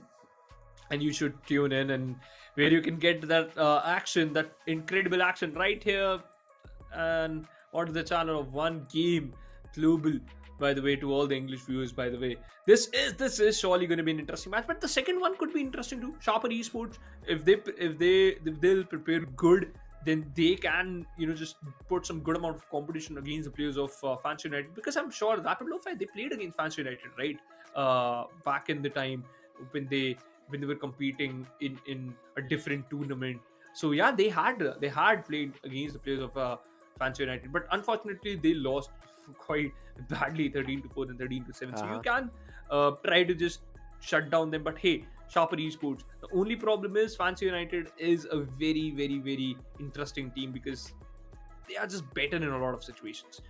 The only team they just lost in the previous round was FULLSENSE, and that was a 1-2 series in which one of the map they lost by the scoreline of 113. So that was the worst thing. Other than that, they secured a map Sunset by 13-8. So you got to be prepared for that too. Yeah, but let's have a look at how the day went. We started with a 3-map banger where ASTERISK took on Level 5, which should have been an easy ASTERISK game. Level 5 did give crazy competition considering how the first half went.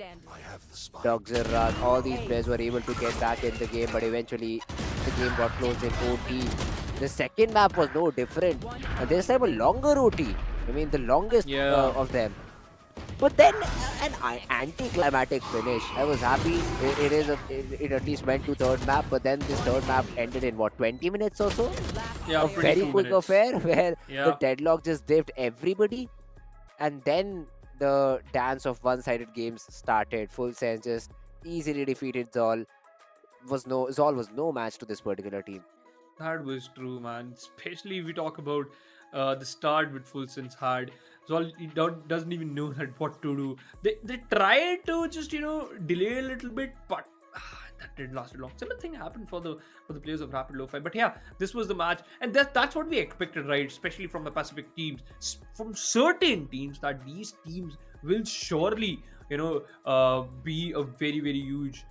They can be a very huge, big competition, by the way, for your opponents. And this was very interesting. This is my fault. Just jump around and try to utilize that tailwind and with lead from shut down his opponent, but he was not that confident. But on Sunset, that mini map final pick was just incredible. Yeah, fair. This frag, quarter slide, dies, but then Alert just tracks him out. And even if Alert was not able to find this frag, they would have closed it in the simultaneous round. So that was not a big issue. Follow-up round, yeah. And then BTR, the map of Pearl. I mean, we thought it would be one-sided, even though Rapid LOFI did get 7 on the board, but these were just rounds towards the end of the game where BTR had already reached the number 12. So it was just about time and about how many rounds can Rapid LOFI get before they are eliminated out of that map. And then the final map happened too, which was even more one-sided. Yeah, and it was Rapid LOFI's pick, so I thought that they would have came prepared on that map. The Phoenix actually worked in certain rounds, but that Damara's denial on the final few rounds was just enough, and they just lost. They was about to lost in terms of no time left, and you could have just went in to shut down your opponents. But once again, VTR was just too good for the players of Rapid LOFI. Prodigy just got behind and between two players. But let's talk about the top 5 player of the day, and guess what? Kohli and Tricky from a team who hasn't even qualified for the playoffs. They are here. Yeah, these two guys played really well. Had a lot of rounds to work with too. And even then they are able to secure so many average frags, which is a really good sign for the team. That even though these were prolonged games, none of them was, shaking or was feeling tired after a game or two, because the first 2 maps itself lasted for 60 rounds in total. So great job done by Tricky and Kohli to be there in the leaderboard, and Tricky topping the chart of all. 17 deaths, it's all good. 1.4, the KDA is also really nice. I mean, Leviathan has a better KDA, but then the opponent was not that great for FULLSENSE. It was a one-sided game. Same could be said for Damara and Snipsit as well. I mean, a lot of level 5 players there in the tally. 3 of them are from the same team, and that's going to be level 5 though. But once again, we won't be able to see them performing further in this particular tournament. But hey, we might see them performing well in any other tournament. That's what you can just look out for. But hey, Kohli is an incredible IGL though. It just sets up his team so beautifully. But Damara and Leviathan now, this is going to be an interesting game. Whenever they will I think so face, it's going to be day after tomorrow, because these two teams will compete against each other, FULLSENSE and BIGETRON Arctic. Leviathan, today it was an easy affair for them, so as for Damara, but let's see how these two lads will perform against each other, and how much annoying Damara can be against the players of FULLSENSE. Yeah, that's true. Damara will be really a player to watch out for against Team FULLSENSE for his team. And just because of Damara, we were not able to see the rest of the team, the rest of the players too. So that will also be an interesting thing, that if Damara gets shut down, how does his team respond? That's true. But we will have to wait. We will have to wait a whole day for that to happen. But don't you worry. You will still have two BO3s to enjoy tomorrow, and probably even more action-packed performance, because Alter Ego will be taken on DSG Esports. We've already talked about how good both the teams are, and this will be a very close matchup. And then the second game, Fancy United and Sharper Esports, where Fancy United is a little bit better in terms of preparation against Sharper, but then you cannot entirely count Sharper out of anything. That will also be a fun game to see, and the winners will be moving forward and facing off against each other so that they can qualify for the finals, where I think I would have loved to see in Alter Ego and DSG both of them qualify. That won't be the case because one of the teams will be going home. Yeah, only one team will just move forward. Maybe it's going to be DSG or Alter Ego. And once again, it ain't going to be an easy run for the players of FULLSENSE, because they have to face the winner of the top match, the match number 3. So you have to be careful of that too. But hey, quite excited for those particular games, and it's just going to happen tomorrow. So you just have to wait for 19 hours or maybe so, and that's it. The match will be there in front of us, and I'll be very excited, by the way. Especially one more thing, as you already hyped up a lot about these players, we all know what they have done in the past, but we love to see that again. My name is Shivansh Phoenix Singh. I was joined with Mr. Spartus and now Fritz, and you got to watch out for these two matches tomorrow. If you want any type of information, you can follow us on our socials. Till then, we'll meet you tomorrow. Good night.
One, two,